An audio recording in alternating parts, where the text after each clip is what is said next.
Yo, yo.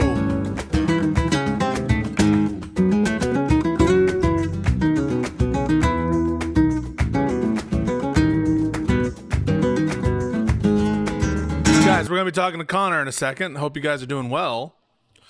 How's everyone doing? Hey. Not baked. I have an eye condition, guys. So just give me a second to call Connor.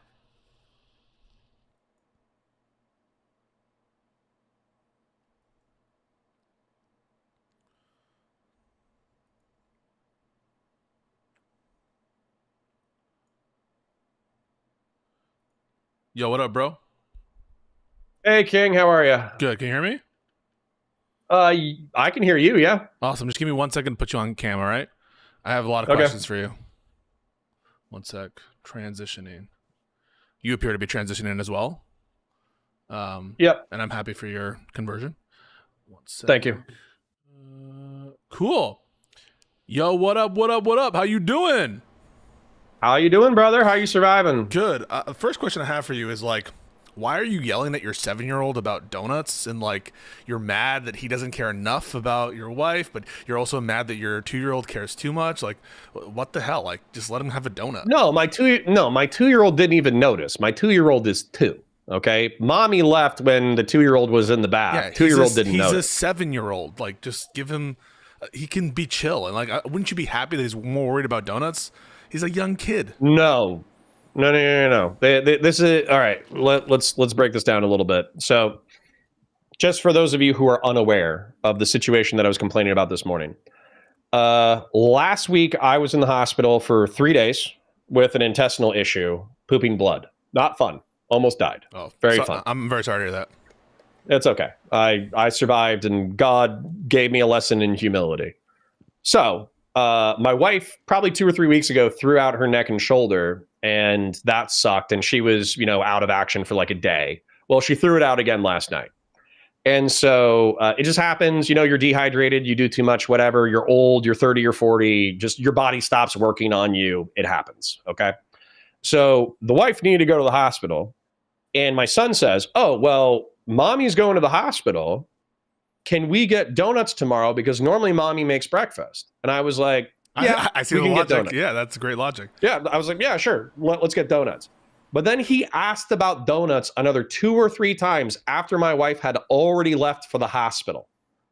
And I was like, bro. He's 7. Yeah, have you interacted with a 7-year-old? They're not like morally like completely incapable of understanding consequence. Bro, he's a 7-year-old, dude. He's gonna obsess about kids are the most selfish creations of all time. I'm teaching him not to be selfish by denying him donuts that you promised that he was excited for. So be more sad. Yeah. Be more sad about your mom. No. Be more sad. Perfect demonstration of the separation between the conservative mindset and the liberal mindset, okay? Perfect demonstration, okay? Oh, yeah? In the conservative mindset, my son, who is exhibiting selfish behavior, donuts are a treat. They are a privilege, okay? So if you want donuts, you behave well. If you behave poorly, you don't get donuts. You say, oh, he has no moral agency. He's young. He doesn't understand anything. Give him donuts anyways. This is the perfect articulation of our philosophical worldview difference. His mom is in the hospital. Mommy's in the hospital. And you want him to be more sad. It wasn't like because he bothered you too much. No, I want him to be more sympathetic. He doesn't have to be sad. He has to be strong and brave and understand what's going on. And that's why you painted your beard red. No, separate issue. All right, talk me through that before we get to the political issue of the day. Okay, so probably about a month ago, people were saying like, oh, would you shave your beard for this amount of money? Would you do this for this amount of money? And I was like, no, I like my beard. They're like, would you dye your hair blue? And I was like, no, but I would would you dye your hair blue? That was one of them. And then they were like, would you dye your beard? And I was like, yeah, but what's that? Is that Mrs. Okay. Points? It's Mrs. Points. Can you tell her that I really hope she's feeling better? And frankly, I was concerned for her. Victoria.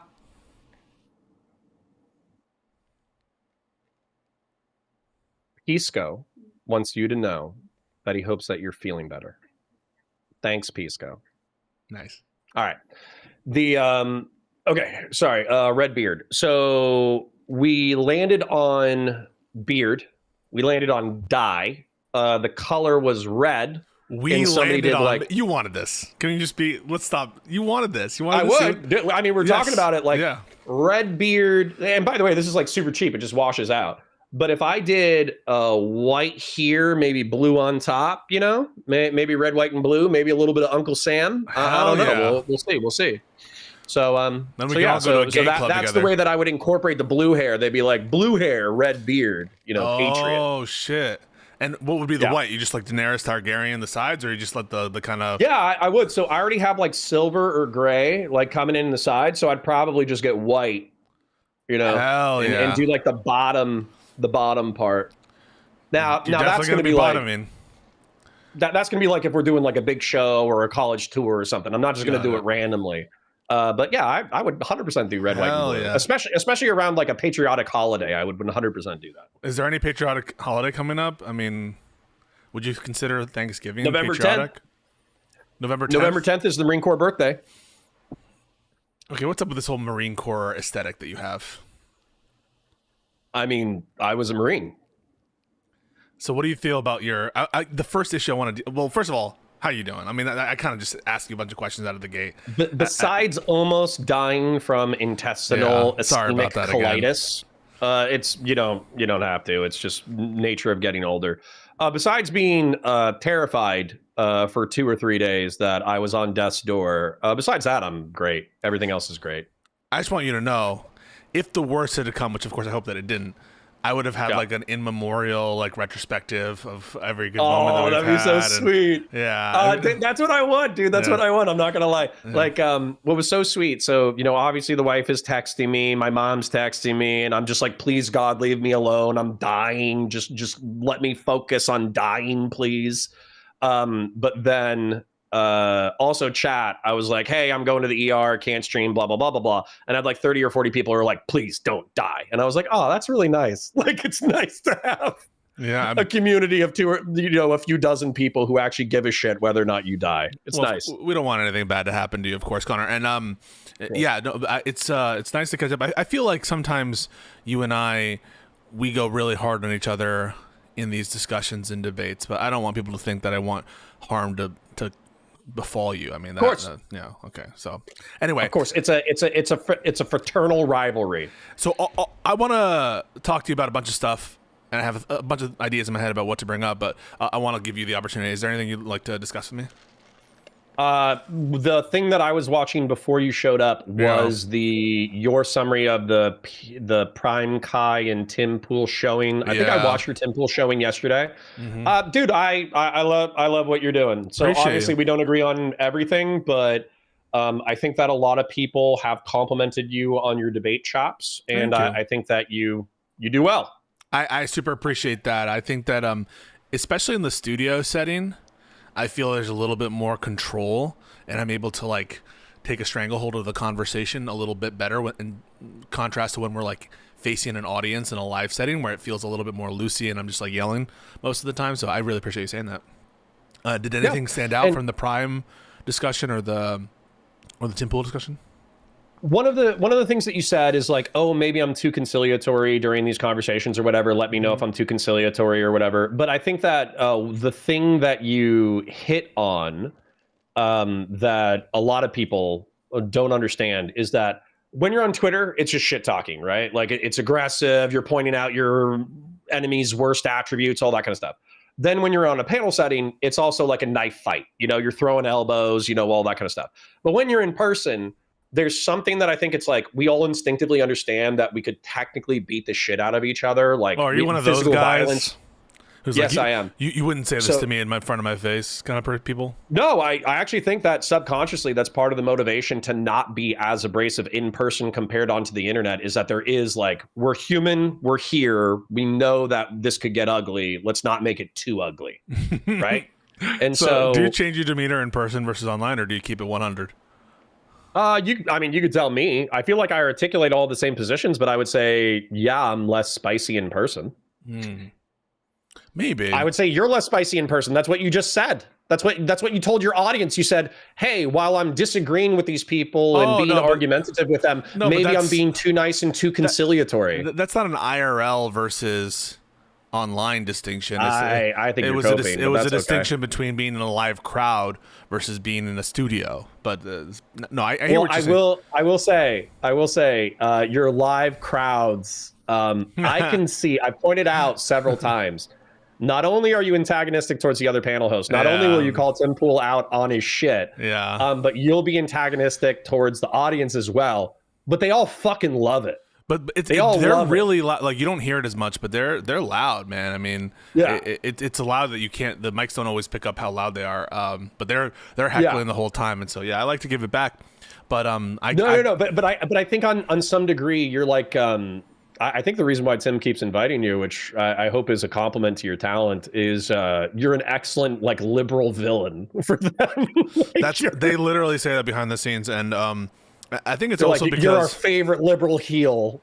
I think that there's sometimes an aversion. I'm going to be honest. I don't think it's necessarily true in the online debate sphere, but I think that there's an aversion from some left-wing or liberal people to come on these shows sometimes. Again, I don't think it's universal. I'm not trying to say like paint with a broad brush, but I think there are people who take it personally, very, very personally. And to me, it's kind of a game. These are real issues that matter to me, but to them, it's just a game. And I understand that they're playing a game and they're putting on an act.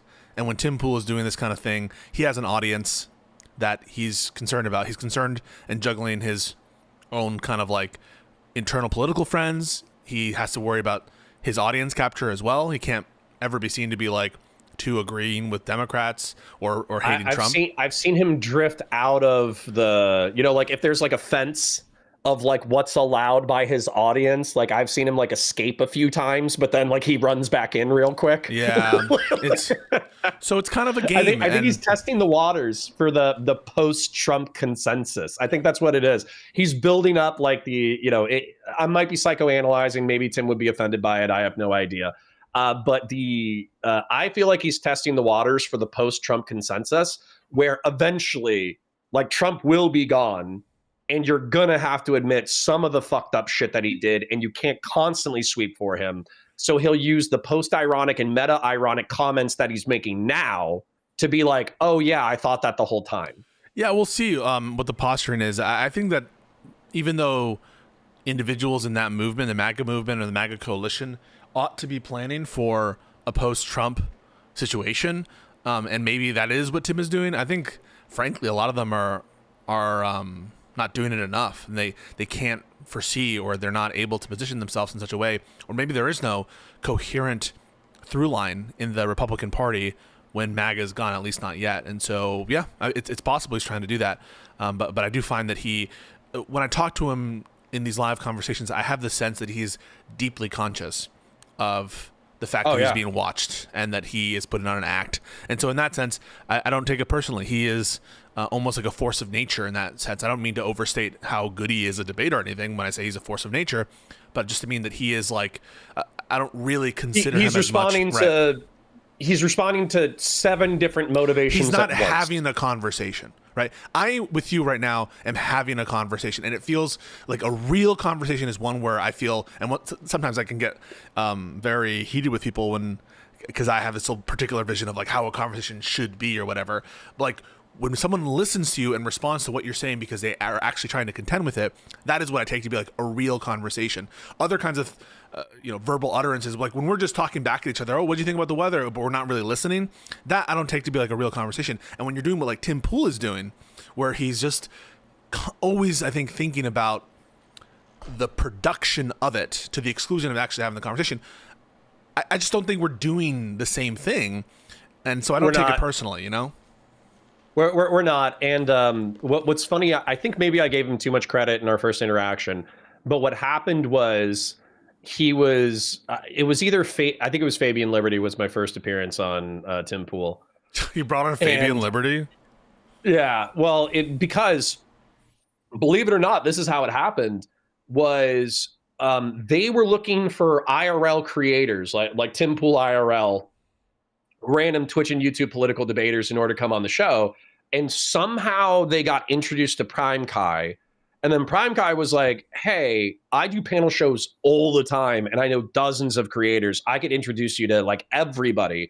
And so they started having like effectively Twitch and YouTube political shitters come on for content. Well, I want to shout out Prime. You know, everyone was talking shit in my comments. I still like Prime a lot. I respect Prime, even though we had a big disagreement there. But he, to your point, he was the one who put me in contact with Tim Pool's Booker. So if it weren't for Prime, I probably would not have been on Tim Pool's radar, and I probably would not have done all these appearances. So shout out Prime.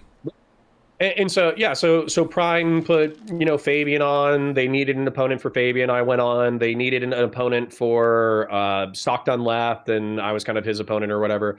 But what was funny is I found that Tim Pool, because like weirdly enough, we kind of agree on this like libertarian, authoritarian, hybrid governance structure where like people should be maximally free as much as possible, but as soon as they like fuck up, you should throw the hammer down. Dude, don't you support like invasion of Latin America and like major? Yeah. Okay, that's a meme. We should actually talk about that from an actual policy perspective. I feel like you and Fabian agree on like McCarthyism, on the Red Scare, and like going and purging communists from public society, and little else.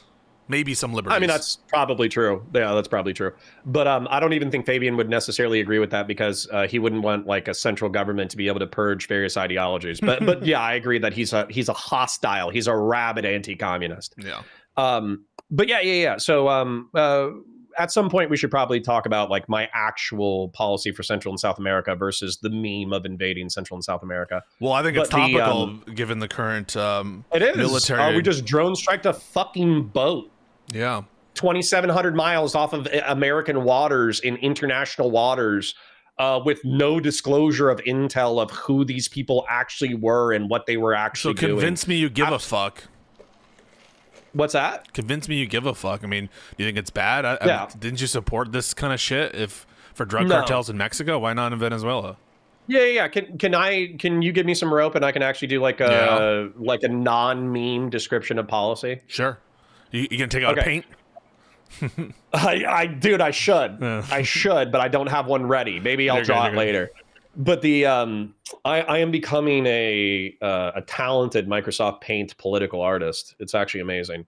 But so my problem with Central and South America is that they deal with the same colonial legacy that we deal with in reference to a European power coming in, slaughtering and raping and murdering and colonizing the indigenous, and then also importing Africans. So they actually have like very parallel ethno-religious challenges to Northern European Anglo-America, right? And one of the things that's happened over the past 200 years is that they seem to waffle between like North American style liberal democracy, but then they also jump into socialism and fascism as they need to on the ground due to material circumstances, right? But I view their desire for authoritarian governments is a output of their social instability. It's the fact that they don't have like a really robust Christian society, which they do. No. They are Christian morals. Christian. Yeah. No, they actually. I was going to say welfare state. They actually don't have a particularly robust welfare state. It seems like if you live in the rural areas, you're just fucked. Like you just don't have doctors, you don't have water, you don't have reliable water, you don't have reliable food. And so they don't have like a robust welfare state. There's lots of rural areas that are incredibly poor. They also don't, some places don't have an extremely stable legal economy. And so as a result, if you have a shitload of poor people and very difficult ways to survive, people, if they don't have a legal way to make money, they're going to choose the black market in order to survive. And so the black market is effectively the way that they have large swaths of Central and South America have survived is the illicit drug trade. Have I lost you descriptively anywhere so far? No, I mean, I guess that's not, the descriptive element isn't what I'm most interested in. I'm most interested in the normative. Yeah, so let's get to the prescriptive. Yeah. So for me, I'm like a religious zealot when it comes to Maslow's hierarchy of needs. For the uninitiated, it's 5 tiers in a pyramid: physiological, security, social, ego, self-actualization. And the concept is that we as human beings operate within these tiers and we prioritize the lower tiers when they're at threat. So if you don't have your physiological needs met, you're going to ignore your security needs. If your security needs are not met, you're not going to pursue your social needs. If your social needs aren't met, you're not going to pursue your ego needs, so on and so forth. And so the key to unlocking South and Central American greatness is effectively delivering physiological and physical security to Central and South America. And that involves a economic military partnership between the United States and Central and South America that is going to involve the military, and it is going to involve law enforcement, but it's also going to involve building up like civic infrastructure and the economy. So you're basically against unilateralism in South America and Central America, is what I'm hearing. Yes, I would infinitely prefer it. Let's say that Venezuela, it's a hostile country, but let's say it was Colombia. Let's say it's Colombian drug runners, right? If Colombian drug runners were running in a cigar boat off of the Colombian coast, I wouldn't want to drone strike them. I would want to have Colombian special forces partnered with American special forces running intel operations on the cartel and then tracking their movements and then raiding the warehouse from which they're moving drugs. So that would be an infinitely more social workers without guns to go interdict them in the seas. Sorry, well, right, yeah, okay. Like, listen, I'm not trying to hug a thug, but I'm also not trying to drone strike. No, I you know what I'm saying? There's a middle ground here. I agree. I think that the use of military force in this context is not justified, especially when the administration, far from what they claim, they claim that they're like the most transparent administration in the history of the country, which is, I think, completely false. But especially in the context of that opaqueness, we should not trust them to be using that power judiciously. I don't. If they had released a brief and they're like, here's this guy's name that was on the boat for sure. We received this through like NSA wired intercepts. He's a cartel leader, something XYZ ABC. Here's his enforcer. Here's his enforcer. Here's a runner. Here's a mule. I still wouldn't think that this would be the most appropriate use of force for the American government to engage in. And it's also like slapping a Band-Aid on a fucking gunshot wound. It's not going to change the material conditions whatsoever. But I would at least be like, oh, okay. But for all I know, they just smoked half a dozen Central American peasants or South American peasants. Or like migrants, economic migrants. I think they could even say, like, you tell me what your brain's at. I think that if the Trump administration came out and said, we bombed a bunch of economic migrants as they're coming into the America, like, I don't think that their base would care at all. My sense is that they would not give a shit. Large swaths of them are joking about it. And when you point out the moral issues with like, because something that somebody pointed out too, and I don't know if it's true or not. So the details were like, it's a cigar boat, right? So it's effectively like a speedboat with 4 outboard engines that's supposed to be super fast. I have no idea if that's true or not. That's just what I was told. And then, but there was like a large amount of people on there. There was like 10 or 11 people on the fucking boat or some shit. I forget. Now, assuming that those facts are true, which I'm not saying are true, but if that was true, why the fuck is that like a drug running operation, right? Like, or is it like a drug running and human smuggling operation where they're moving drugs and people? And then if they're doing that, let's say there's a dozen people on the boat, that means that 3 of them were clicked up gangsters and 8 of them were like South American civilians or something, right? Yeah, we have no idea. So you just smoked 8 innocent civilians because to achieve what? What did you achieve? Yeah, no, it's insane. But the only thing that they have to say, and this is partly, I think, a critique of you, or I guess I'd want you to disentangle the critique, because I think that there are differences here, which is all the MAGA person says, oh, you like drugs? Oh, you like the cartel? And it reminds me a lot of the Bush era neocons, like, oh, you're friends with the terrorists? That's what you're going to be against the Patriot Act? You're going to be against this and that and this authoritarianism? What, you're in favor of the terrorists? And so this is the kind of rhetoric that I think led us to a bunch of wars in the past. Now, I do think that there is a difference between the drug runners and jihadists. I do think that there is a difference there, and in terms of what, listening. I'm just moving the light. In terms of what constitutes like conducting war against the United States. You say what you want to say. I don't think that selling drugs to the United States constitutes war with the United States. And if that were the case, we're at war with China, we're at war with Mexico. I mean, we're at war with Canada because individuals from those countries smuggle drugs. That's never been the definition of war. It's never at all been any kind of definition of making war with. And I do think, by the way, aligning with your argument, Bush's abuses of executive authority paved the way for Trump to use these in nefarious means, which, by the way, was the criticism at the time. People knew this, like in the 2000s. If you check out editorials in the 2000s, it's like, hey, you're telling us that you're killing the jihadists. You're saying that you're waging this righteous war of jihadists, but we're giving the executive branch such unilateral authority when it comes to executing violence that we're opening up a Pandora's box where if we get an immoral actor in the executive branch, he's going to use it as pretext against enemies that do not deserve this level of violence. And this is actually like, it's you use a lot of big words in your stream, which I like. Prescient, I think is the word that I would use. Like prescient is where like you observe, you're insightful about something that's gonna happen, and then it happens. Yeah, and I also think this is a good point. I think from the chat vis-a-vis what people are willing to support in the Israeli context and with Iran. Like we had a war this year with Iran. I mean, Trump called it a war. If we were attacked like that in the context of like Pearl Harbor, we would call it a war. It would be an act of war. Yeah. And so he has shown that Iran is fully within its rights to declare war on the United States based off of our actions within the past 6 months. And the president did that unilaterally without congressional approval. And there we're not even talking about, I don't even think there's an AUMF that covers that. I looked at the AUMF for the authorization of use of military force. I looked at the 9/11 one, and the 9/11 one was like, we can just hunt jihadists all over the planet that are associated with Al-Qaeda or any of its affiliates.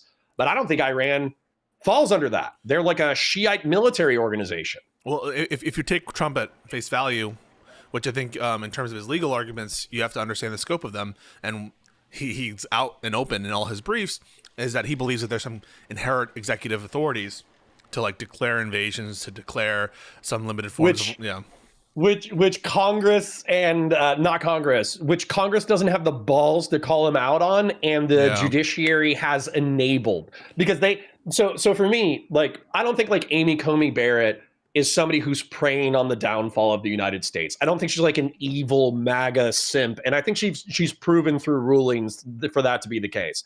However, she's naive. She's so naive and lost. I respect her more than any that's other what I was going to say, is that she set the preconditions assuming that Trump was a rational actor, but Trump is not a rational actor. And so you've enabled him to do this kind of shit. Amy Coney Barrett and the rest of the conservative justices on the Supreme Court, and I hope that we'll get into this because of the recent ruling on this racial profiling pattern and practice of the DHS in California, they are totally letting in Trump to usurp the other branch's powers and to essentially take greater and greater authoritarian control. And so I really don't respect the conservative justices on the Supreme Court. I think it's a travesty what they've led us to. And if Trump were to do strikes on Venezuela in a obviously illegal or protectual manner, no one's going to stop him. Certainly not the courts, certainly not Congress. Well, and that's my problem is, sorry, I'm getting like angry. I'll try to. Republicans, okay? I have a drawing. I'm not going to show it to you, but I have a drawing. Republicans, I was raised on the reason why we're not Democrats is because Democrats appeal to the vulgar masses for consensus, okay? They try to hand out Gibbs, they Gibbs entitlements to the underprivileged masses in order to achieve results. Republicans are smarter. They're a higher level of being. They believe in representative democracy. And just because people are suffering doesn't mean that the policies that you're creating to alleviate their suffering are actually good for society in the long term. That's almost like bar for bar the kind of shit that I was raised with for why Republicans were better than Democrats. And then I'm trying to think of what else, like rule of law, balance of powers, the genius of our Constitution, the genius of the founding fathers, the moral arc of history often benefiting Republicans when they were the ones who championed the Civil Rights Act and when they championed the Civil War in order to emancipate the slaves and blah, blah, blah, blah, blah. There's this entire like philosophical history of the Republican Party that's very highfalutin and very high ideal and very idealistic. But they have annihilated all of that narrative within the past 10 years through the Trump cult. There's no respect for the rule of law. There's no respect for the Republic of the United States. There's no respect for the Constitution of the United States. There's no respect for the balance of power. There's no respect for the moral arc of the justice of the Republican American project. There's nothing. They've hollowed it out. I'm going to rip off the Band-Aid, and this is an opportunity for you to come out. Rip off the tourniquet. Okay, I'm going to rip off the tourniquet. This is your coming out moment. You now identify as a Democrat. No, fuck you too. I mean, what allegiance do you have to the Republican Party anymore? You were happy to call yourself a Republican. I will vote Democrat as necessary, but number one, this is like the perfect example. I'm so happy we get to talk about this. I'm going to vote Democrat as necessary. But you better believe that if you're running a socialist, I'm not voting for him. Dude, can you just... If you have aggressive gun control that's on the ballot, I'm not voting for him. Same thing. What's another thing? But Also, you're not by a the way, Republican anymore. Like, why are you holding on to this Republican label? I'm a Republican philosophically, not a member necessarily, or I'm not going to vote with the party when they're voting for a pedophile cultist. Okay, but so let's say this happens to you. And by the way, here's the perfect example. Here's why Democrats are maybe better from a harm reduction standpoint, but here's why their morals are just as fucked. I'm going to ask you a pointed question. I want an honest answer. Why didn't the Epstein files come out under Biden? Because they didn't make a big deal of it, because they probably, I'm just going to be honest with you, they're not in the weeds on this pedo running the whole world conspiracy thing. They're not in it the way that it is a salient issue for Republicans. It's not a salient issue for Democrats. You're probably going to say because they wanted to protect Bill Clinton, which is just... That's actually exactly what I was going to say. There's no proof of that whatsoever. What are you talking about? What's the proof that Democrats withheld releasing the Epstein? There was no pressure to release the Epstein files from their base the way there is for the Republican base and the MAGA base. I agree with that. Okay, but there is evidence that Bill Gates and Bill Clinton were both close associates of Jeffrey Epstein. No doubt, but where's the evidence? That's not what you have to point to. What you have to point to is the evidence that the Democrats purposely did not release information in their authority to protect Bill Clinton and to protect Bill Gates. You're right. I don't have evidence, except for the fact that it would be extremely damaging to the point that it would have annihilated the Trump campaign and therefore likely saved the fucking republic from the waking nightmare that we're in every single day. That if you had evidence that Jeffrey Epstein and Donald Trump were close associates who very likely sex trafficked and had relations with girls aged 14 to 17, that's a death knell. Well, it's your assumption that the DOJ operates the way, like everyone is assuming that the DOJ under Biden was operating the way the DOJ operates under Trump, where the DOJ under Trump right now is operating solely at the whims of the political needs. And why wouldn't you just do it from a legalistic, moral perspective? You find hold on. I just want to present this to you. Okay, you're Pisco, you're President Pisco, Vice President Pisco, your second DOJ head Pisco. Okay. Mm-hmm. You're a Democrat. You get credible evidence across your desk that Donald Trump, Bill Gates, and Bill Clinton, Donald Trump, were best friends with and known associates through the 80s, 90s, and thousands of Jeffrey Epstein, that they hung out at his penthouse in New York, that they hung out at his island in St. Thomas or wherever the fuck it is, St. Vincent's, whatever it's called, and that you have a dozen female sex workers who were aged 14 to 17 who can all testify that they engaged in sex trafficking and sex relations with these three wildly powerful people. What do you do? So if there is credible information that powerful people committed sex crimes, is what you're saying, we would charge them. But Okay. Why didn't Joe Biden and why didn't let's talk the about Biden that. administration charge So the first layer Trump? of that, the first layer of that is this notion. I'm not saying that you're saying it, that Biden is taking operational control of the Department of Justice, or his political affiliates are taking control of the DOJ the way that Trump is, and they're not. Biden was honorable in the sense that he was largely being independent from the Department of Justice. There's no real evidence that Biden was interfering with Merrick Garland or anything. That's one of the reasons why I'm still standing a lot of Merrick Garland stuff, is because I think it was an honorable act of Biden. It reflects well on Biden that he had an independence from the Department of Justice. And I think that's good. And that's so, one is, I don't think that Biden had an input. I don't think Biden was aware of all this evidence, because Biden's not interfering with the DOJ at that level. And then number two is, I think that we're left with a conclusion that there probably isn't enough for a criminal case against someone like Trump or Clinton. Yeah. Actually, you know what? That is why I think that this information hasn't come out, is almost exactly what you just said, is that they said, okay, this is going to be damaging to a bunch of people and we don't have enough for a criminal case.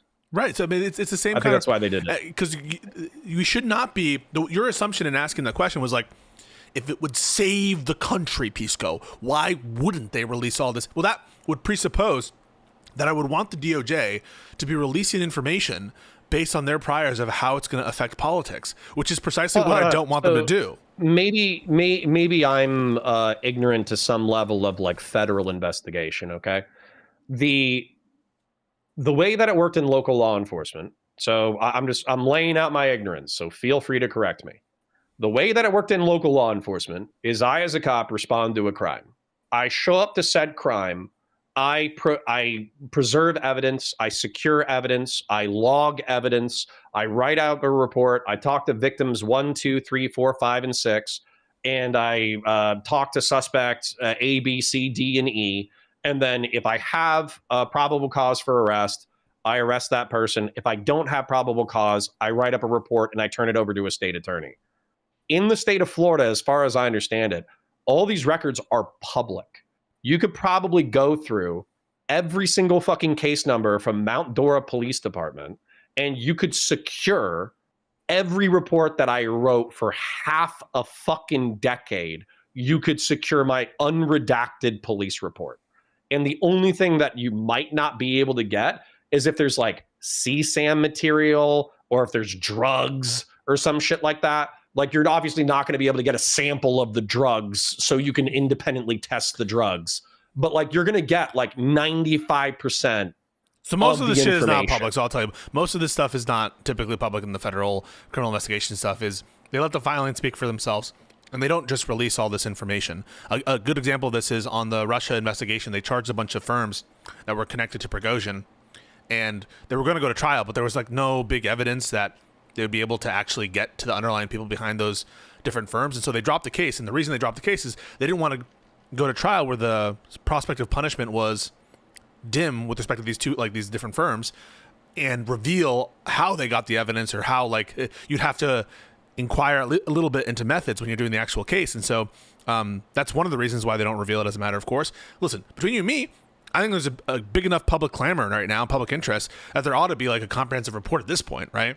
And I think that the Democrats probably, once there were shouts for transparency there, I think the DOJ should have responded to those. I don't know that Biden should have gotten involved necessarily, because this is a very public case. I just don't think that there's any evidence that the reason that they didn't release him under the Democrats is because they were trying to protect Bill Clinton. I think that if it was Biden was willing to throw the entire party under the bus for his presidential things, and I just don't think the Democrats are that organized that they would have all infecting the DOJ. DOJ is filled with a lot of Republicans who don't like Bill Clinton and shit. And look at how they treated Hillary Clinton. So the FBI and DOJ are not fans necessarily of the Clintons. So I just don't. And if there was last thing, if there was a cover up in that respect, don't you think we would have heard about it? We heard about it with the fucking IRS whistleblowers. And so I just have no reason to think that. Yeah, but I had to fight you fucking tooth and nail on that bullshit too. Well, because the whistleblowers are full of shit on a lot of stuff. Let's not get into that.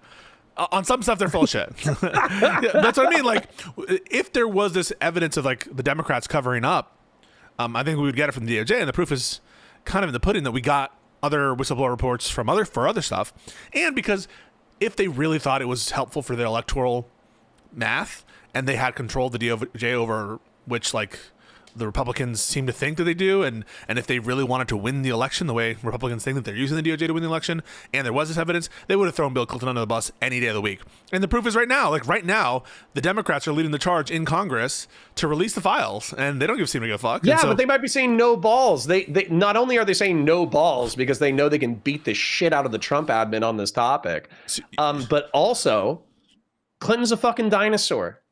Clinton's almost what is he in his late fucking 70s? He's not running again. Clinton is as old as Trump. Clinton's as old as Trump, and he was a dinosaur. Yeah, he's not okay. Ago. He can't run again, and Hillary already lost. So that was her shot. She's not getting another shot. So your whole argument falls apart. So your whole argument falls apart. If they're no longer useful, then they wouldn't. Because your whole thing is they're trying to protect Bill Clinton, and that falls apart if you're like, oh, okay, who cares? They'll throw him under the bus. In 2020, 2021 to 2025. Okay, so if you had to ask, I'll admit that all of my motivational speculation is speculation. I'll admit that it's all speculation. Okay, so we don't have to twist ourselves into knots. It's mental masturbation. You say that, I'm not backing off, and the reason why I'm not backing off is because, like, seriously, talking to you and fucking Steven about Hunter Biden was pulling fucking teeth. So I don't give a shit. Okay, when it comes to my speculation on the motivations for whatever, is, you know what? They probably went to Biden and they said, hey, listen, we have this thing. It's super old. Statute of limitations are expired. There's a lot of allegations. There's not a lot of substantive evidence. We have half a dozen to a dozen witness testimonies, but we can't even corroborate like where they were in the country because this was like 40 fucking years ago when we didn't have cell phones or metadata or any of this kind of bullshit. The flight logs are private flight logs using aliases. And effectively what'll happen is, yeah, there might be like 2 or 3 serious criminal allegations against people that we want to take out politically, but realistically, there's hundreds or thousands of other associates of Jeffrey Epstein, of whom they are involved in the private records of Jeffrey Epstein, but there's no allegations of criminal misconduct. And if we publish this, we're not just damaging the reputation of 2 or 3 characters, we're actually damaging the reputations of hundreds or thousands of innocent people. Therefore, not only do we not have enough for a criminal case, we actually think that allowing this to go to the public, we would actually hurt a shitload of innocent people.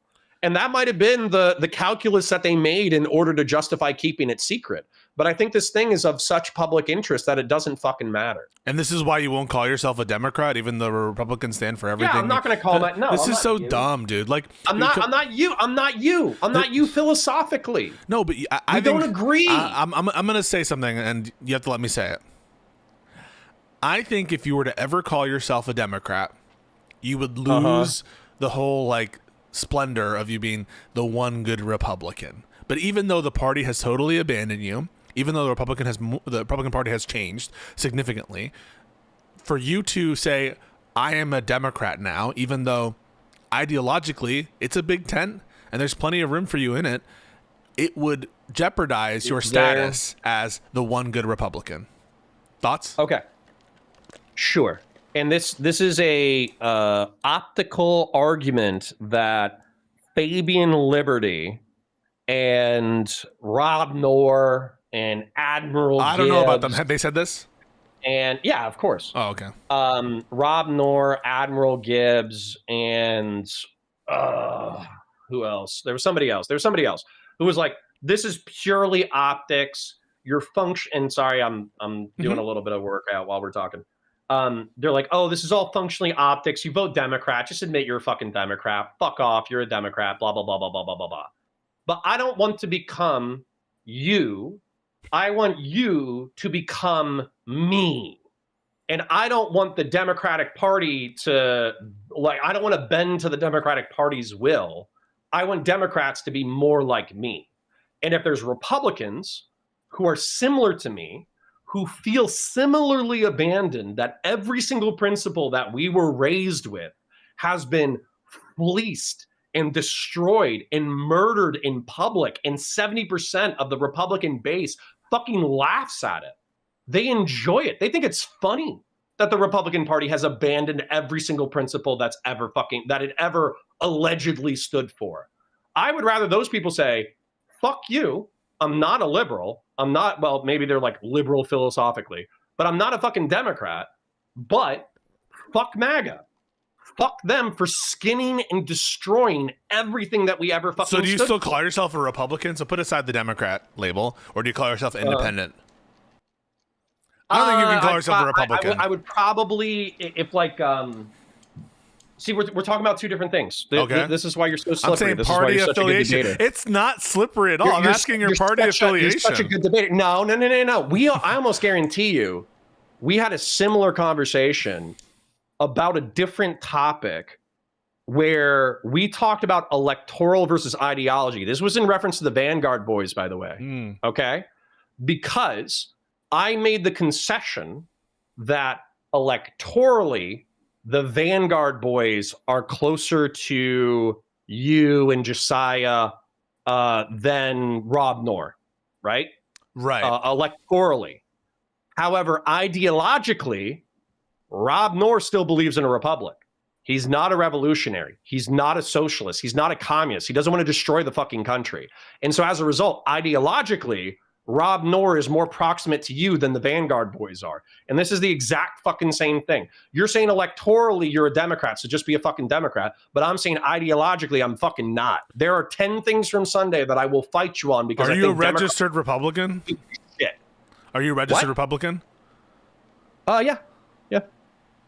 And would you consider yourself? I was going to vote for Nikki. I was going to vote for Nikki Haley in the primary, but she dropped out by the time that the primaries happened. And now you see, I think you probably still would vote for some of these Republicans who are paying lip service to Trump, even though they might, behind the scenes be disgusted with him. So I think if Kristen Sununu came out, I think if Marco Rubio came out, I think if Ron DeSantis came out, you'd still vote for them, notwithstanding their complicity on MAGA.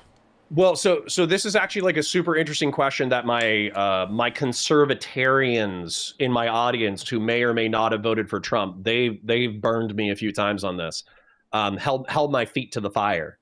They're like, what if JD Vance becomes your ideal Republican, right? Like what if like Trump dies, okay?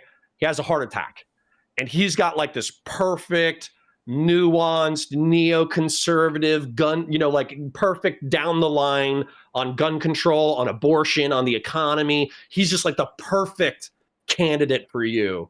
Are you voting for JD Vance? And the truth is, I don't have an answer for that because JD Vance is complicit in killing 14 million fucking people through incompetence. So do you forgive somebody who becomes your perfect political candidate after they killed 14 million people through stupidity? But if they're willing to abide like what's going on with MAGA right now, I don't know why you wouldn't say something like, you've changed things forever. There's no going back. Like they might have. There might be no going back. I have no idea. So if there's, they might have destroyed the Republican Party. They might have gutted it and made it unviable. Well, that's what I mean. So like, what use is it registering as a Republican if you're never going to get, at least in the next 10, 20 years, a full-on repudiation of Trump in a candidate, right? Like, okay, you've asked me the same question 4 times, trying to bully me into changing my mind. So I have to pull up a drawing for you. And I'm going to read a super chat. Okay. Because I love my chat. Quick shill to my chat. Like the stream. Share it with your friends. Engage in chat. Super chats if you got them. Memberships if you got them. Grassroots for $20. That Mickey Avalon song is only rivaled by the Bam Margera song he played live called Bend My Dick. Yes, Bam Margera has a band. It's called F Face Unstoppable, and he signed my hoodie against my will. Nice. We were talking about the Mickey Avalon song titled My Dick, which is the only Avalon I know is Hunter. Well, that's actually what spawned the conversation. Oh. So, all right, let me pull up. Because you asked me 4 times, okay? So let's go ahead and pull up my drawings, okay? I have many drawings. I'm becoming a political artist as well as an autist. Mm-hmm. So this is shared with you. Okay. So this is what the Republican Party was 10 years ago. So fiscal conservatism is reduction in federal spending, balancing the budget so we don't collapse the fiscal perspective of the United States. I think that debt isn't going to kill us. We have like a debt to GDP ratio of 125% or whatever, but I still think that there's plenty of fat to cut, and we should absolutely redirect the way that we're spending our money, 100%. When it comes to social, pro-life, unlike a abortion centrist, pro-nuclear family, 100%, pro-achievements in academics and industry, 100%. Sometimes anti-gay, anti-choice for abortion or whatever. I don't really fuck with that, but I'm obviously like a sex-negative, anti-promiscuity, pro-natalist person. Well, now that you have a red beard, aren't you pro-gay? Is red beard a gay thing? Yeah, I mean, it's like everybody keeps saying it's Red Wings. It's when you it's like when you have your earring on the gay ear. You know, you can't have it on the gay ear. No, it's okay.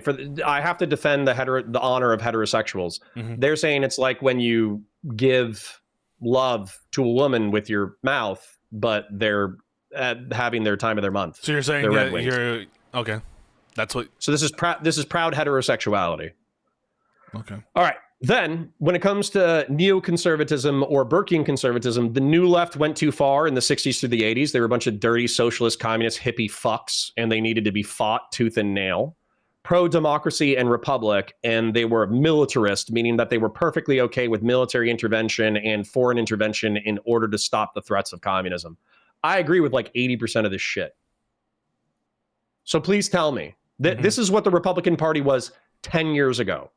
Please tell me where I've betrayed my principles. I'm not saying you betrayed your principles. I'm saying the party abandoned you, and this feels like all the lefties being like, no. This is a Luxembourgist, Trotskyist, leftist. Well, I think that they include people who are... You're a fusion Republican? What are you?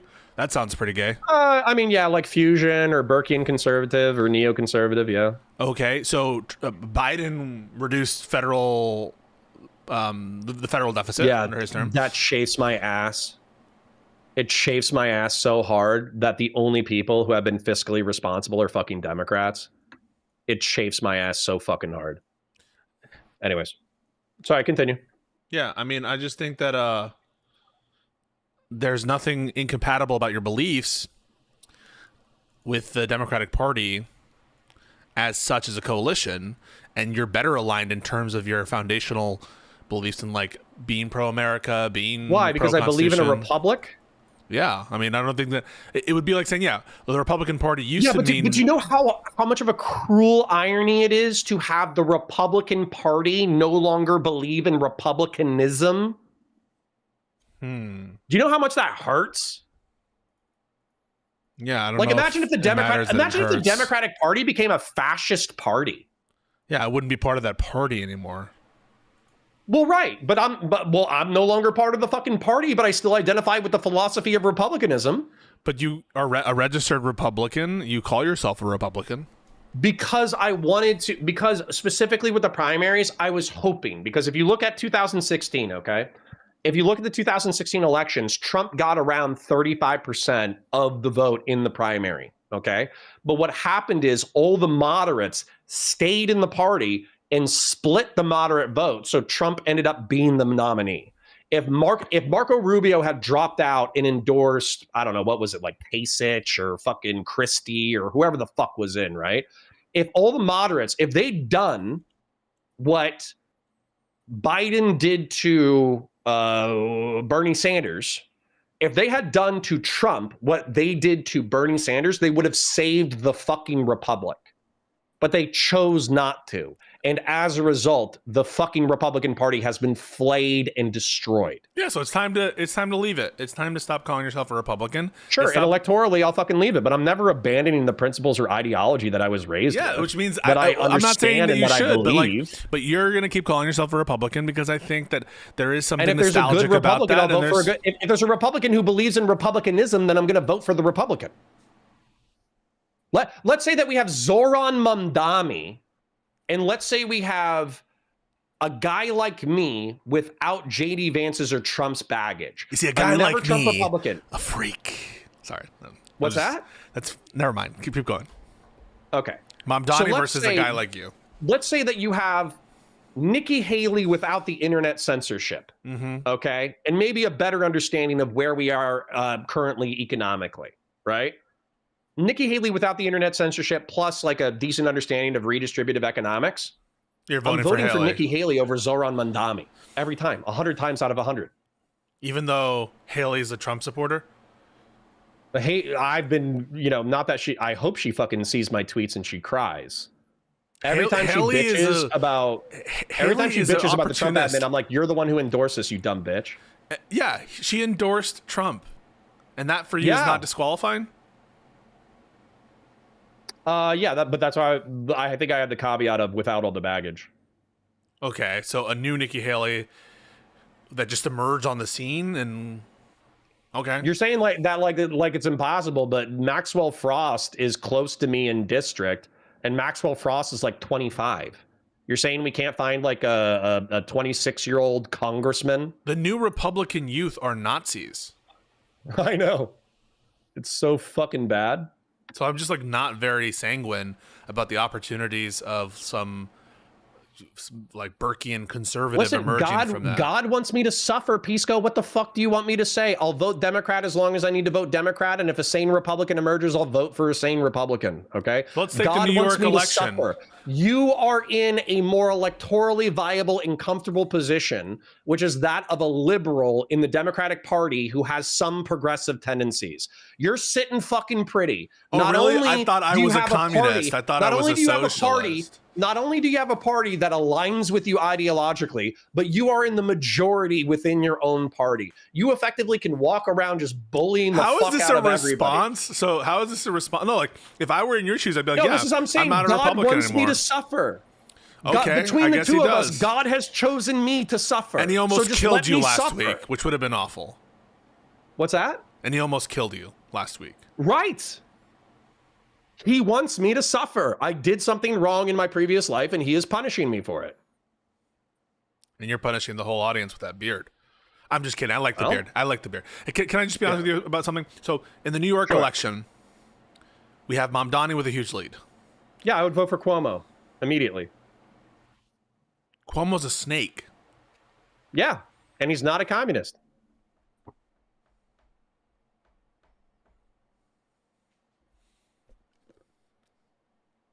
That's pretty easy for me. Socialist, decommodification of basic human needs, workers owning the means of production, hanging out with Hassan Piker. Fuck you, I'm not voting for you. It's actually that simple. If you hang out with Hassan Piker, is that enough? Like Bernie. Yeah, that's actually unironically, that's enough. I think you would vote for Bernie. Lose the vote. If it were Bernie versus Trump, you wouldn't vote for Bernie? What's that? If it were Bernie versus Trump, you'd vote for Bernie, right? I think I'd kill myself at the airport. Answer it. Like pass. Answer it. Don't be a prime guy. No. Lesser of two evils. You're gonna, dude. I've suffered enough. Stop bullying me. You're just being mean. Answer it. You're just being mean. That's all you're Bernie doing. Or Trump? You're like, hey Connor, you're in a tough political position, and everybody's kicking your dick in. I'm gonna sip on my Dunkin' Donuts while I kick your dick in for the next 40 minutes, and I casually laugh. No, we're gonna see here if the Burkean conservative is consistent with his principles about harm reduction. Yeah. Lesser of two harms. Yeah, if you could say that Trump, it was a lesser of two harms. If it was a lesser of two harms calculus and Bernie Sanders was clearly the lesser of two evils, then yeah, I would vote. I'm saying if he was a lesser of two harms. Okay, piece of shit. Yeah, so everyone seems to have a Bernie exception. Like a Bernie, like they're all willing to, because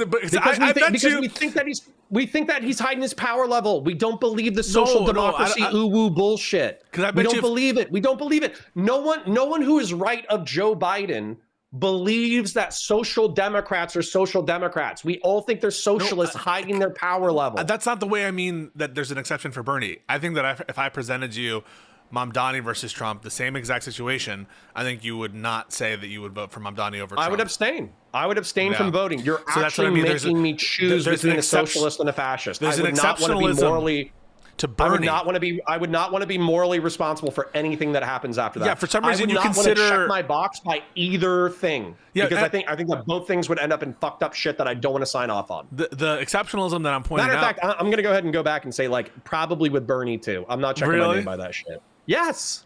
So how do we He's a take you social democrat who seriously? hides his fucking power level. How do we take you seriously on the 14 million died from starvation and from the authoritarianism and fascism if you're not willing to vote for someone like Bernie Because I'll be or dead. Trump? Because I shot myself at the airport because you gave me such a horrible choice that I decided to kill myself instead. This is not something like absurd question. Like Bernie versus Trump has been around since 2015. Yeah, okay, you're having too much fun. I'd like to move on to the next topic. We can move on. All you've done is you've taken something that's very easy to kick my dick in, and you've kicked it in for 20 minutes, and I'm tired of getting my dick kicked in. Hey, I would like to talk about what something do you want to talk about? I have some stuff as well, but you go. I'd rather you just pick your next topic. All right, so I want to talk about a thing that we talked about before. Again, whenever we have a conversation, I'm trying to push you a little bit. I'm trying to, get into some areas of agreement, but also areas because of you want disagreement. to make me you, and I don't want to be you. I'm not trying to make you me. Yeah, you're trying to make me a liberal. You're trying to make me a normie liberal. You're trying to make me Hutch, and I don't want to be Hutch. Hutch is my boy. I want to be me. But you like Hutch. I know. Don't you like Hutch? Yeah, Hutch is a great guy. What do you think about everyone going after Hutch? I think it's great. Well, it's great for me. Why? It's fantastic for me. Why because is it good for you? I'll be real. Because a year ago, so Hutch and I had this conversation before the 24 election, right? And he calls me on and he's like, I don't understand your politics. I don't understand Burkean conservatism. I don't understand Republicanism. And then just like you, he grilled my nuts for a fucking hour about all of my politics. And then he's like, how do you feel about trans people? How do you feel about black people? How do you feel about brown people? And then I was like, yeah, like I'm chill with like Mexicans and blacks and gays and all that kind of stuff. And it's like, I think you're a progressive. And so he just like kept calling me a progressive for like 40 fucking minutes, grilling my ball sack. So now all of the progressives, like fucking piranha, like the teething fucking malicious piranha that they are, coming back and chewing on Hutch's skin and him fucking throwing elbows trying to beat the shit out of all the leftists and piranha eating him. It's perfect for me. It's perfect. I'm like, this is why I don't identify as a progressive. This is why I don't identify as a Democrat. Is because you're scared of you're scared of the implications socially. I feel, this is my opinion. I'm not saying this is your opinion, but like if you had to identify the single thing that Joe Biden did that upset you the most, I don't even know what you'd pick. It'd be something dumb. I probably would. I wouldn't. Matter of fact, this is the joke that my wife and I made, was that she was like, shit, I really don't want Joe Biden because I think he's just going to go to sleep on the couch for the next 4 years. And I'm like, please, God, just go to sleep on the fucking couch. Yeah, we were able to go to brunch for 4 years. We had brunch. Yeah. And now we don't have brunch anymore. I love brunch. Especially I'm a brunch Republican. But like, I think if I were to ask you, like, what is the thing that Biden did that pissed you off the most? It'd be something like, he said that like, guns should be banned. It would be something technical. It would be something like the Inflation Reduction Act, right? That there's no stimulus that is going to be deflationary. It's just not possible, right? Now, so that's like the classic Democrats say, like, yeah, it was Manchin who picked the fucking name. Well, right. But politicians. So blame your fucking conservative Democrat for that. No, but this is like the classic Democrat move. They're like, he didn't want to call it Inflation Reduction Act. He wanted to call it Build Back Better. Hold on, I want to make this point. They're like, we're making the Anti-Kicking Puppies Act, right? Then they fill it with like 30% good policy and 70% dog shit. And when somebody who's a critic of the bill, either a Democrat or a Republican, is like, hey, 70% of this bill is dog shit that's actually going to hurt the United States, they're like, what? You're for kicking puppies? And that's like classic legislative propaganda. No, but hang on a second. So first of all, the person who wanted to make all these changes, like, into the name and to make it, fix, quote unquote, what Biden initially proposed, which would have been groundbreaking, was Joe Manchin. So if you have a problem with like the name cohering with the policy, and it's a problem of like, oh, they used the wrong name, blame Manchin. Manchin was the one who wanted to call it that. Biden wanted to call it Build Back Better. Also, dude, I think the economy was overheating at that point, and we didn't need stimulus. We needed something completely different. He was trying to shore up. So you don't agree with increasing I green don't energy agree with subsidies. stimulus during an inflationary period. No. Well, hang on a second. So there was also a reduction in spending in the bill as well. It was like deficit neutral. It was fully costed. Okay. That has, for me, that we're talking about two different things, because we're talking about like public versus private. The money still went out into the private sector. Yeah, and they stopped spending on other things. And so if it's, in what sense is it heating up inflation if it's like, if it's deficit neutral in terms of public spending? Okay, so I would have to look at the technocratic aspects. If you're okay, so if I'm hearing your argument, okay, let's say we have something that would be inflationary, like we're given $1 billion for people to be able to buy EVs or some shit. I don't fucking know, right? Mm-hmm. But then we take that out of the bill because we don't want to do direct stimulus, and instead we change it to, instead of spending $1 billion on like EV credits, we're giving people the child tax credit so people can afford to feed their families. Yeah, I'm sure like if you analyzed it, maybe those two different things have different inflationary effects. They're going to have different inflationary effects, because you're getting money to where it's needed instead of money where it's not needed. Right, but we don't know that, like, increasing tax enforcement and taking money out of people, like as you sit here, just knowing that they're spending money in some areas and reducing spending in other areas, we don't have enough information to know it's going to be inflationary. That's what I mean. Is you need more information. Okay. Yeah, that's all. Listen, I'll take that. I'll take that.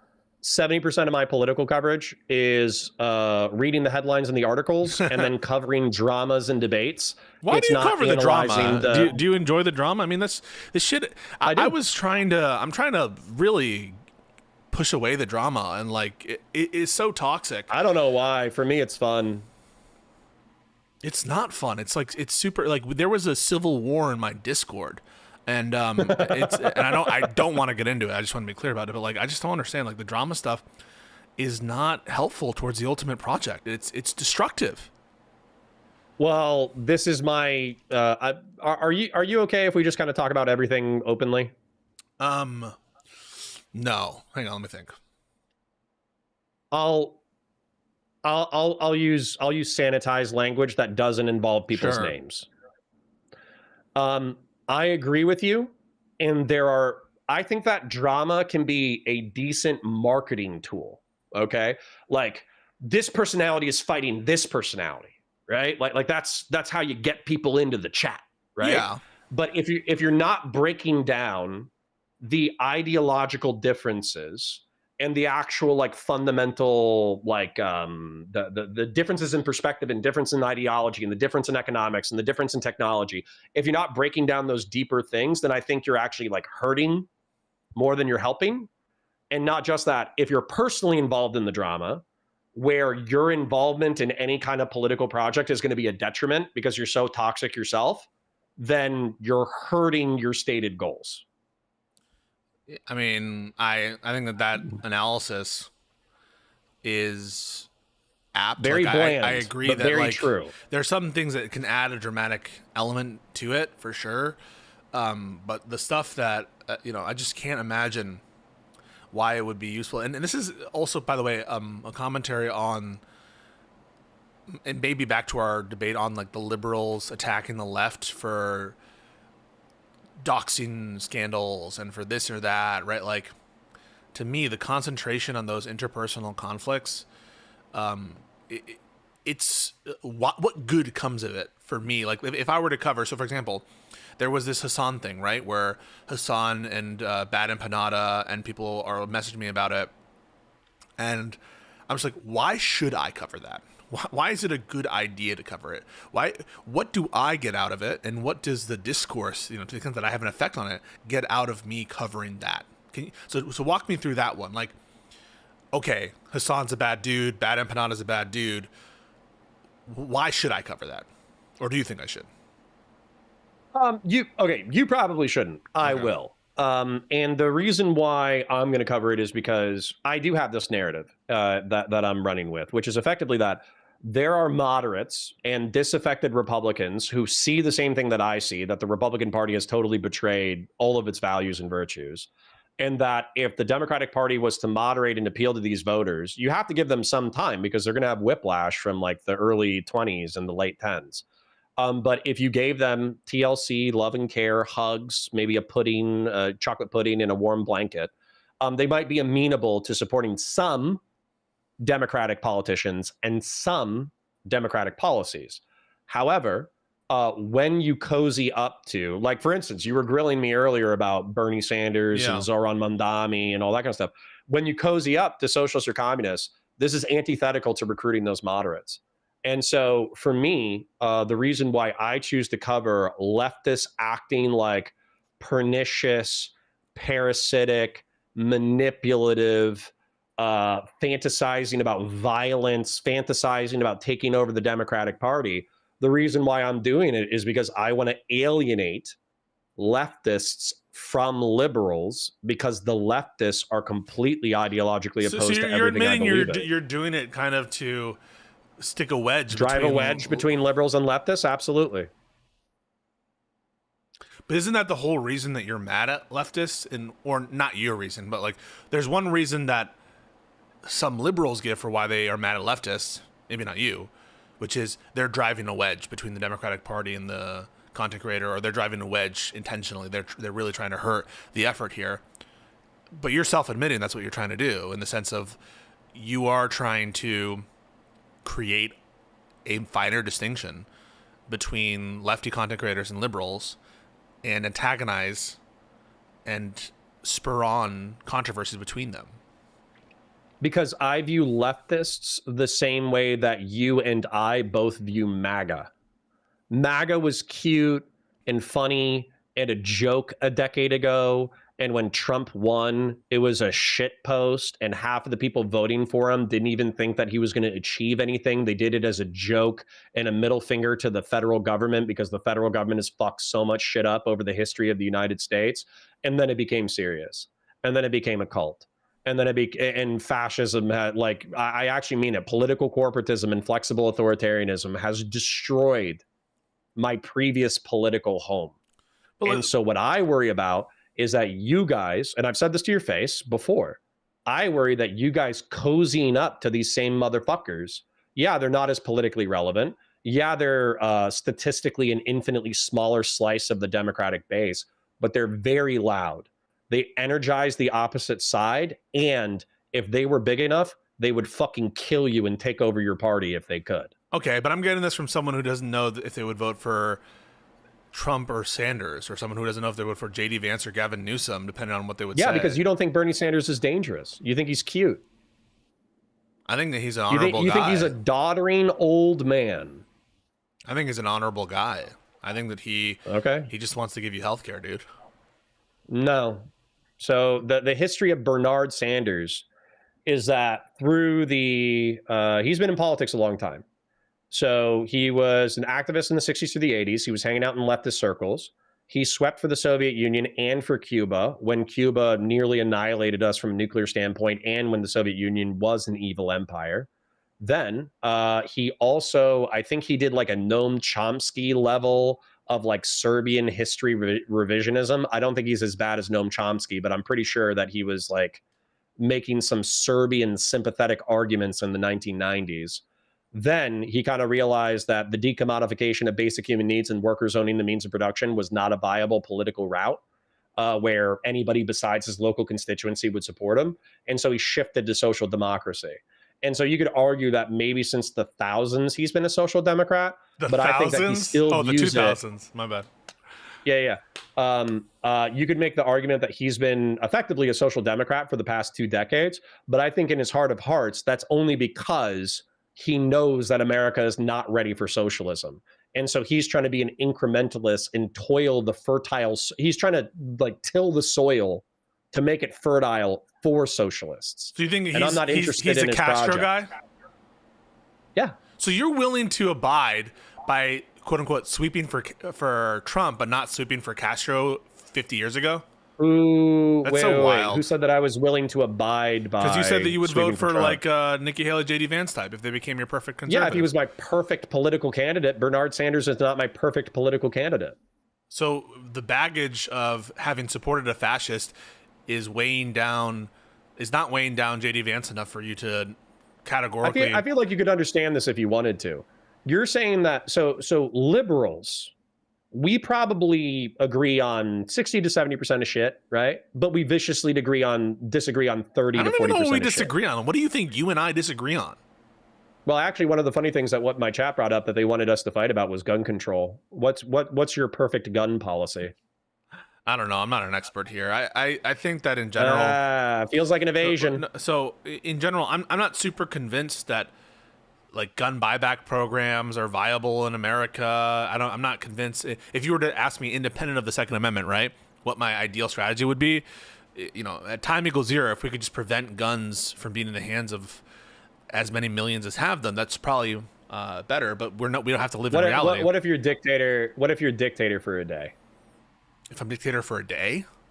Dictator for a day. You're Pisco Trump president day one. You have 24 hours to enact your perfect legislation, and it would have staying power, and it wouldn't have opposition in terms of. And you don't have to care about the Second Amendment as written. You can rewrite it. Sorry, one second, my wife. What's up?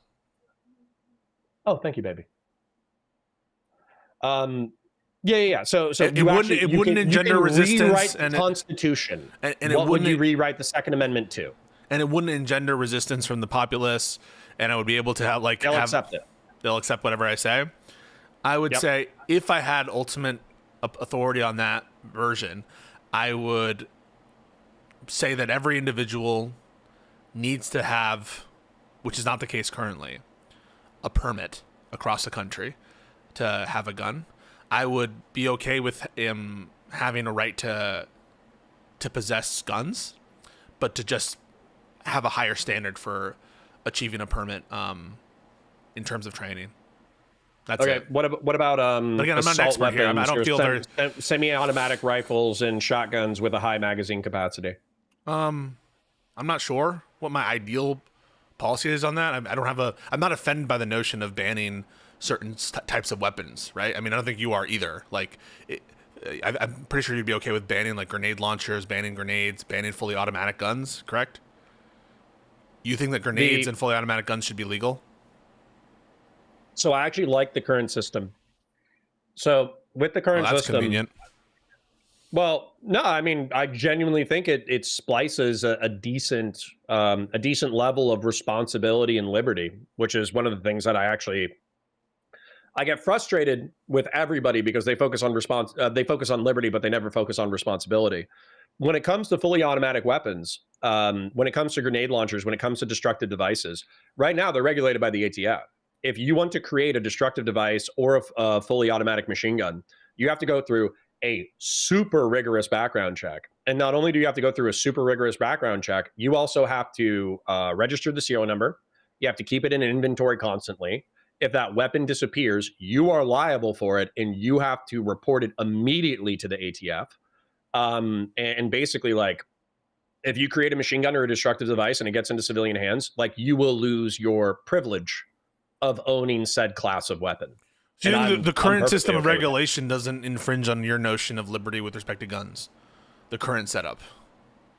Yeah, I think that I hate to say this because this isn't Second Amendment enough for the conservatarians in my audience, but yeah, I think the system as it currently exists strikes a good balance between rights, privileges, and duties. I think the thing that's missing is education and emergency risk protection orders. Well, I just find it funny because you were grilling me the other months ago when you weren't sure you were going to vote for Kamala at that moment for like the ban on quote unquote assault rifles, as though that would be a step too far. But there's already a great deal of regulations on all sorts of. Okay, but then we're just talking about a question of degree, not of kind, and the kind of threat that Kamala would represent if she were able to even implement the ban on assault weapons. Whatever that means, right? And you had I think a decent point, and so do gun enthusiasts have a decent point on like even defining the scope of what an assault weapon is sometimes like an exercise in futility. Well, we also have a legalistic and an appeal to history here as well, which is effectively like I read. Oh man, I'm a terrible political creator. I read Federalist 29 and 46 within the month. Like I've read 29 before, but I reread them with the new lens of my Democratic friends insisting that firearms are they're within the context of service in a militia, right? That's like the, generally speaking.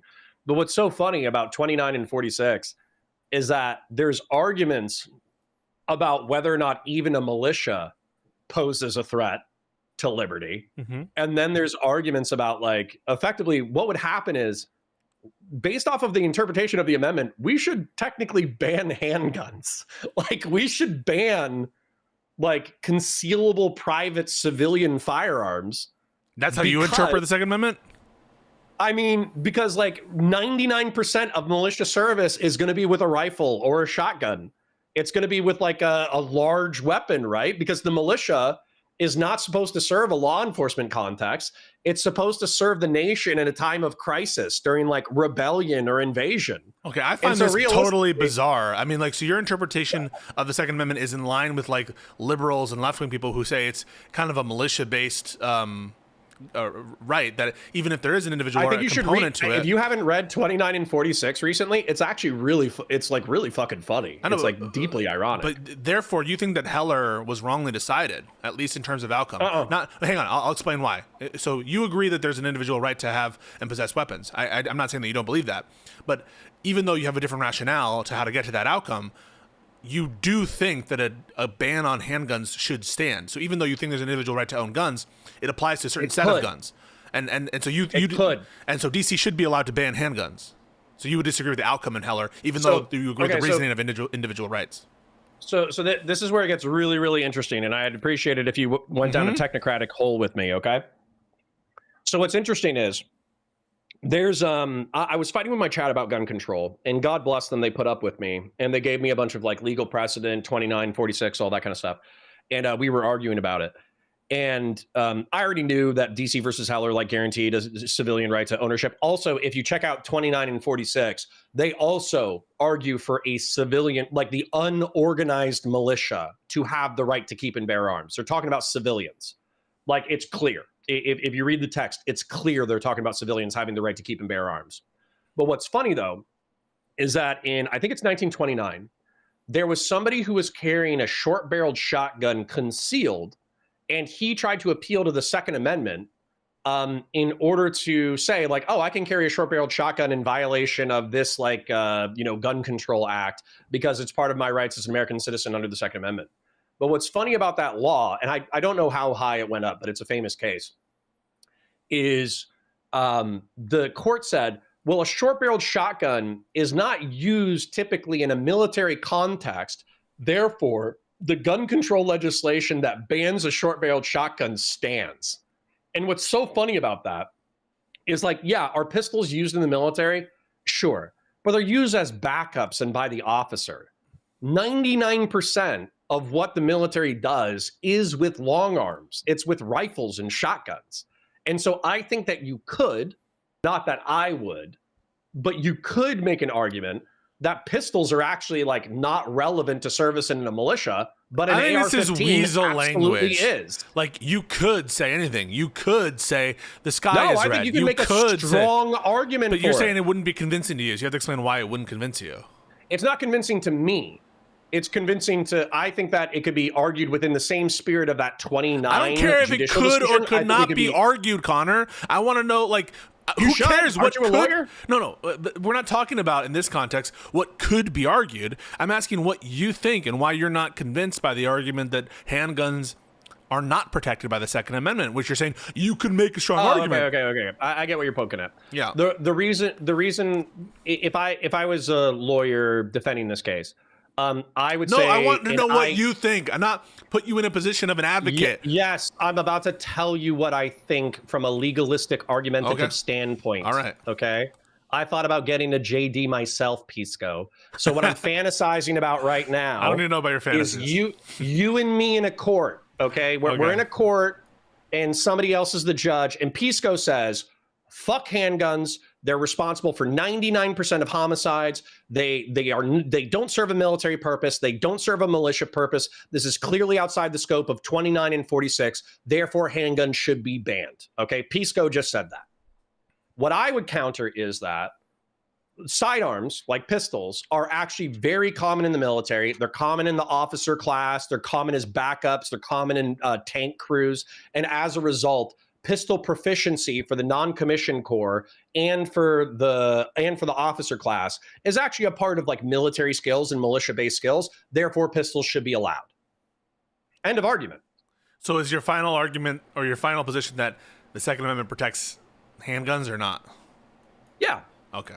It does, but I still think that you would, if we were in a race to win the favor of a judge, I think it would be a competitive fight based off of this logic. Well, not anymore. Well, not anymore, but I still think it would be like, let's say we time travel to the day before DC versus Heller and we have this exact line of argumentation in court. I actually think it would be like a 51-49 decision on whether or not pistols got banned for civilian use in the United States of America. I think they did address this in Heller. Let me hang on. You say something. I'm sure they do. Hang on. They had to have. But I'm telling you, that court case was probably. I understand. I hated this quote from Hillary Clinton for the longest time. I used it as ammunition to hate that bitch. And trust me, I hate her. But she had this thing where like she was like, well, I actually disagreed with the court at the time of decision of DC versus Heller for blah, blah, blah, blah, blah, blah, blah, blah. And I was like, fuck this bitch. She's trying to take my guns. But I actually understand her rationale a lot more now. I don't like it, but I understand it. Give me a second to try to find the quote. Military.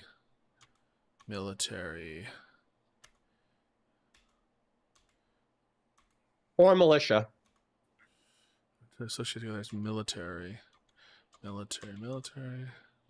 Or it is not certainly the court continued, it is not within judicial notice that this weapon is any part of the ordinary military equipment. So I think that is or is not. What's the statement? Can you read it again in full? Oh, sorry. This is the opinion of the court.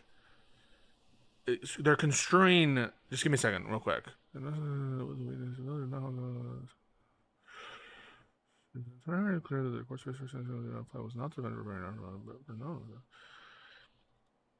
Rather, it was the type. Okay, so this is him criticizing Stevens' dissent.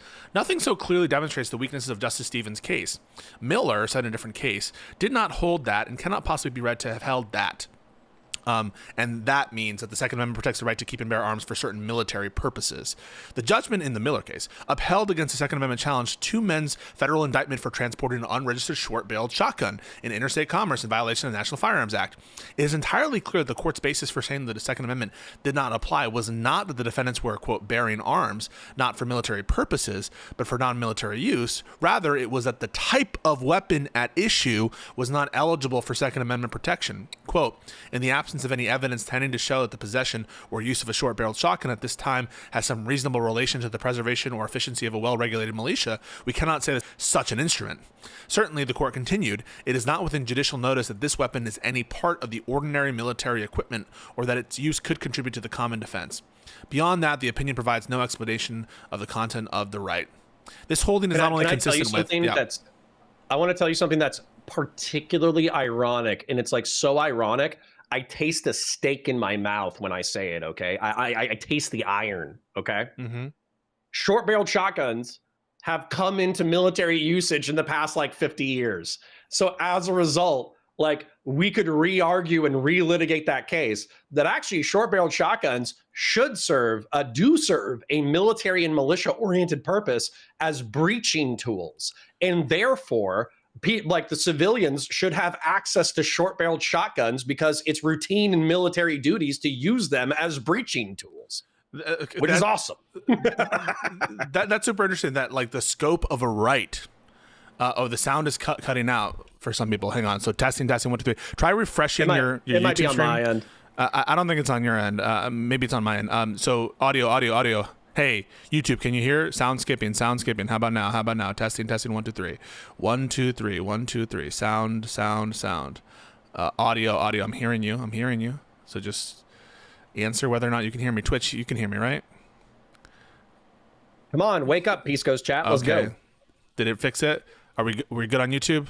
Yes, sir. Okay, cool. Awesome. Yeah, it would seem weird, though, that like the scope of the Second Amendment depends on whether like the government chooses to include something as ordinary military equipment. Like if they chose to include tasers as ordinary military equipment, would the Second Amendment include tasers? It just seems like to me that that can't be right. That can't be the right analysis. And it's something that like the courts have, at least the conservative originalist court has backed away from, is letting the current government or the current, policies of the government dictate what the Constitution means. Like what if all of a sudden? I'm with you. Yeah, go for it. I'm with you for the 29 argument. And by the way, this is like a 90-minute heated argument between my chat and myself. We were like watching completely unrelated content. We got onto like a gun topic, and then we just fell into a rabbit hole of like fighting about gun control. And that's how I found out about the. Did you say it was Miller, the short-barreled shotgun? Yeah, I think that's the Miller case. Yeah. So with Miller, that's where we found that. I don't agree with the rationale of Miller, but at least I understand like how a sane person could read 29 and 46 and arrive at Miller. Now, I think that person is personally like hostile to guns, but I at least understand the logic behind it. And so that's kind of where I ended up. But it's interesting because like you're not taking a maximalist view of the Second Amendment, which is like you can't put any regulations. I'm not hearing you to say that ex-felons can't have guns, right? Do you have a right to have guns? This is so funny. I've actually like I've moved so much, not on personally where I want the Second Amendment to be, but on where I think the Second Amendment is more flexible than I ever gave it interesting. Where I ever gave it credit for. So what's interesting is, in my opinion, firearms are actually like one of the least necessary elements of or one of the least. I'm trying to think of how to say this. It's like the least important part of the puzzle, okay? Because I could take 12 dudes with AR-15s. I know you could take 12 dudes. Right, thanks. Anyways, with that beard? So I could take 12 dudes with AR-15s, give them no training. Just let them go to the range with 25-yard weapons, 25-yard ranges, and just let them plink away with an AR-15, which, let's face it, that's like the current standard of the average unorganized militia member in the United States right now, is going to a 25-yard indoor range and shooting rounds, right? That's their level of training and competency. Whereas I could take technology from 1860, like 1865. I could get double action revolvers, lever action revolvers, and pump action shotguns, technology that's existed for 150 fucking years and was in military use. And I could train another 12 dudes, and I could give them more combat skills to the point that they would smoke the fucking AR-15 people. They would annihilate them, destroy them, like clearing rooms. It would be like a 10-to-1 casualty ratio of people using 150-year-old technology compared to people using modern technology. So what's interesting about that is it opens this can of worms where technically it's like, well, are we training the militia in order to be as efficacious as the military through technology? Or are we trying to create like a warrior spirit within the American populace where in case of emergency, in case of rebellion or invasion, they are capable of picking up arms and picking up the slack of the military and law enforcement? I would argue it's the latter. I would argue that the military skills are more important than the technology. In which case, if it's ultimately the grander purpose of the Second Amendment is informing a lot of how you interpret it, which is the kind of thing that the liberals are arguing in terms of their interpretation of the Second Amendment, then you wouldn't have any problem with, for example, not letting ex-felons own guns. If a state chooses to not let their... Go ahead. With felons, though, I think it should be like an adjudicated issue, right? So for instance, like let's say a felon like serves their sentence and they've reintegrated back into society, they're working a job, they have good relationships with their family or whatever. I would want a court to review their current status in order to restore their rights to keep and bear arms. Similar to the way that I would That's want your to, preferred policy, but you don't think the Second Amendment protects... Right. Well, that's your preferred policy, but you don't think the Second Amendment mandates that a state allow ex-felons to have... Like, I understand you would prefer a state to adopt a policy that's more allowing of a right, right? You know, right now federally it's banned, but maybe I'm misunderstanding. Are you saying that? Are you saying that argumentatively I would want felons to keep and bear arms, or I wouldn't want them to keep and bear arms? I'm saying you don't think that ex-felons have a right under the Second Amendment to keep and bear arms. Right, because we're correct. Because we're pointing to the purpose of the Second Amendment. If you read it as read with a maximalist interpretation, then you're going to say, well, the right of the people to keep and bear arms, it shall not be infringed. It makes no specifics about the category of those people, right? The federal government, right? But we have made all these common sense inferences where we say, well, if mental you're such health, a violent red flag laws, you know, schizophrenia. Yeah, like so you like sound like a things. liberal on guns, Connor. Well, I do, but that's because the truth is this was part of my argumentation with Mahmoud Khalil, by the way, though, is that with the First Amendment, we already have categorical exceptions to the Constitution that are like a reasonable interpretations of where a civilized society should be. And so if we have all these reasonable interpretations of where a civilized society should be in respect to the Second Amendment, why wouldn't we have those same expectations with the First Amendment, which is what I was trying to point out, Amendment maximalist. Oh, I don't think I'm a First Amendment maximalist. I think that I'm adopting, the First Amendment with all of the caveats that were understood at the time, including like defamation and obscenity and all of these different, areas of unprotected speech. And so I reject the framing that I'm but I would say that's inferential from other text besides the First Amendment, right? So I think it's influential. You're correct. If you just read the text of the First Amendment, it doesn't list all these categories. But what the right of speech meant to the framers was incorporated in an English common law view or English Bill of Rights view of the First Amendment. So yes, even though the words they are using to a modern audience wouldn't connote all of the exceptions to a learned audience at the time that this provision was framed, they would understand that it's not absolute, and it was never intended or understood to be absolute. I would say that I went from, if you checked out in 2019, I think the first thing that some of the first content that I ever created was like Second Amendment maximalist interpretations of the Constitution, because that was just like the culture that I was brought up in. That's the propaganda that I'd, digested, all that kind of stuff.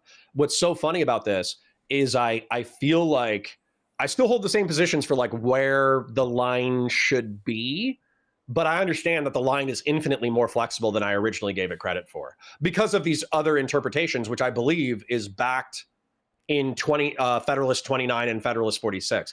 I seriously, I invite the chat. I know it's boring, but I invite the chat to read Federalist 29 and 46. I think you'll understand the concepts infinitely more. But I'll just add, though, that it sounds that your disagreement with Kamala Harris and Joe Biden on the assault weapons ban isn't like a rooted philosophical distinction. It's a question of whether the Constitution applies to such instruments and maybe what your preferred policy would be. But it's not like you're this gun maximalist. Even 50% of where go ahead. I was just going to say I don't agree with your characterization, and I'll tell you why. But I do want to read another super chat real quick. Q Phoenix says, "Show us the drawings, Connor." Thank you kindly for your super chat. Mm-hmm. I will show you some more drawings. So I don't agree with you. Okay. The reason why I don't agree with you is because Joe Biden, Kamala Harris, Adam Schiff, every person who ever talks about weapons of war, AR-15s, AK-47s, high capacity, because they're idiots on guns, because they never fired a gun and they don't know anything about it. Not only that, I don't think they've read 29 or 46, because they could have made the argument that I made, that warrior skills are infinitely more important than the technology. Therefore, we should focus on gun education and all this kind of stuff. And dude, you could technically, based off of how flexible I understand 29 and 46, in my opinion, you could restrict firearms to bolt action, single shot bolt action rifles and fucking revolvers. You could restrict it that far and still fulfill the Second Amendment. But what you would need to do in order to fulfill it is you would need to have the education component where you actively educate, like basically the Swiss model. Are you familiar with the Swiss model at all? No, I'm not, but you sound like a communist, so I'm not surprised you're citing Europe. Okay, so with Switzerland, all of their able-bodied, able-minded adult males who turn 18. I think they do like a 2-year stint of service, and they have a state-issued assault rifle that stays in their like a gun locker throughout the year, and they have an ammo. They have like an ammo reservoir. Okay. Now they're legally prohibited from opening it, except for during training, which I think they do twice a year. And so as a result, civilian firearms ownership is pretty strictly controlled. They still have it, but it's very strictly controlled. But then the militia element is fulfilled by these young men who have state-issued assault rifles. Mm-hmm. And so for me, I almost feel like that's a different fulfillment of the Second Amendment spiritually. Do you think that teachers should be armed? Not instructional staff, but I do agree with the Guardian program where school administrators can be concealed weapons carriers. I see. What do you think about, I was going to ask you a broader question because I think, listen, this gun conversation has white-pilled me a little bit about you, Connor, because it does sound that you're not as absolutist as you sounded some months ago. And maybe that's because of your research, the legal research, maybe, your priors about at least some of the logical conclusions made by certain of your principles don't make sense anymore in keeping with your new historical understanding, which I totally respect you for kind of like, I don't know if the right word is moderating as opposed to just shifting your understanding of the history and that guiding. I'm shifting my understanding. Yeah. I try to tell the truth as I see it. Sure. So that's white pilling me a little bit, but it just makes the kind of, in retrospect, reaction to Kamala and Biden's policies there, it's a little bit over the top. Yeah, they want to ban assault rifles, but you'll fight them against that. That's just like one of a bunch of policies you might disagree with, but it's not. No, because I think this is an argument that you and I almost had on Steven's stream, but then we didn't actually end up having it. Right, yeah. Where does power come from? Power resides where one believes it resides. Are you fond of True. Rizzles? I mean, that was my parable, absolutely. Game of Thrones reference right there for those of you who don't know. But okay, so power resides where people believe it resides. There's a parable behind it. We'll skip the parable since you're already aware of it. But my question to you is unironically, so power resides where we think it resides. Well, we've seen how fragile the Constitution and the rule of law can be when you have 30% of the country that doesn't care about the Constitution or rule of law. So if 30%, so if we agreed, let's say in 2005, we agreed that the power of the United States rested in the Constitution of the United States and the rule of law that the federal government and state governments are able to provide as a constitutional republic. And we agreed on that.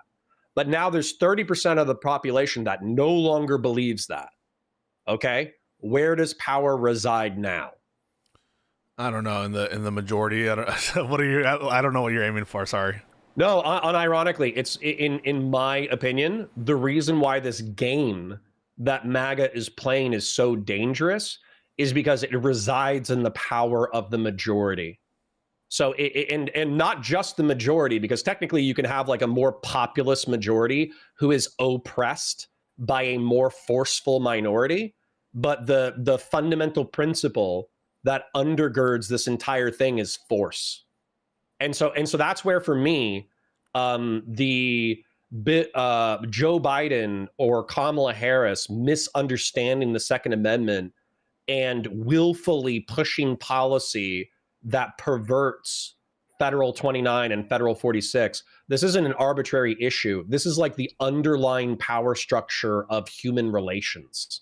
They misunderstand humanity. I think it's a little bit much just because they want to ban some guns. They misunderstand humanity, but I want to. No, I genuinely don't.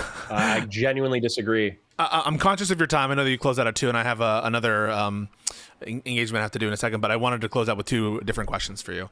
The first is, name a single thing that Trump has done in this second term that you like. Can you name one? What has Trump done that I like? I think you're going to hate this, but give me a little bit of latitude. Securing the border. Okay. Now, doing that by executive fiat, doing that by torturing people, doing that by deporting them, all that's evil shit. But that's how he's doing it, Connor. That's one of the one of the main ways in which he's doing it is doing illegal and fucked up shit. You asked me policy. Yeah, policy can be both effect and cause. I'm criticizing cause while lauding effect. Oh, but you would never say this like, oh yeah, he's got gun crime down, and what they did to get gun crime down is they arrested everyone who owns guns. Like, you wouldn't be like, right. Oh, well, I agree with the policy of getting gun crime down. And you know how they did it? It's just by arresting all the gun owners. Like, you would never grant that. You'd be like, that's crazy. Yeah, You're right. All right, so then are you going to take it back? Take it back, motherfucker. Take it back. No, I'm not taking it back. Why not? I'm not taking You're it back. So proud sometimes. Just take it back. Because it's a stupid thing to say. Really? Yes. Pedal? It is dumb to be like, pedal? what are we talking about? Pedal? What are you talking about, pedal? Kettle. Kettle? You are a kettle. How am I a kettle? Calling the pot black. How am I you are hypocritical? So proud sometimes. You are so proud sometimes. You are so obstinate sometimes. You are so stubborn sometimes. You accepted the parallelism. No, you accepted the hypothetical that it would be ridiculous, preposterous to say, well, they got gun crime down. I agree with that policy. If the way he did it was so perverse and illegal and contrary to rights, you would never grant that, and you just won't grant it in your case of the border security because of pride. That seems to be what it is.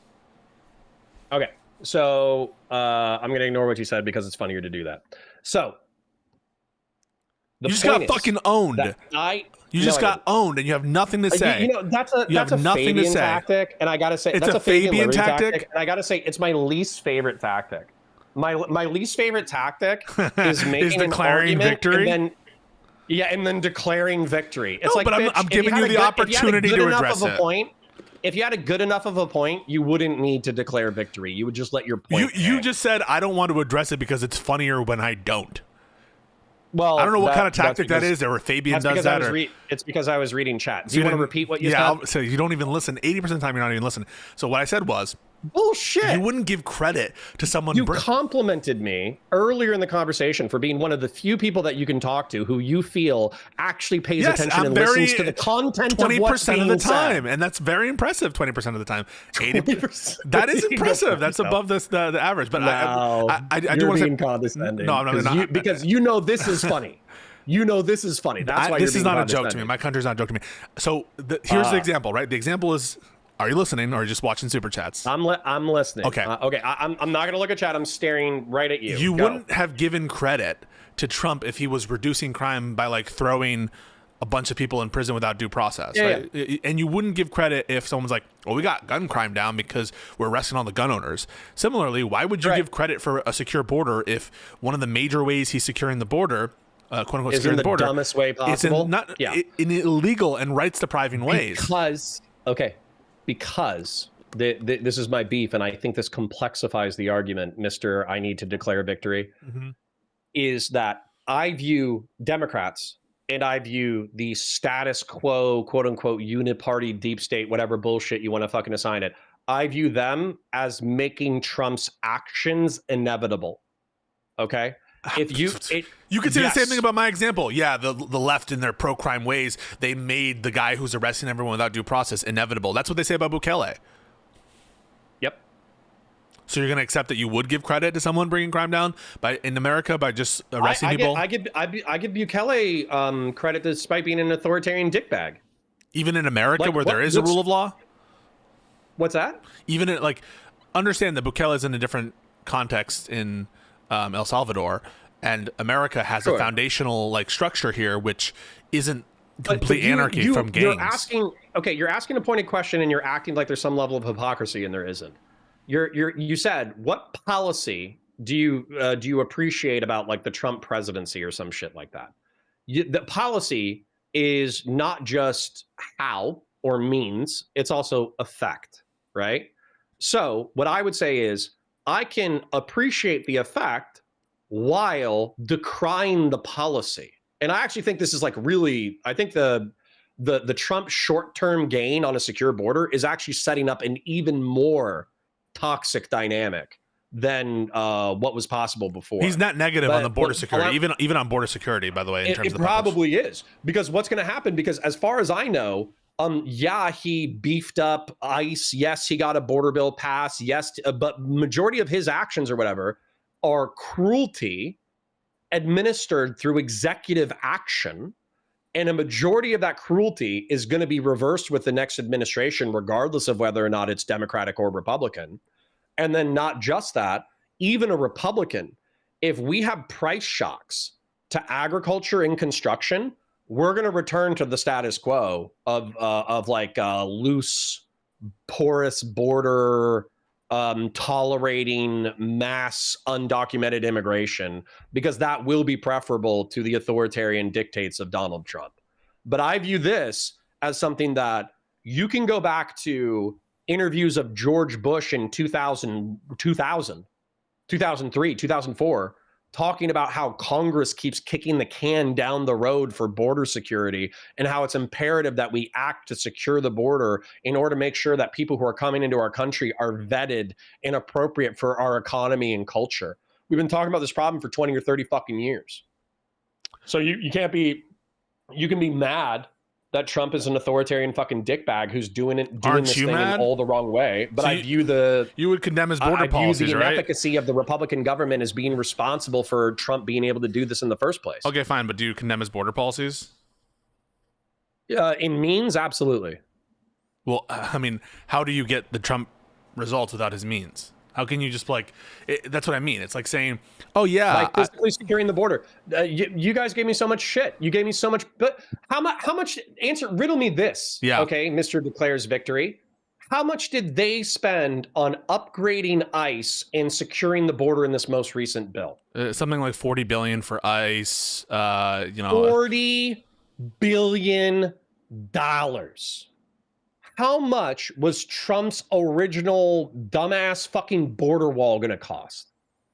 It depends at different times. They gave him way more than what I forget the amount of that they got for border wall. The figure I'm giving you is not the figure for the border wall. I think it's between 6 and 21. It's either 21 or 6. Okay, the border wall includes $46 billion for construction, and initially the debate in the first term was like between 5 and 10 or something like that, if I recall correctly.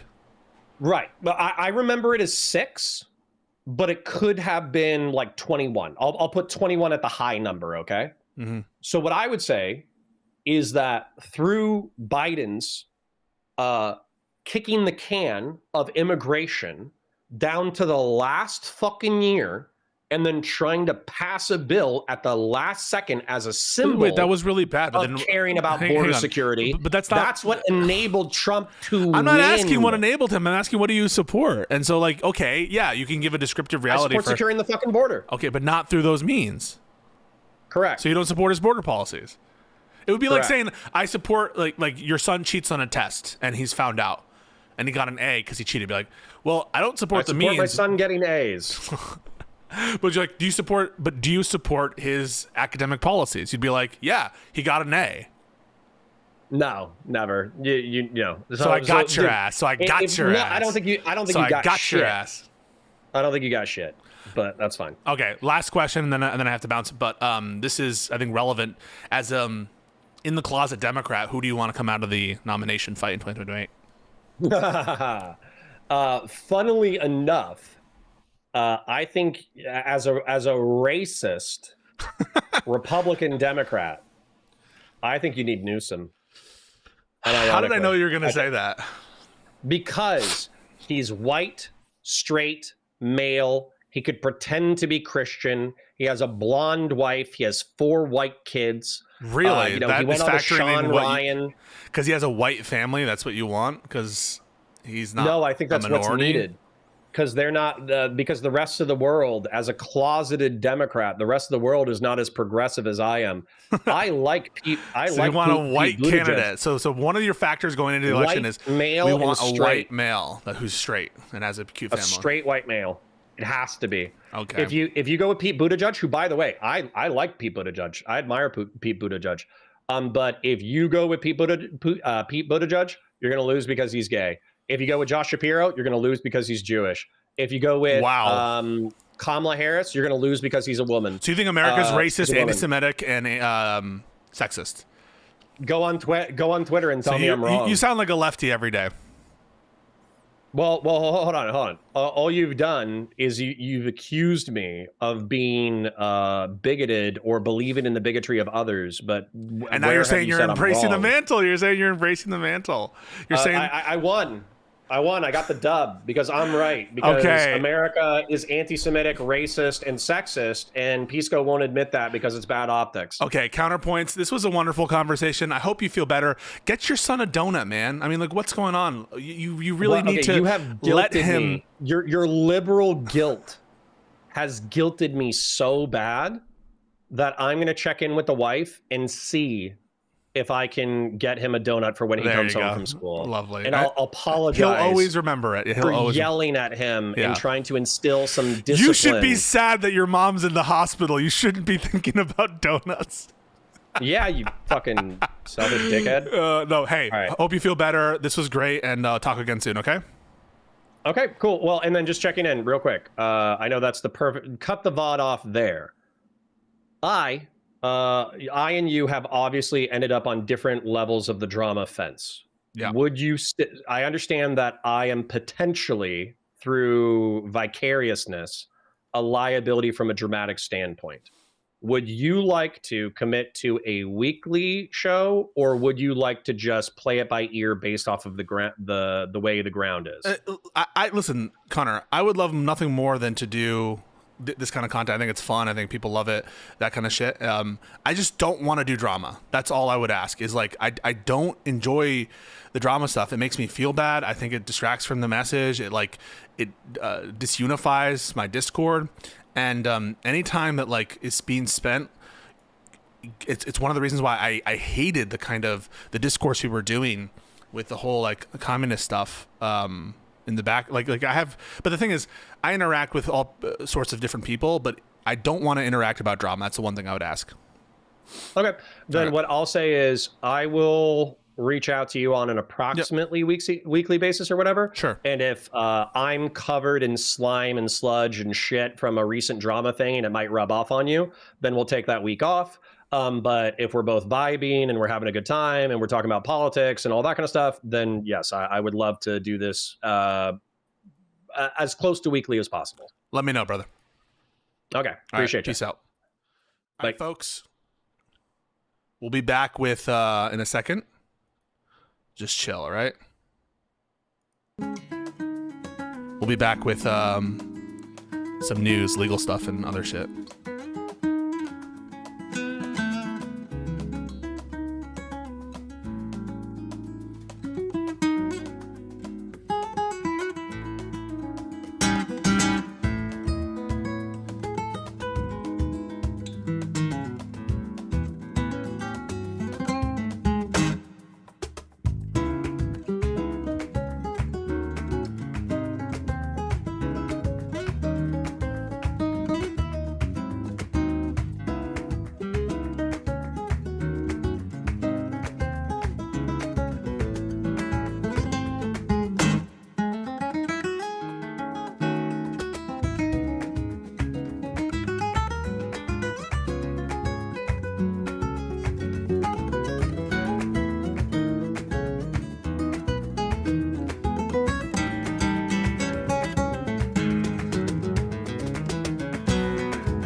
sec.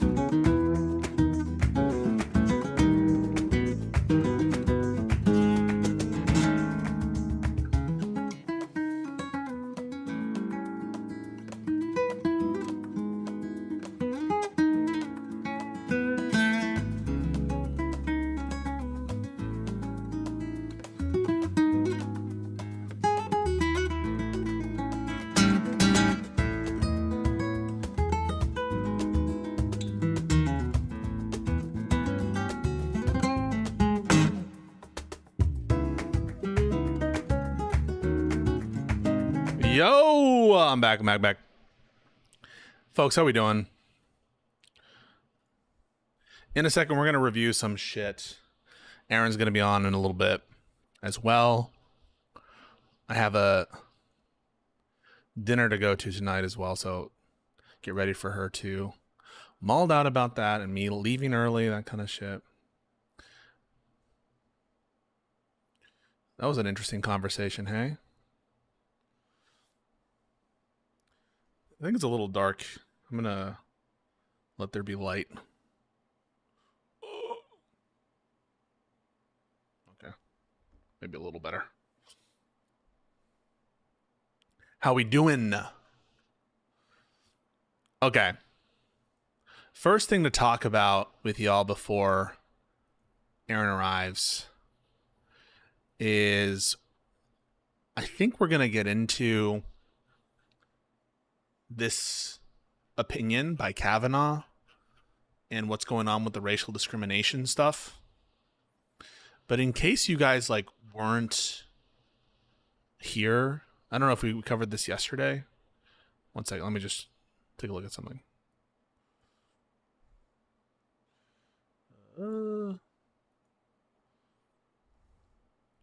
Boom. This opinion is, the more I think of it, insane what the Supreme Court is allowing for. And it's not just that they're giving Trump wins, it's how they're giving them his wins. It's on this like shadow docket.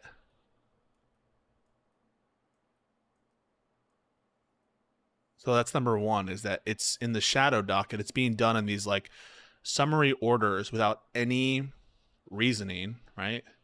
This is the shadow docket. No reasoning, really. It's an application for a stay. So that's one problem. Two, they're not applying the standards, these kind of like equitable standards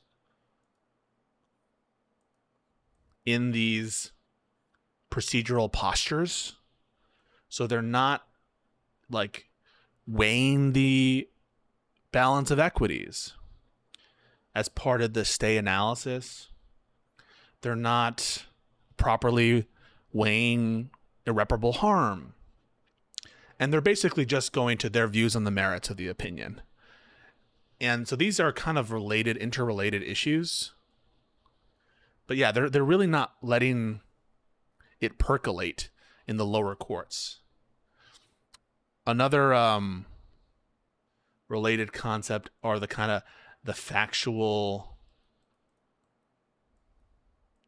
deference. The court is not giving proper deference to the lower court in terms of their factual findings. In this case, there was a finding by the lower federal district court of California that they essentially were doing like a race-based policy as one of the different factors. And like, they're not weighing that sufficiently in terms of their analysis. And then on the merits, their position is completely untenable in line of their, like with the precedent. So here, if you take Kavanaugh as an indicative of where the majority is at, he is just ignoring these precedents and trying to make a hash of them, in my opinion, and allowing for reasonable suspicion in the context of detentions in America to be based on like whether you're present at a location, like a car wash, whether you do a type of work, whether you speak Spanish or have an accent, or whether you're of a given race. And Kavanaugh explicitly states that it would be permissible for the government to consider race in making these kinds of stops. Look what he says. To be clear, apparent ethnicity alone cannot furnish reasonable suspicion. Under this court's case law regarding immigration stops, however, it can be a relevant factor. And understand what that means. We are not talking about race / ethnicity for identification purposes, right? ID purposes.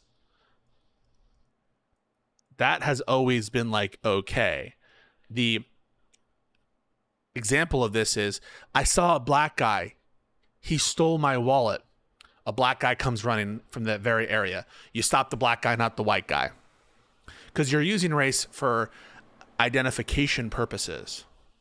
But what Kavanaugh is stating is that you can use race or ethnicity for propensity purposes. Propensity purposes. Not to match a previous identification of someone known to have done a crime, but to use race or ethnicity because of a stereotype or propensity for a race or ethnicity to engage in a crime in general. And he is being, I think, weaselly in limiting it to immigration stops. So under this court's case law regarding immigration stops. Thank you so much for the super chat. I'm going to repeat myself. Editor. Under this court's case law regarding immigration stops. But he doesn't say for criminal stops, right? This could say just stops and eliminate immigration. The reason he limits it to immigration, in my opinion, is because he's trying to improperly cabin the ramifications of what he's talking about. But reasonable suspicion is not a immigration specific terminology or concept. Reasonable suspicion emerges at, reasonable suspicion emerges as a concept from this case, Terry v. Ohio. That's where it's really crystallized. And that is from the Fourth Amendment. That's an interpretation of the Fourth Amendment. And that, of course, applies both to stops for criminal detentions or for any kind of civil detention. And obviously in immigration. So there's nothing about the reasonable suspicion analysis that would limit the use here to just immigration, because of course what constitutes reasonable suspicion is analyzed under a constitutional principle which is applied more broadly than just immigration. I hope that makes sense. And so what Kavanaugh says is, yes, you can't use ethnicity alone, but you can use ethnicity for propensity plus maybe one other thing. And he's a little bit cagey about what that would entail.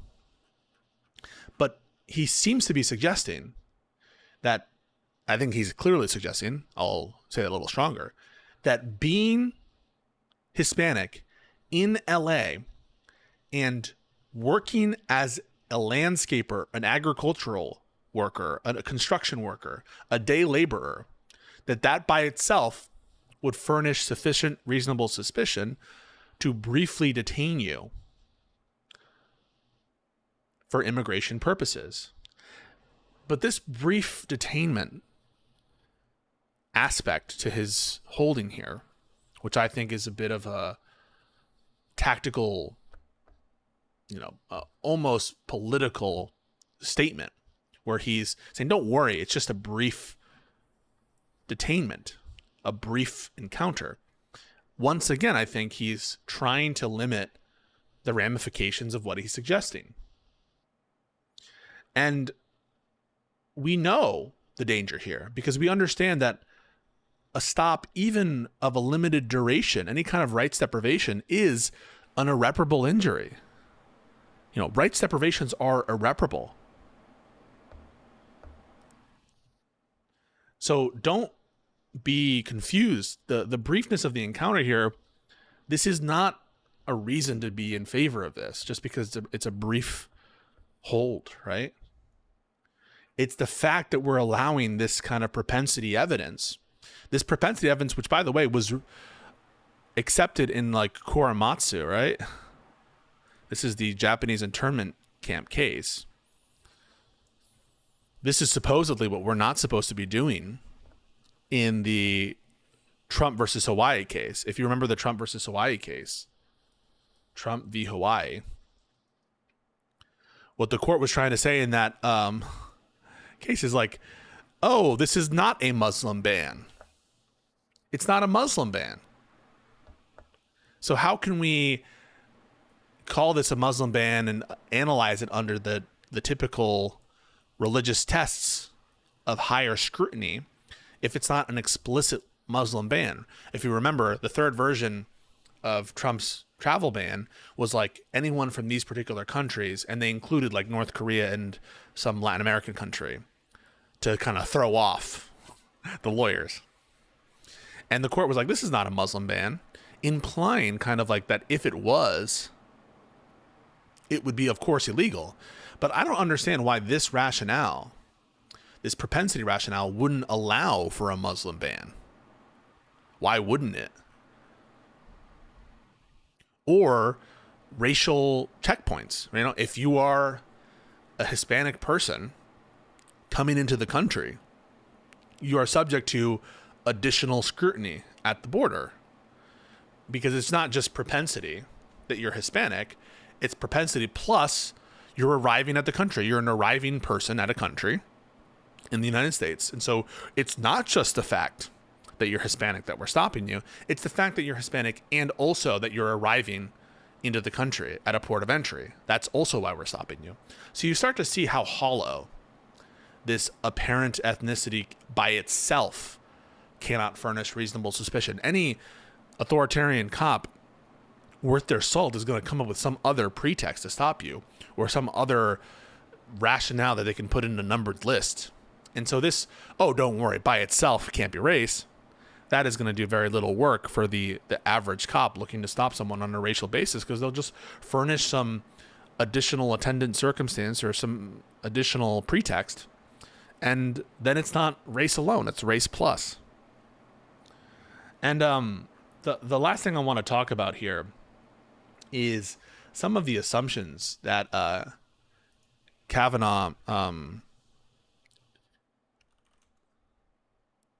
seems to make in his opinion. He says, moreover, as for stops of those individuals who are legally in the country, so he's trying to speak to the potential damage that might be done in this enforcement pattern, which kind of just looks at your ethnicity and where you are physically located to stop you for purposes of reasonable suspicion on immigration matters. He's saying, don't worry, it's not that big of a deal. He says, moreover, as for stops of those individuals who are legally in the country, the questioning in those circumstances is typically brief, and those individuals may promptly go free after making clear to immigration officers that they are U.S. citizens or otherwise legally in the United States. The fact that you would, even just say typically brief, when there are numerous noteworthy instances where like U.S. citizens have been arguably like deported from the country, where they've been held for weeks under the current administration, is a little bit funny. And also, like, once again, like the briefness of the rights deprivation is typically cold comfort. We think of rights deprivations as irreparable harms. So imagine that the government said, hey, we're just stopping you from releasing your newspaper today. it's a prior restraint on speech. This is an example of how strict the courts usually are on rights deprivations. We say that's a irreparable harm. To delay you from exercising your free speech or and having that kind of rights deprivation is an irreparable injury. So the briefness, again, I think that's it's not a optimistic sign, I think, for the mindset of the court, or at least for Kavanaugh.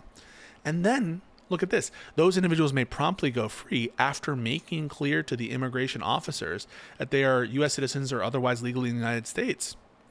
This is presupposing that you would even talk to the police, right?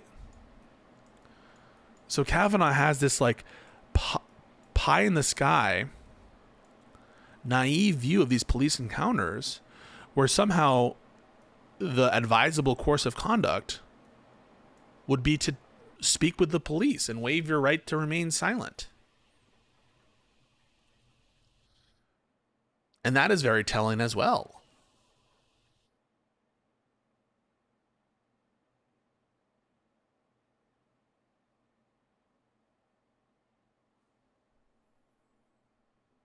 Anyway, those are just my thoughts on some of this opinion. It's really bad, man.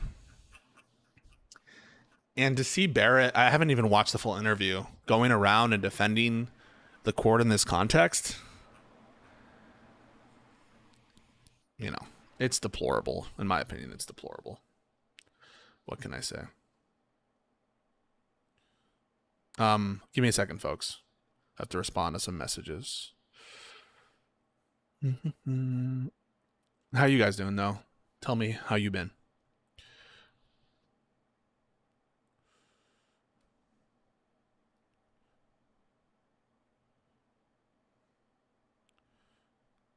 Say,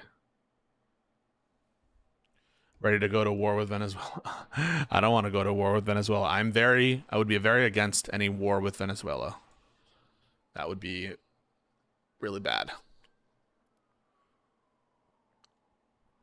And I hear some of this, by the way. I hear it on the tariff issue as well, where people are like, the tariffs,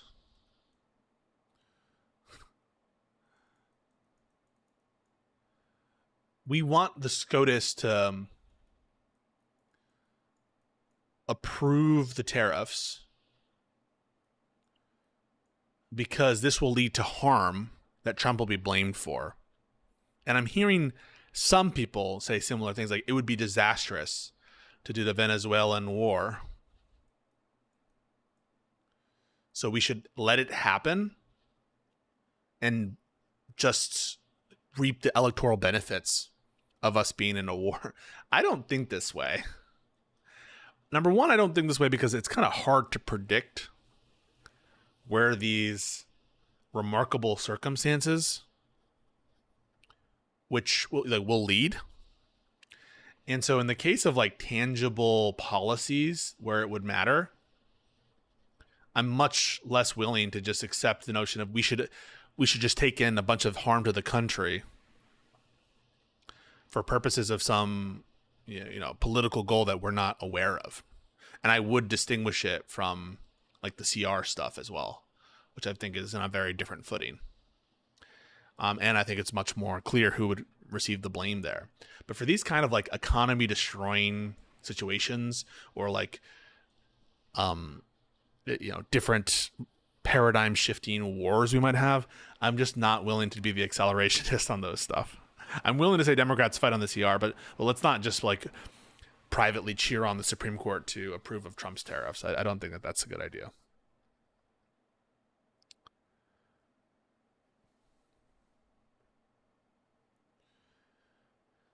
Amy Coney Barrett argues that SCOTUS is unbiased. I mean, it's a ridiculous notion. It's totally a ridiculous notion.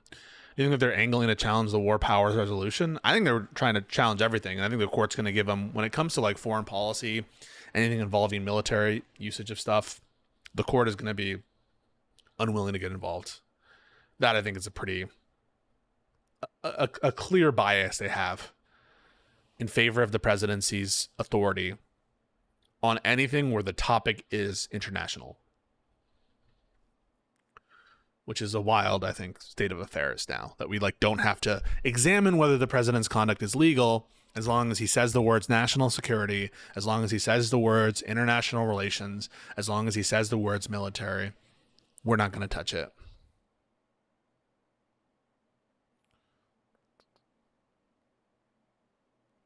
But yeah, it's a good question.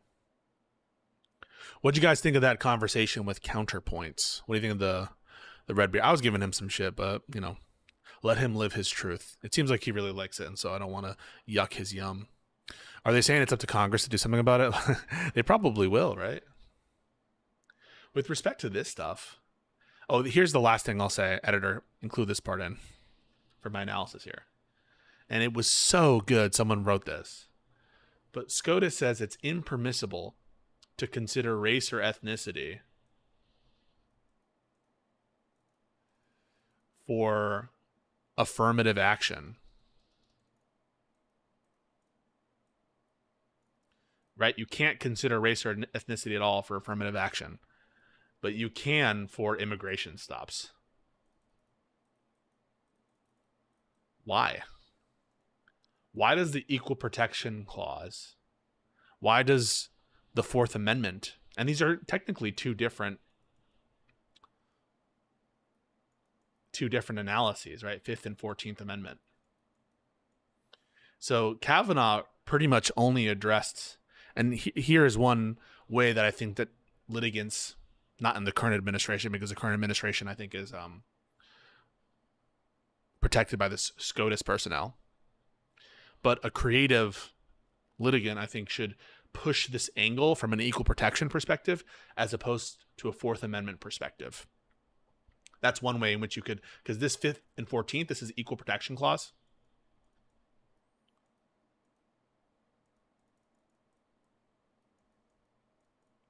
And this is unreasonable. This is the search and seizure, right? Search and seizure.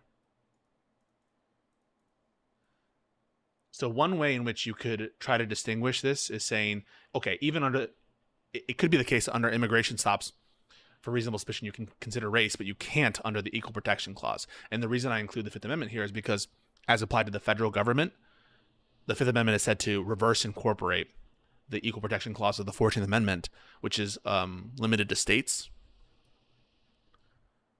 And so that's why it's 5th and 14th. So yeah, it is, I think, insane that you're allowed to discriminate on the basis of race for purposes of an immigration detention, but not for purposes of affirmative action. And one way I think that you could try to clarify the distinction here is to say, okay, first, it's unconstitutional under the Equal Protection Clause, regardless of what you're saying, for purposes of reasonable suspicion. Why doesn't the 5th or 14th stop unlawful seizure of illegal entrance by immigration? We have two different standards of due process based on where you were born. So the 5th and 14th Amendment with respect to Equal Protection Clause, this only applies to certain suspect, quote, suspect classifications. Most laws, right, are going to make some category by the very nature of writing a law. It shall be against the law to smoke in public places, right? That is treating smokers in public places differently than people who don't smoke in public places.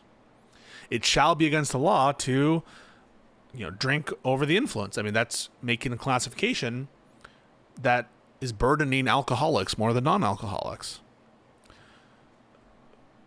So we use the kind of equal protection analysis mainly for suspect classifications and quasi-suspect classifications. That was the whole argument about whether trans people and whether you're transgender qualifies as a suspect classification. Supreme Court didn't deny that, but they were close to saying no. Amy Coney Barrett wanted to say no, they're not a suspect classification.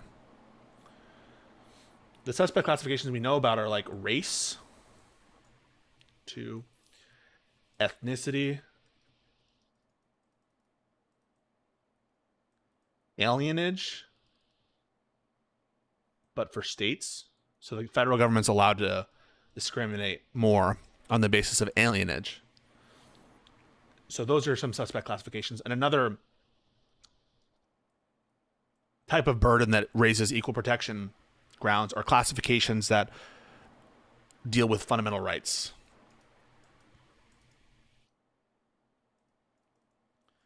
So it's not a suspect classification. Age, for example, is not a suspect classification. But separated and apart from the constitutional provision that makes it so that everyone who's 18 and over gets to vote, separate and apart from that, right? If you have some kind of rule in your state that only people of the age of 22 are allowed to vote, that would burden a fundamental right. So even though the age is not a suspect classification, it burdens a fundamental right. So that's the kind of equal protection analysis here. And obviously, any kind of restriction or policy that's based on ethnicity, for example, Hispanic ethnicity, that would be a suspect classification. And so you'd want to analyze that regardless of the reasonable suspicion standard, right? Some kind of equal protection analysis of the policy under this kind of categories of classifications. That's how we think about these equal protection issues. And this is the terminology that I would encourage you to use. People will often use the term like a protected class, right? But I wouldn't think of it that way. This is better. This is language that is better used for like anti-private discrimination frameworks like Title VII, your local city's laws against racial discrimination in hiring and housing is what like the state is as an anti-discrimination framework defining as a protected class. And they can do so in a broader way than the Constitution. So a lot of equal protection frameworks of the states or like anti-discrimination frameworks of the states, they go way farther than what the equal protection allows for. And they define things as protected classes. I would encourage you when you're looking at the equal protection analysis from a constitutional perspective to speak about suspect classifications. And those are ones in which they're impinging. And also, by the way, sex and gender, this is kind of the intermediate scrutiny analysis. So it's not a purely suspect classification that gets the same standard as race, ethnicity, alienage for states, sex and gender. How I'd encourage you in the constitutional context is to say suspect classifications include those that impinge on like race, ethnicity, alienage for states, things like sex and gender, or classifications that impinge on a fundamental right.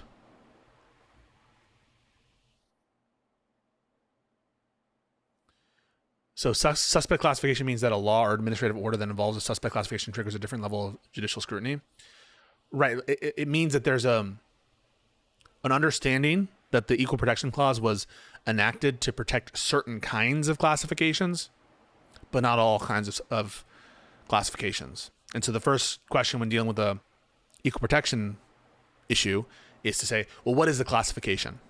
And how you define the classification will change the answer often, right? So in the context of the trans hormone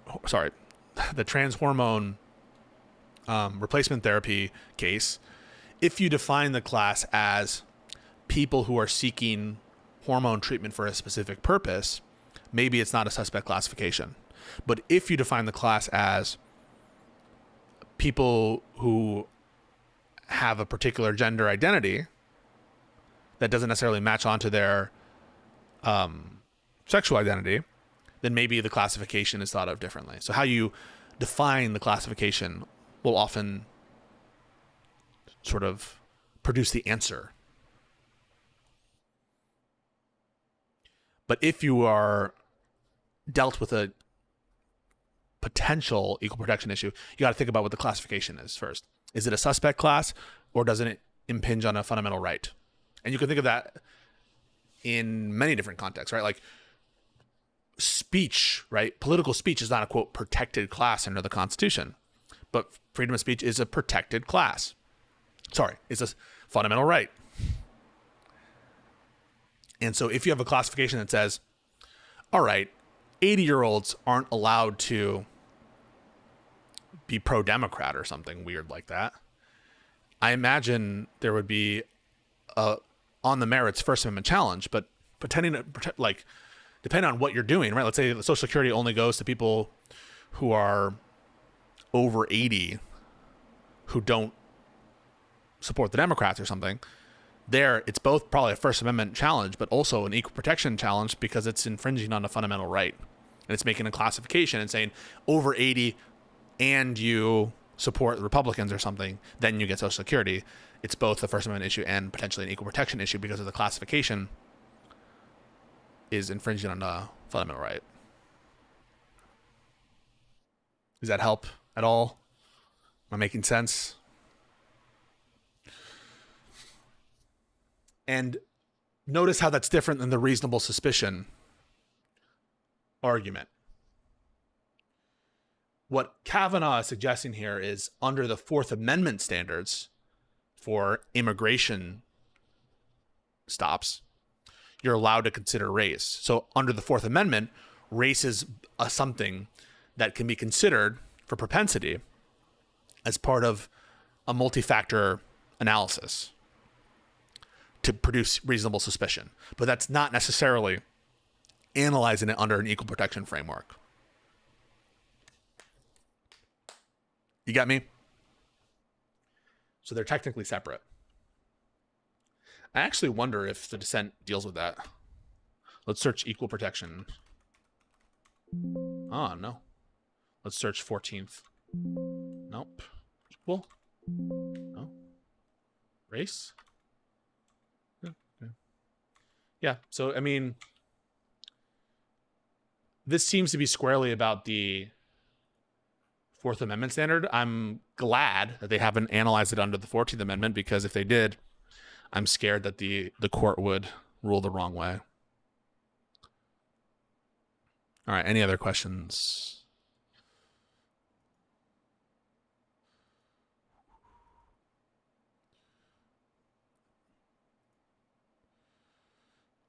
Don't know what's taking Erin so long. She said she'd be ready at 1:40, 30 minutes late. Wow. See what Harry Enton is saying. Oh, very early, but as a Buffalo Bills fan, I can tell you, you'd rather see your fortunes rising in week one than falling. Thank you. Go Bills. What a win last night. My goodness gracious.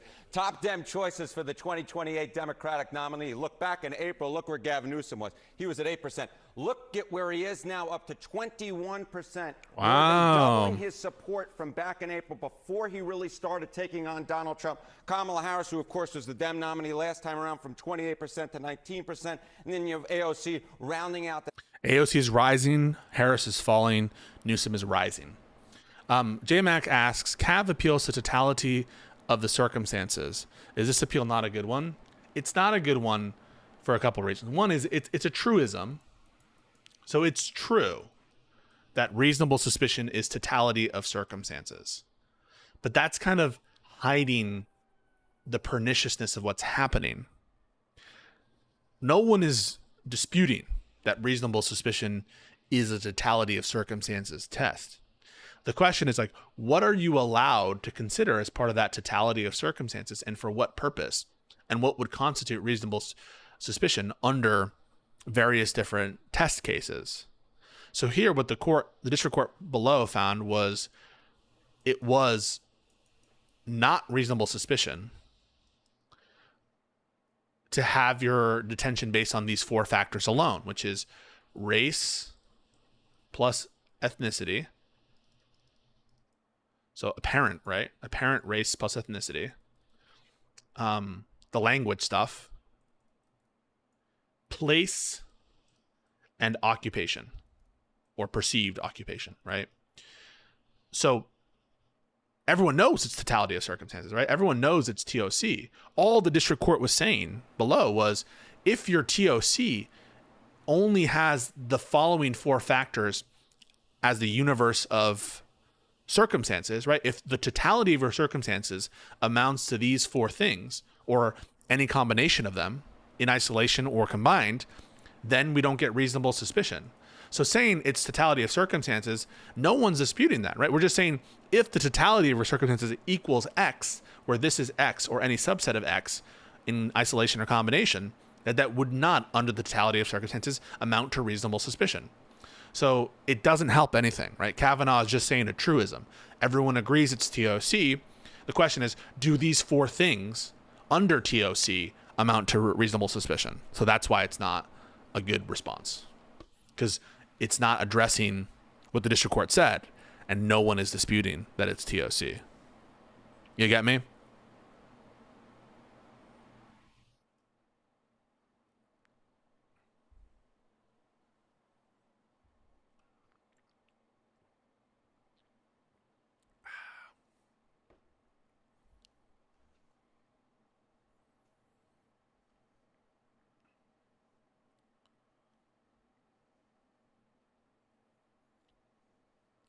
So that the combo of those four alone can't reach reasonable suspicion. That's what the district court found.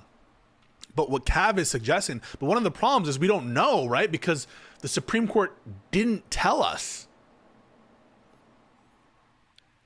The Supreme Court didn't tell us, well, are we holding on this on standing grounds? Are we doing this on Fourth Amendment grounds? Are we doing this on some other thing?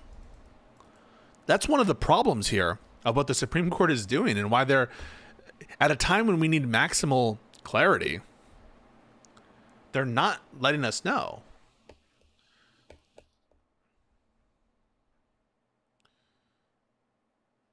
But yeah, the district court found that these four things in combination or isolation can't amount to reasonable suspicion. And I agree. Right? Like, this combination of four things would apply to millions of people. And there's no response to this, right? Kavanaugh talks about the numbers here. 2 million of a population of 20 million. But if 50% of the population is Hispanic, then that's what? That's 10 million people. And so at its maximal, apparent racial ethnicity wouldn't be enough. But like, add any other one of those factors. If you're Hispanic and you speak Spanish, because that's not ethnicity, right? Ethnicity and speaking Spanish are technically different. That would apply probably to what? At least of the millions of people who are Latino identifying in LA or California area, right? I'm assuming, let's just be generous and say only 25% speak some amount of Spanish or have an accent. That I think is a underestimate. So let's call this, 2.5 mil. Millions of people are going to fit under this standard of reasonable suspicion.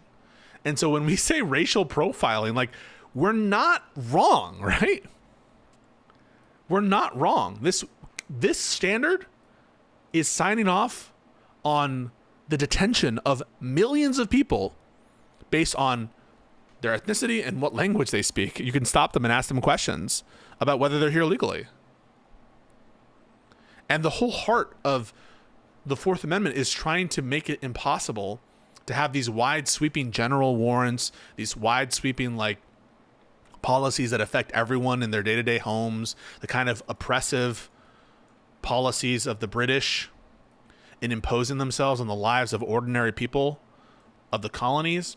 And so this kind of reasonable suspicion standard that would apply to millions of people based on a stereotype, even a stereotype based somewhat in statistics, that has never been enough for reasonable suspicion. And trying to dishonestly frame it as an immigration question just, takes the cake.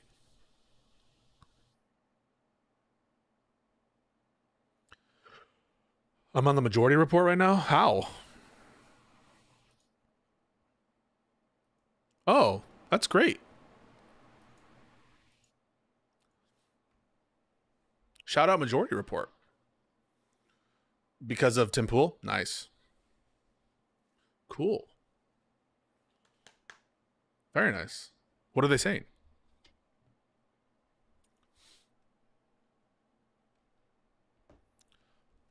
10 million is nearly 3% of the population. Right. I mean, it's like a lot of people. And again, this is just in LA, right? This is just in the LA area, if we take these numbers to be accurate.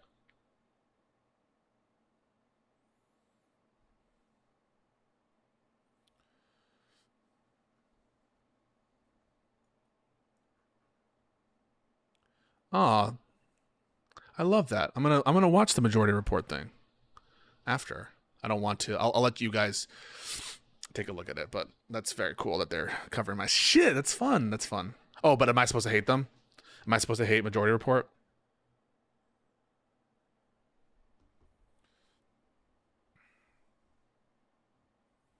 I generally like Majority Report. I like Sam Cedar. And I even fuck with some Emma Vigeland takes. I don't agree with every Emma Vigeland tweet. I don't agree with all the things she says, but she can be based. I don't know. What can I say? It's the same kind of way I think I deal with Kyle and Crystal. That, you know, I don't agree with them on everything that they say, but proximally I do view them as more allied than MAGA, certainly. And I know that it affected Emma Vigeland a lot when Kamala lost. Like, she cried.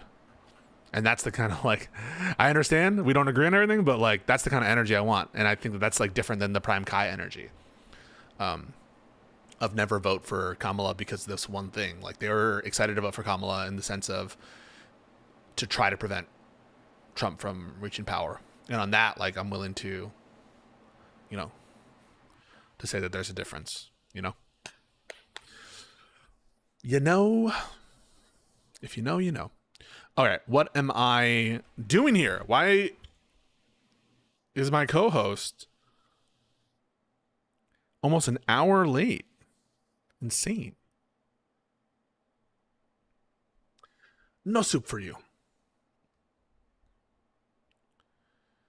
Oh no, Sam Cedar. What? Wait, is that a... Who was that? Oh no, Sam Cedar. What a nightmare. Is there a remix song? Oh, there he is. Oh no, Sam Cedar, what a fucking nightmare. Oh no, Sam Cedar, what a fucking nightmare. Oh no, Sam Cedar, what a fucking nightmare. Oh no, Sam Cedar, what a fucking nightmare. Yo, what's up? Sorry, I was listening to Sam Cedar, what a nightmare. How you doing? Oh, I heard somebody in my chat just said you and Pisco got a shout out from Sam. That's from so our boy cool. Sammy Cedar. Yo! So I guess he's going over your Tim Pool debate or something like that. I don't know. Yeah, let's do it. Let's do it. Let's do it. Do it. Do it. That's so cool. Maybe we can be on right? one day. I mean, he's already covered my work, so I've already been there, done that. But wait, what? He covered your work? Yeah, because I fucking asked Dave Rubin twice, not once, but twice, why the fuck he keeps dodging Sam Cedar Yo. to his face, and so he covered it. You know, one thing I did at the Tim Pool debate in the comedy whatever club that they had is I said Red Bar is watching, but they cut that part out. What's that? What's Red Bar? You know what Red Bar is? I probably will as soon as you explain it. It sounds familiar. It's the guy with shit. He's like a comedian who goes after other comedians. He's very funny. He has this co-host named Jules. He says a bunch of stuff. Okay, I think I broadly know what you're talking about. Yeah. Okay. Do you, or do you not? That sounds familiar. Yeah. What do you think about Pirates of the Caribbean? Turn on your cam. I will. Just give me a sec. Are you? Hang on. One sec. Wait, I'm gonna do a link for you. All right, one sec. Okay. Can I do a link for you? Sure. All right. How you been? You were late. Yeah, it been known to happen. But I'll never until I top when you were like late for over 2 hours because you were talking to a random caller, not even like a serious guest, just like a random caller. I give myself some leeway. Not everything needs to be like a contest like that, you know? Does it need to be, but it's so fun when it is, you know? One sec. I'm setting up the link. You look very cool. Yeah, I'm doing a Pisco impression. I'm missing the hoodie though. Sorry. Yeah, you are. One sec. Let me get this The situated. actual answer is that I have a super fun eye injury that looks really, really good. Oh, well, I'm sorry about that. It's okay. I'll live. Joining the studio. Closing this. Copying the link. Sending it to you.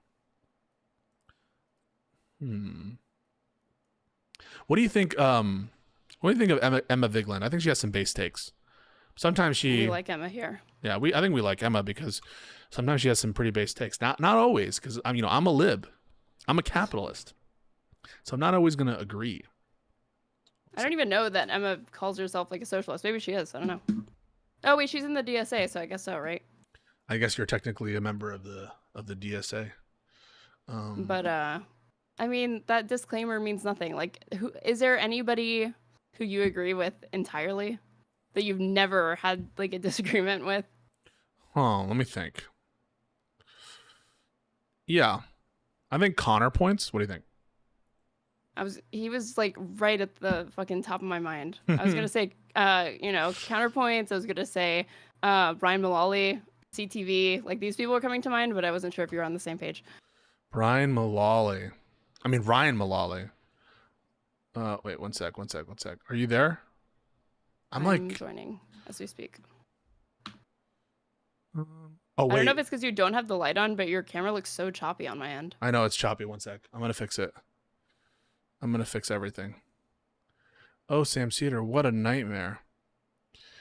We really need to have our tech. I can't be making fun of Lindy Lee.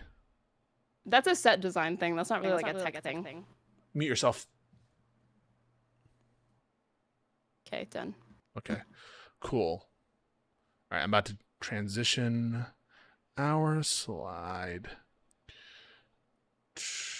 Okay. Do this and then do this. Oops.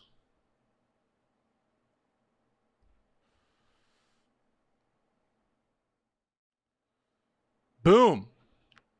Look at the shades. I can't hear you. No one can hear you. Say something. I'm answering questions in my chat. People are like, "Are you post LASIK?" And I'm like, "I wish I was post LASIK. I wish, or post smile procedure, which is like the same version of that." Yeah. How are you feeling though? I hope you're feeling. Is your eye feeling okay? Yeah.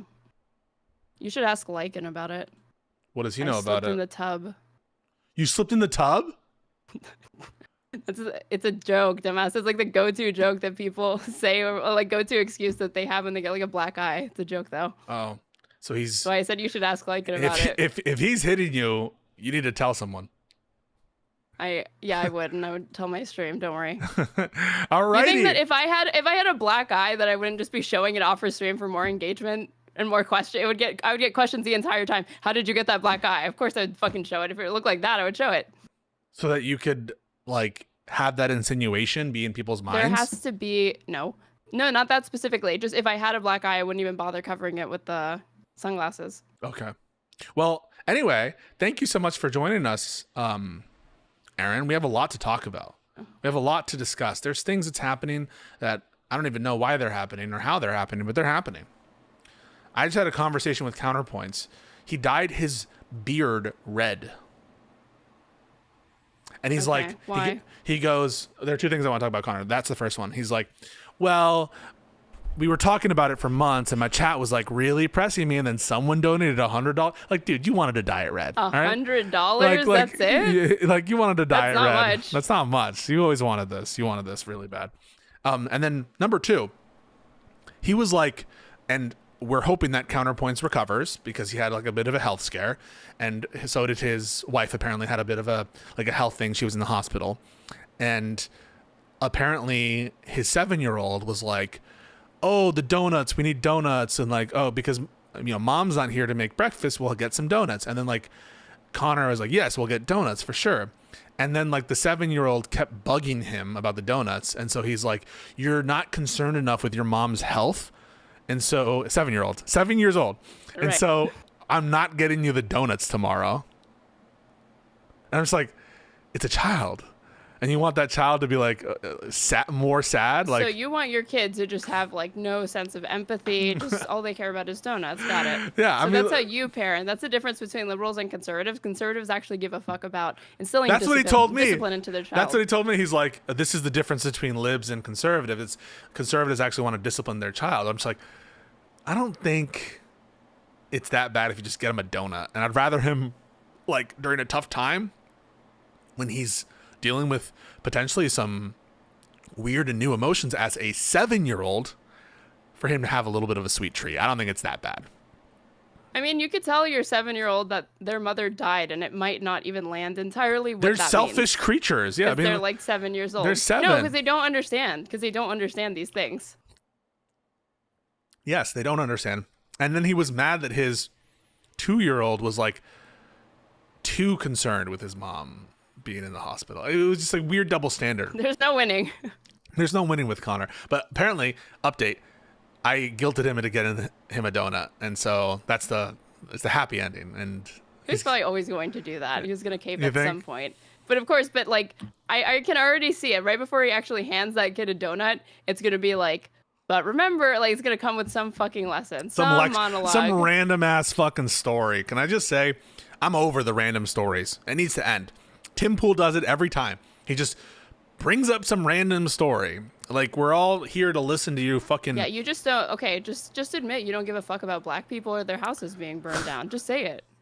Wait, Erin's critique to me behind the scenes on that debate. She's like, why weren't you prepared? I would have thought That you... is not what I said. Well, Go ahead and pull up those fucking messages. I won't. You're lying through your teeth right now. I didn't fucking say that. I said I was surprised he didn't know what he was referring to. There is a difference. Okay. That really got you mad. I wasn't expecting that result. Because I would never expect you to know and you can't prepare for every single fucking bullshit thing that Tim Pool brings up. That's not what I said, and I would never say that to you. Okay. Or anybody who goes on those shows. I'm sorry. I'm sorry. This is my surrender hands. I don't know what to say. But yeah, we talked about a lot of things, and I just wanted to give you. Did you happen to watch? This is all going to sound very important. Did you watch my discussion with Prime Kai? I'm wondering what your reaction is to both those conversations. If you could synthesize them in like a couple sentences. Okay, so the Tim Pool one, I mean, there were some cringe points that you made, and you double down. You think it's necessary to, like, if there's an opportunity to bring up January 6th, I'm bringing it up. Well, I personally don't think it's fruitful to rehash January 6th every single time there's an opportunity to rehash January 6th. That's your prerogative. You go for it. I mean, I don't think you're convincing anybody. If your goal is literally to just rally the troops and be like, oh, epic, I pointed out some contradiction that literally only matters to liberals and people that agree with me, then do it. I think if you're actually attempting to reach people or truly embarrass them in the eyes of their audiences, I don't think you're going to change people's minds. But I don't think that January 6th is going to be the example that you use to demonstrate, to expose to their audience like a flagrant double standard, because every single conservative views January 6th the way that they do. Okay. How'd you think about me making fun of the British guy? I didn't think I thought you were too easy on him. I thought that you should have gone way further. You should have, performed a citizen's arrest, because I hear that, foreign entities and agents are not supposed to be weighing in on the political affairs of this country. And, I would have asked him for, I would have said that, like, where's your proof of here legally? He said your country. He said in your country. So I don't think he was trying to, like, I don't even think he's, like, trying to become a U.S. citizen or anything like that. But I'd be like, okay, well, do you support the mass deportation efforts? Like, do you support denaturalizing citizens? And then when he says yes to that, and I'd be like, and you're not even a citizen of the United States? Okay, so yeah, I'm not going to talk to you. I don't give a fuck what you have to say about your interpretation of the Constitution, so you can just sit this one out, and I'm going to talk to my fellow Americans over here, and then we'll, like, fold you back in when it's something else, okay? That would have been pretty funny. I mean, just go for it, because I don't think but what he would really have been understood... like, I was not rude to you. I don't understand why he said that. He played victim immediately. He's like, you're being petty or whatever by doing this. Yeah. So I think that that's happening no matter what. So you may as well lean into it, This is why, again, Lindy Lee... Sorry, bitch, you're going back to China. And this guy... Whoa! I mean, he's not trying to come back to the United States or become, like, a United States citizen. But it's like, I sure as fuck hope you aren't, because not on my watch. I wouldn't want you to become a U.S. citizen. Because you don't give a fuck about the law. You don't give a fuck about the Constitution. You don't care about what it means to be American. You're not interested in assimilating. That's their argument, right? Well, in my opinion, you're not interested in assimilating, so get the fuck out. Your application should be tossed out as far as I'm concerned. Damn. That was rough. That was rough, British guy. He was pretty nice behind the scenes. I mean, he did say that They all are. he did say that Nigel cordial. Farage was not radical enough for him, which was an interesting thing. Apparently, On that's what? on immigration. Okay, so this again, like these people, that was a perfect opportunity for you to just like go in on these people and give them a taste of their own medicine. Because it's like, well, why can't it? It's petty to not let me be part of the conversation. It's like, again, if you think it's petty for your voice to be deprioritized in a like a conversation on the internet, wait until I tell you how permanent residents or people with green cards and visas who've lived here for like over a decade, who have jobs here, who have friends and family in the United States feel about being uprooted, fucking detained by some masked agent who's not even giving them a fucking reason and getting deported with no due process. So, Okay, talk about Prime. what is there to say about Prime? I only caught half of it because I rated you and I like watched part of it after I rated you, but you get the sense of it after 5 minutes. pointless conversation. I think that again, it's the same thing where it's like, it's good memes, it's a fun time, it's always fun to like bully some moron who is saying like, or, Whoa! no, I like Prime's not a moron, which is why it pisses me off that he's making these arguments. But it's like twofold that why it bothers me is because it's not a good argument to say that you're not going to vote in a two-party system where one of these people is going to win. So just because you are trying to exclude yourself from that or say that they haven't earned it and like maybe she hasn't earned your vote, but neither is Donald Trump, so not voting is tacitly allowing for him to win potentially, which is why you ought to vote against him. Think of it less as like voting for that candidate and voting against Donald Trump, which is how I always thought about it. But I don't think that I mean, you weren't taking it seriously. You're like singing in the middle of it. What's wrong Literally with singing? doing like karaoke songs. Huh? I sing a lot during our streams, during our different interactions. That just means that there's lots of instances where you're not really taking the conversation that seriously. Really? Why do people get that sense that when I start singing, I'm not listening, I'm not really taking anything seriously just because I sing? Because you're not just, you're interrupting to do it. You don't have and a you're, like, whimsical closing your aspect of eyes. you. You don't have a whimsical aspect to you where you're just like, do you ever get that like, it's just building up and building up and you just need to let it out and sing? Ever? No. No? Not on streams, and certainly not on stream. I can't. If there's something I can't stand, it was like people in high school that would sing, that would just go around singing. You just like hate joy and merriment and No, is that what I said? I mean, you're equating people just fucking singing out loud whenever they fucking want with joy or whatever, but that doesn't bring me joy. I want them to shut the fuck up. I find it very, very irritating and very, very obnoxious. And it's like, you know, I think I need a lot of attention, and then I would see people in my high school that were like singing at lunch, and I'm like, well, at least I'm not that person. I don't need that much attention. yikes. Do you have anything positive to say about either Prime or Tim? I mean, I don't think that like liberals have the ability to be that smug with Prime's position. I'll be real, because there's a lot of dissatisfaction even among registered Democrats with the party right now. So this whole like leftists are so crazy, they have no electoral strategy. It's like, yeah, well, Democrats lost to one of the most unpopular presidents of all time somehow. So I don't really think that they're in a position to be like gloating about any of those things either. I also just don't think it's like compelling for you to be like, Kamala, like he's talking about like, why can't, like, she's spineless and not calling out that there's a genocide. She's not really even like, you know, drawing attention to just the suffering, even if she doesn't want to call it a genocide. And you're like, she's in a rough spot. That was a bit of a meme. Liberals, that was a bit of a say, meme. That was a meme. When I'm like, she's in a tough spot, you needed to help her out. And okay, so then don't fight me when I say you're not taking it seriously because you're fucking singing out loud. So apparently it's not just you singing, it's actually some of your argumentation, because you kept repeating that point. But listen, and earlier in the conversation, I swear you were like, it's Shut not up. really about the personalities of the Democratic Party. And then you kept taking it back to like, you abandoned her. She needed you. She's your girl. Like, about her specifically. So part of that was meme because it was just funny to keep being like, she was in a tough spot. You wouldn't help her out. You refused to help her out. Like, but the fundamental point underneath that is she was winking that she would be different than Biden. if you were looking at all. Citation for that? Because that is true, but you didn't have a citation, so that's not impressive to you just saying that. She was, and we all know that she was. We all know that. You can't think of an example. I can think of an example. She was in a tough spot, and Prime didn't help her out and didn't give her the benefit of the doubt. Okay, so can you be serious for like 2 seconds? I am being serious. How did she? Is it a serious argument or not then? So now it's like you didn't help her out and she's in a tough spot. What's the tough spot? The tough spot is that she needs to walk a fine line in being the sitting vice president for an unpopular administration and having to like coordinate what her policy platform is going to be in a way that doesn't completely undermine the notion that she is a part of the team. And being a part of the team, unfortunately, when it's a sitting vice president, like if you're not part of a team, it looks like you're very disorganized and you should have resigned or something. That's the problem. It's a kind of very difficult, untenable position. And especially on a conflict that's so divisive, that's the kind of like she was in a rough spot and you didn't help her. You didn't give her a shot. Forms though. Huh? There was not actually a rule preventing her from breaking with the party more, with Biden more on certain policies and articulating a different vision forward for the country. That's a different thing. You're doing the same thing Prime is doing. Sorry. That is a different question. Whether she should have done something differently, whether she had a different obligation, is different than what did you being Prime, have as an obligation given what you had. Your argument was she's in a rough spot, and then you just appealed to like norms. You didn't appeal to rules. Sorry. I just want to make sure that you acknowledge what you just did there was a different question, right?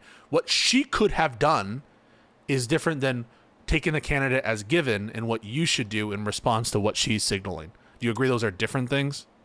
Yep. Okay, so when you say my point is that it's not compelling to phrase it that way at all. It sounds like she can't really like, even though she's the candidate, like she can't do anything. Well, she was in a rough spot, and Prime didn't help her out.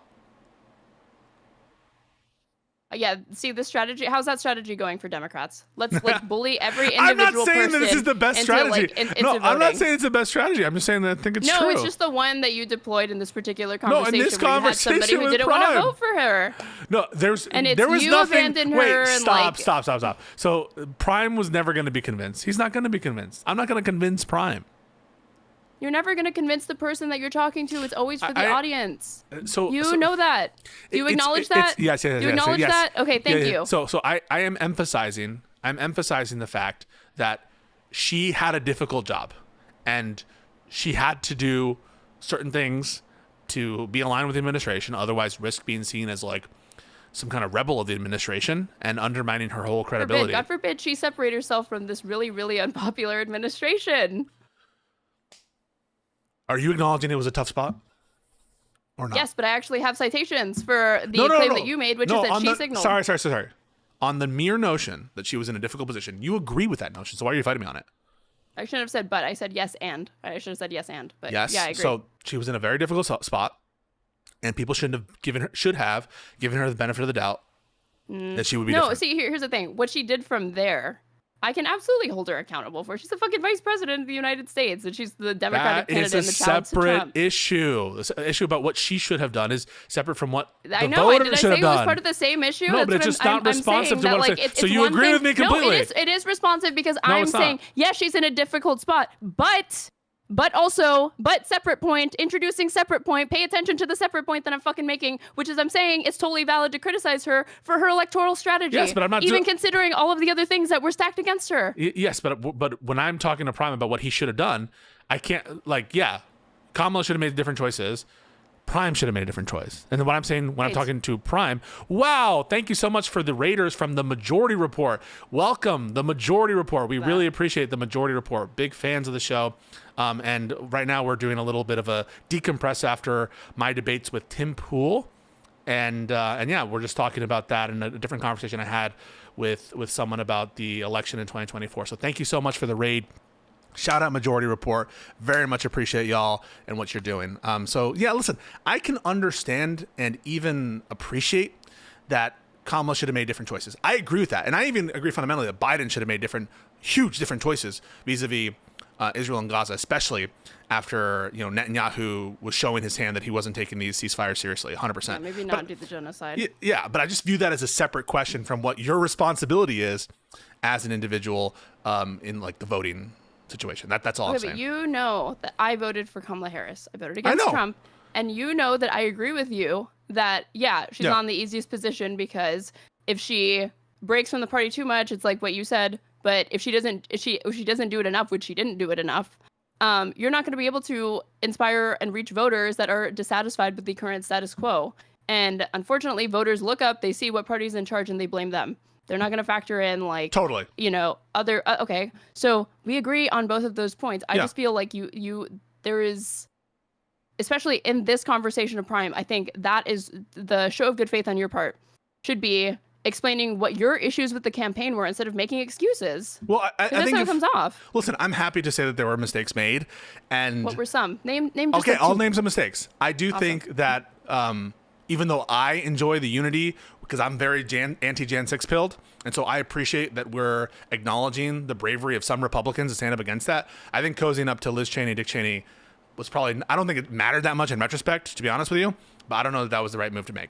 I don't think that tying yourself so heavily to the Biden administration, even though you're the vice president, and that's what I mean, it's a difficult spot, notwithstanding the fact that it puts you in a difficult spot, you should have done more to remove yourself from that.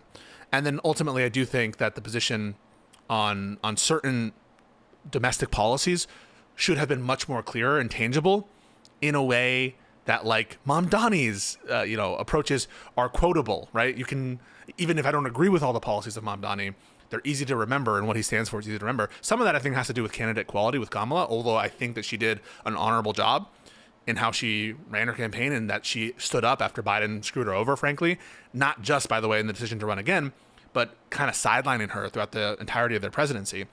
So yeah, I think those are genuine mistakes that she made. I like the Tim Walz pick. All I'm trying to say is it's a separate issue, what she should have done and what Prime should have done as a voter. And as a voter, for him to answer, like, I wouldn't vote for Kamala even if it would save the lives of 20. That was crazy. That's crazy. That's crazy. These are stupid answers. These are stupid I don't answers. disagree with you on that. Yeah. But if you only just want to keep it to that one thing about, here's what you ought to do.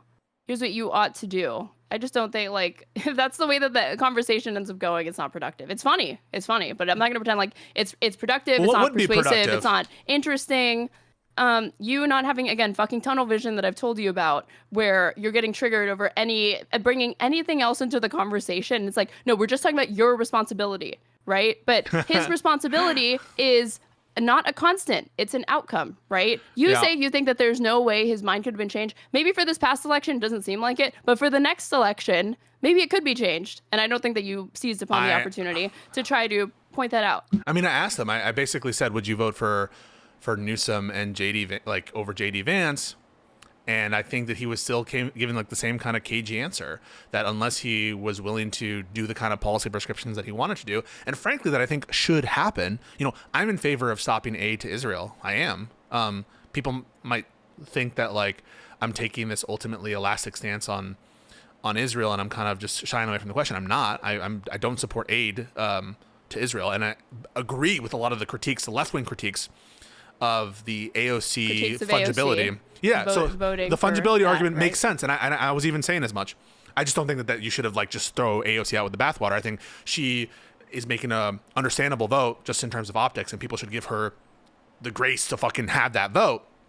All I'm saying is that even if Gavin Newsom took what I took to be like a bad position on funding to Israel, or if Governor Shapiro were the nominee, or some other nominee who's potentially more or less hawkish or more accommodating to Israel, we should still vote for them. Like, that's what I mean. And I don't think that Prime is in the mood of being convinced on those kind of harm reduction arguments. And those are arguments, and this is another point that I brought up in the recap here, which is it doesn't make sense to be so pure-minded, and I want to know what your opinion is on this, with respect to voting, but to be ultimately like a deal maker when it comes to the substantive negotiations on the ground, right? Like, everyone would acknowledge that in order to get to a peaceful resolution of the Israel-Palestine dispute, what's going on in Gaza, it will require some kind of mutual consideration and some kind of deal. And that's going to necessitate not a pure stance where we're only giving the Gazans everything they want, the Palestinians everything they want. And people seem quite willing, and even the Palestinians themselves and Hamas are willing to come to deals and agreements that are, benefiting both parties to have some resolution. So to me, it doesn't really make sense that you would take one stance on voting, that there's this exceptional thing with like the vote must be pure, but your sausage making of the deal, there you can have a kind of more give and take relationship that you couldn't have with respect to voting for a leader. Do you understand what I'm saying? Yeah, of course. It's never going to be. It's politics. There's political realities to contend with, and a good compromise is going to be one where everybody is upset, and that's certainly going to be the case when it comes to the resolution, which is all going to be on Israel's terms. Let's not kid ourselves otherwise. Yeah. Whether Kamala had won or Trump had won, that's always going to be the case. Well, it's Like, kind of Palestinians are just. I didn't put it in the topics that we're going to discuss today, but I'm curious what your thoughts are on the strike in Doha, because it just really does seem that the Israelis, in coordination with the Americans, are setting up these negotiations to be completely impossible, and to put up deals and then use the deals and the offer. No way. Is Israel sabotaging? No way. No, I'm not saying this like it's a big confusion for you, but like at this point, it seems like even the capacity for making a potential deal that is a target for the Israeli government, both in terms of how they approach Iran and what they're doing with the strikes in Doha. So what's your reaction to that? It's no surprise they're not interested in that. It's been like 2 years. They clamor on about the hostages. If they give a fuck about those hostages, they could have come home a long time ago. It's not about any of that. This is a fucking lunatic state, man. I heard that also they have no incentive because we're one of their coffers, and what conditions do we attach to anything that they do ever? Israel, you mean? Yeah. Yeah, obviously, yeah. No, I mean, they I have agree no with that, incentive to be reined in because they know they can do whatever they act with impunity. And it's kind of undermining, like Qatar has kind of tried to act here. And listen, I think that we're no friends of these oil Gulf states. At least I'm not. But they were trying to act as a mediator here. It's undermining the potential for them to act as a mediator as well. So yeah, I don't see. But this is one of the reasons why I get so frustrated with Prime's position. Is this is the kind of shit that Trump is encouraging and allowing for. Like, I think that he was well aware that when he made these entreaties to Hamas, because he was saying this is the last deal, take it or leave it, and he sent some kind of ambiguous set of requests to Hamas vis-a-vis their I think even on Truth Social he was saying some shit like that. But that kind of shit I don't think would happen with the Democratic president, that we'd have this level of involvement and culpability in specifically undermining the negotiation. I do believe in the sincerity of the Democrats when they were trying to get to a ceasefire. You might not believe that they were doing the most effective thing, and I would agree with that, but I don't think that they were actively scuttling the talks like Trump is now. I mean, let's say you were having this exact same conversation, not with like, if you could just be part of a focus group, okay? No, you're not part of the focus group. Okay. You happen to pass by somebody who's just left a focus group, and they're a registered Democrat who did not vote in the last election, and they give identical arguments to that Prime just gave you. Would you really employ all the same arguments and same strategies to convince them to vote? No, I wouldn't use the same strategies to convince a lib as I would a lefty. Is that your question? You don't know that you don't even know if they're a lib. You just the information I provided to you is the only thing that you know. Repeat that information again. I'm sorry. Yeah. You happen to be walking by a convention center, and out walks these people that have just participated in a Democratic focus group. And these people are registered Democrats and independents, I'll add independents in there, who voted in the previous election for Joe Biden but did not vote this time in 2024. And they make the same arguments to you that Prime made. Would you use the same lines of argumentation that you made against Prime to convince them to vote? That they ought to have voted for Kamala Harris in 2024, and then they should vote again against whoever Republican candidate there is. I think I would stress the harm being done to Gazans under the current administration and what I view would be the difference. But if you're someone like Prime who doesn't take into consideration the amount of harm and the disparity between those two, that's literally what he's saying, is that you can put infinite amount of harm on one side of the ledger and it won't change how I act. Those people can't be convinced, Aaron. And that's what, like, we've had a lot of public spats and disagreements with the live and learn, hutch type mentality. We've taken some differences of opinion in terms of like type mentality. the coalition building, like eject all the left and these people are cancer, whatever. Oh yeah, Mr. We don't. If we lose or if we win in November, it'll prove we don't need these fucking people. And now the same people that were saying they're fucking irrelevant, they're on Twitter, they don't do anything, they don't fucking vote, man. All they do is whine about genocide. Now they're turning around scolding all of these people as though if they had voted, it would have had some difference on the outcome. And it's like, oh, so you did need them. Which is it? Because it can only be one. Either they're terminally online dipshits that don't matter and they're just screaming into the void, or they were consequential and you needed their votes, and now all you have for them is like scolding. Okay. Well, no, I'm not saying that there is not an inconsistency on the terms of like relative power. I think that sometimes that they play fast and loose with like how much power they have. On the one hand, they're the reason Kamala lost, like you said. On the other hand, they have no power. They're just terminally online. So we should ignore them and cut them out. Right. So I'm not disagreeing with you there. What I'm just saying is like there is a subset of people who can't be convinced. There is a subset of people where they're criticizing Mamdani as in principle being a stooge of the Democrats, at the same time as they're criticizing the Democrats for not rallying around him, which I do, by the way. I criticize the Democrats for not rallying around Mamdani in the context of the New York City mayoral election, especially people like Schumer and Hakeem Jeffries. But there are people like Prime, I think, who I'm never going to convince him because he doesn't care about consequences. And how do you convince someone by appealing to consequences for someone who doesn't care about those consequences? You know, it's kind of like if I really am in the wild meeting with someone who thinks like Prime do, I might as well just start singing because nothing I say about the harm that their vote might cause is going to affect their calculus. I don't know. What are your thoughts? Well, there's just things that are brought up disingenuously, and it just drives me crazy. Like the USAID cuts. Okay, one, we knew that Doge was going to happen or whatever, but we didn't know about the USAID cuts. Now I hear that number, the 14 million that are projected to be killed. Wait, what the fuck? Let me make my argument All before you make faces. Let me make the argument, please. Thank you. Okay. Okay, so by 2030, there's a study that projects that because of the USAID cuts, which were completely unconstitutional, which I didn't agree with, obviously. Yeah. 14 million more people are going to die because they're not going to get access to aid that they would have otherwise if the USAID budget had been preserved. Okay.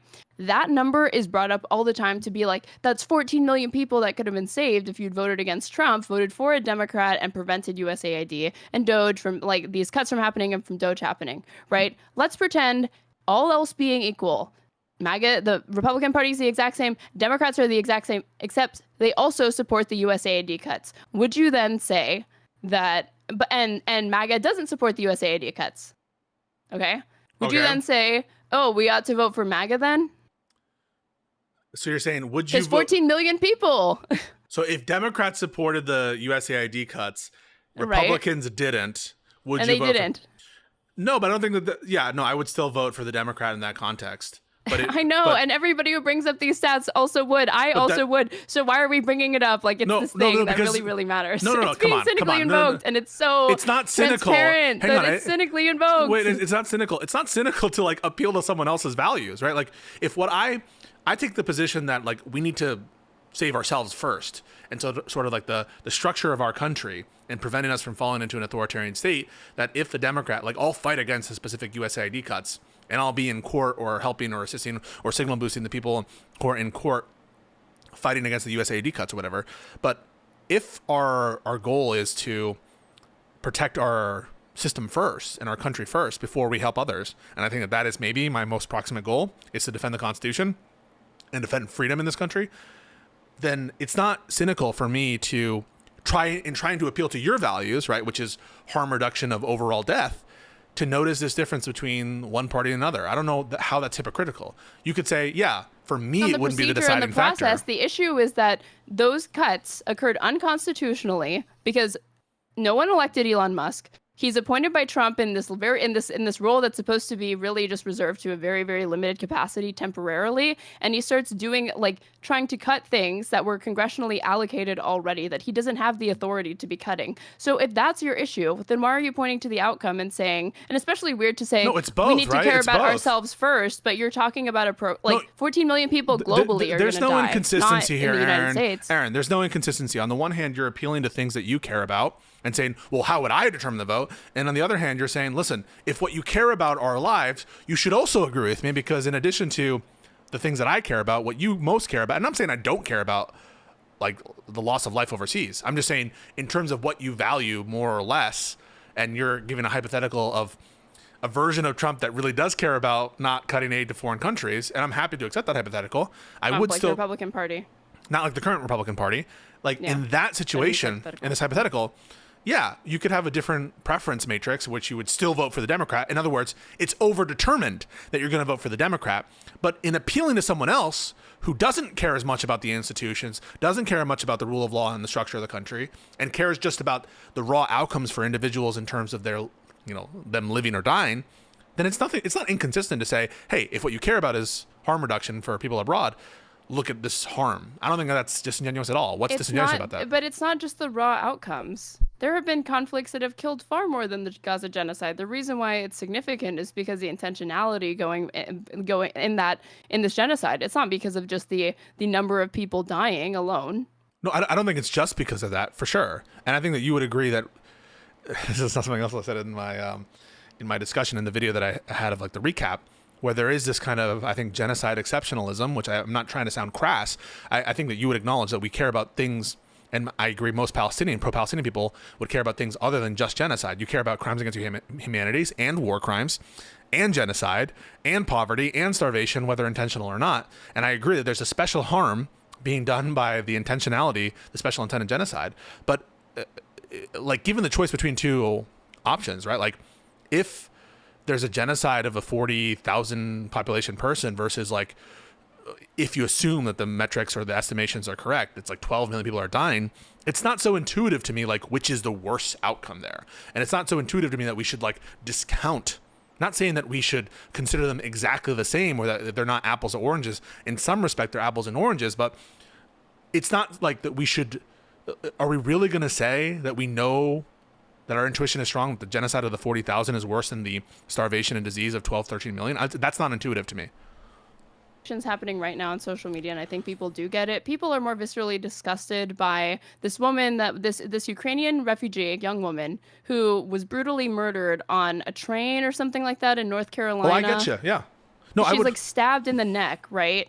And people that are bringing up like statistics, those statistics might be accurate, but it's not. It's like gonna fall on deaf ears to the person that's concerned about this one thing. It's like bringing up like, oh, did you know, like, if you really care about death, you would not be focusing on this woman killed in the subway. No, you'd be focusing on like the fact that 30,000 Americans die of strokes needlessly. Think about that. But what point do you think I'm trying to illustrate? What point do you think I'm trying to illustrate? You're saying it's not intuitive. Like really what the difference is when you have the intentionality behind the number of people that are dying. So 40,000, it's less people, but it was intentional, versus several hundreds of thousands more dying on accident, millions more, right? Yeah. But it wasn't like intentionally done. No, I'm recognizing that there's, and I'm giving you credit because I agree with you, that there's a special harm and rights deprivation that matters differently for 100 people die of heart problems and one person gets brutally stabbed like that. I think people are rational to consider the rights deprivation and the intentional malicious act as part of that calculus. And so, yeah, you're going to be more animated by the obscene, horrible killing than like the statistic of 100 people dying from heart failure that weekend or something like that. And they're not 100% comparable. But at a certain level of scale, you start to, you have to consider it as part of your analysis. Like if I could prevent one such killing on the bus versus 1 million people dying of cancer every year, yes, you weigh in the rights deprivation, you weigh in the malicious intentional aspect of it. But ultimately, everything I think is fungible in that way, where you have to make some kind of rational trade-off where it can't just be like, okay, one person gets murdered, I would trade away the entire planet in an unintentional fashion for this one intentional malicious rights deprivation. You understand what I'm saying? But you said 14 million people could be killed because of USAID because you're still voting for Dems. In my hypothetical, where I said Republicans and Democrats, everything's the exact same. The only difference is that Democrats support the cuts to USAID and Republicans don't. There's a certain level of scale at which, I can't with precise, specificity tell you where it is. And part of my analysis here is I think that an authoritarian state is much more likely to do other kinds of abuses, and just based on the promises of one party versus another, and my intuitions on which party excess we're able to rein in and which not. So a lot of it goes into the analysis, like in the background here about like my intuition of the harm. But at some level of scale, I think you would agree that we would want to, forego the rights that we care about at some degree of scale. I don't know if the USAID. Well, Prime clearly doesn't feel like the party is movable on this because, you know, he obviously feels, and it's not irrational, a lot of the Democratic base feels this way. Every single fucking day, the Democratic Party feels this way, that they will go down with the fucking ship that is Israel before they change their goddamn position on it and get in line with where the majority of the fucking base is. We all talk about how, like, oh, these Gaza purity testers, they just care about the genocide. They don't care about anything else. They're immovable. It's so unreasonable. That's true of Prime, but that's true of nobody's Prime. talking about, okay, but nobody's talking about how the Democratic Party will not move on Israel. So they're the ones, to me. It's people who support Gaza aren't in fucking power right now. Maybe, you know, they're in the base, but they don't care. They don't have any power really institutionally. We can name on like two hands. These two hands more than suffice to name the Democrats that have been the most outspoken with respect to Israel-Palestine. I just view them as different issues, right? And like, so yes, that is like Prime is weighing, and like the people that are sitting out the vote, they look at this party and they see, I don't really believe you that the Democrats could be moved on this, because even after the base is this being election, moved. Wait, the base is being moved. Yeah, the base is being moved, but it's not being reflected in the party. And so they feel like, okay, well, it just doesn't seem to be any amount of Democratic constituents that can feel this way on this issue that you'll ever see the change reflected in the institutions. You'll ever see it reflected in the politicians. They will not change on this issue. So if it's a matter of like, oh, but you can push Kamala more than you can push Trump more with respect to Israel-Palestine, these people don't feel that way. I happen to agree with you that I do think that that's true, but I am not surprised that they feel that way, given how resistant Democrats are that are currently in office to changing on Israel. I kind of view them, again, we're going to loop on this. They're separate issues about like whether or not Democrats are movable. You can't see it, but I'm rolling my eyes right now. I understand, but like whether or not Democrats are movable is a separate issue from whether individuals are movable. Like I just don't see them as the same. And so regardless of whether or not Democrats are movable or whatever, just like in the existence where like we have the candidates that we have, not saying that we shouldn't try to move them, not saying that we shouldn't try to replace them. Hell, I'm on the front line saying that Schumer should step down as minority leader. I'm on the front line saying that we need a primary Fetterman, we need a primary all these people. So 100% agree with you that the Democratic Party needs to move, including on Israel. But when you have a level of, I'm just going to say, an example of a commentator who can't take a win and will, for example, criticize Mamdani as in principle being an agent of the Zionist entity that is the Democratic Party or something, it seems like it's probably not true of the broader left coalition. And you remember which side I was on in terms of that debate with Hutch, so you don't need to tell me who's the more proximate ally and who I'm happy to like collaborate with and all that stuff.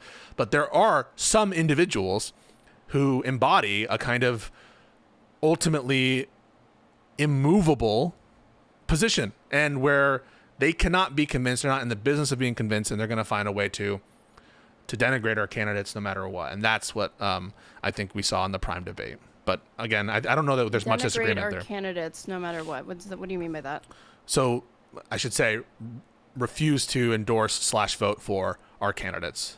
And I've included that in denigrate and just be like basically counter to the Democratic Party in terms of their electoral results, regardless of the outcome or the cost. That's what I mean. That there's a subset of creator who is like that. And I'm not even including in that a bunch of the most famous creators. I'm saying people like Prime. And I like Prime. And you like Prime. Like, I can like people who I think are politically out to sea. Hell, I like Connor, and Connor is like, at least he calls himself a Republican. So I don't. Maybe again, you're saying that like when I said, you said that the people in the focus group hypothetical that I gave you, you'd speak to them and make different arguments than you would to Prime. But it really scares me because a lot of the Democratic base is disillusioned with the party, and they're actually closer, even if it's irrational, even if I disagree with it, to Prime's position than they are to yours. And if all libs have is you need to vote harder, you need to lick Kamala's clip more, you're not enthusiastic enough, this is your fault, just like more of that, I don't see Democrats winning. Fuck, I'm not telling you that. I just don't. I'm not the messenger. I'm not the messenger of the party. Ass. Wait, Aaron, I'm not the messenger of the party.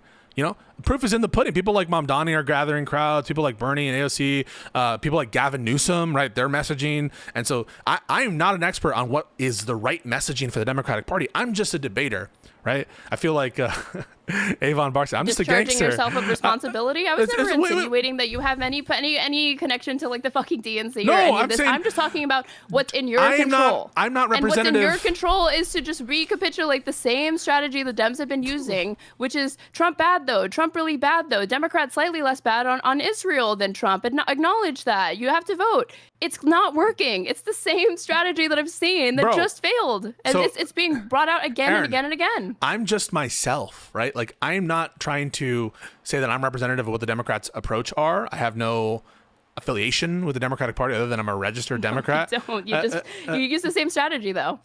What do you mean? That the other side is bad? We're not supposed to use the That strategy you- of the other side is bad. I mean, that's what your No, position that's is right not now. that's not the only strategy, and it's clearly not the most persuasive because Trump bad was what Democrats used in 2024 to try to get Harris elected. How'd that go? But It's clearly can not you stop enough. with this? Can you stop with this? So I'm not saying that it is enough, but you're saying like Okay, well, I wasn't saying don't do it. You're the Okay. one saying, oh, so we shouldn't bring it up. That's not what I was fucking saying. So what I are was you saying saying? that it cannot be the kind of silver bullet that you think it is. It's clearly not persuasive to enough people Did I that say- Trump did I- really sucks. Did I say that I thought it was a silver bullet? No, I wasn't saying that. You said that that I was a think it silver is. bullet. No, you said I I'm think it is. Saying, wait, you just said wait. I just I'm want to be. saying- I just want to be. no, no. Wait, we didn't agree on what you just said. Okay. You just said it's Here. clearly not the silver bullet that you think it is. You did say that, didn't you? Here's the thing. Did you though. say that? You will say. Wait, Aaron. Did you say that? Yeah, I said that. Okay. So here's what you'll do. You'll say you don't really think that, but when I look at your actions, when I look at the argumentation that you use and what time you spend on what arguments, it's clearly like the majority of your I argument. spend the time on stuff that interests me and the conversation. And though I do not represent that those are going to be silver bullets, I do not represent that that's what the Democrats, the strategy the Democrats need to take. I think a positive message is more accommodating and welcoming, like, by the way, Mamdani is doing. Did you hear Mamdani? There was a clip, holy shit, that we played on Live and Learn, where he was like, we welcome everybody. I think one of the problems is that we're too purity testing. That's what Mamdani said. And Mamdani was like having these interviews with MAGA people. He's treating them differently than I would, and that maybe I'm even capable of or even have the patience to. So I don't want to pretend that my strategy of doing these like vigorous bullying debates on Tim Pool, that's going to be what's going to attract a new generation of Democrats. I just know what I can do, what interests me, and maybe I can give some arguments that people find convincing, or the people who are convinced by debates, they can see my stuff. But no, I do not think that my approach is what the Democrats should do. I think more Weird like to me. Newsom That's is doing. weird to me that you have a strategy that you don't think is so effective that if you had the ability to, like, Democrats came to you, Pisco, and were like, we're going to adopt whatever you say we ought to do when it comes to like messaging and convincing voters, would you try to abdicate responsibility in that instance? Or would you say, no, what I'm doing is I believe I'm making the most effective arguments that I can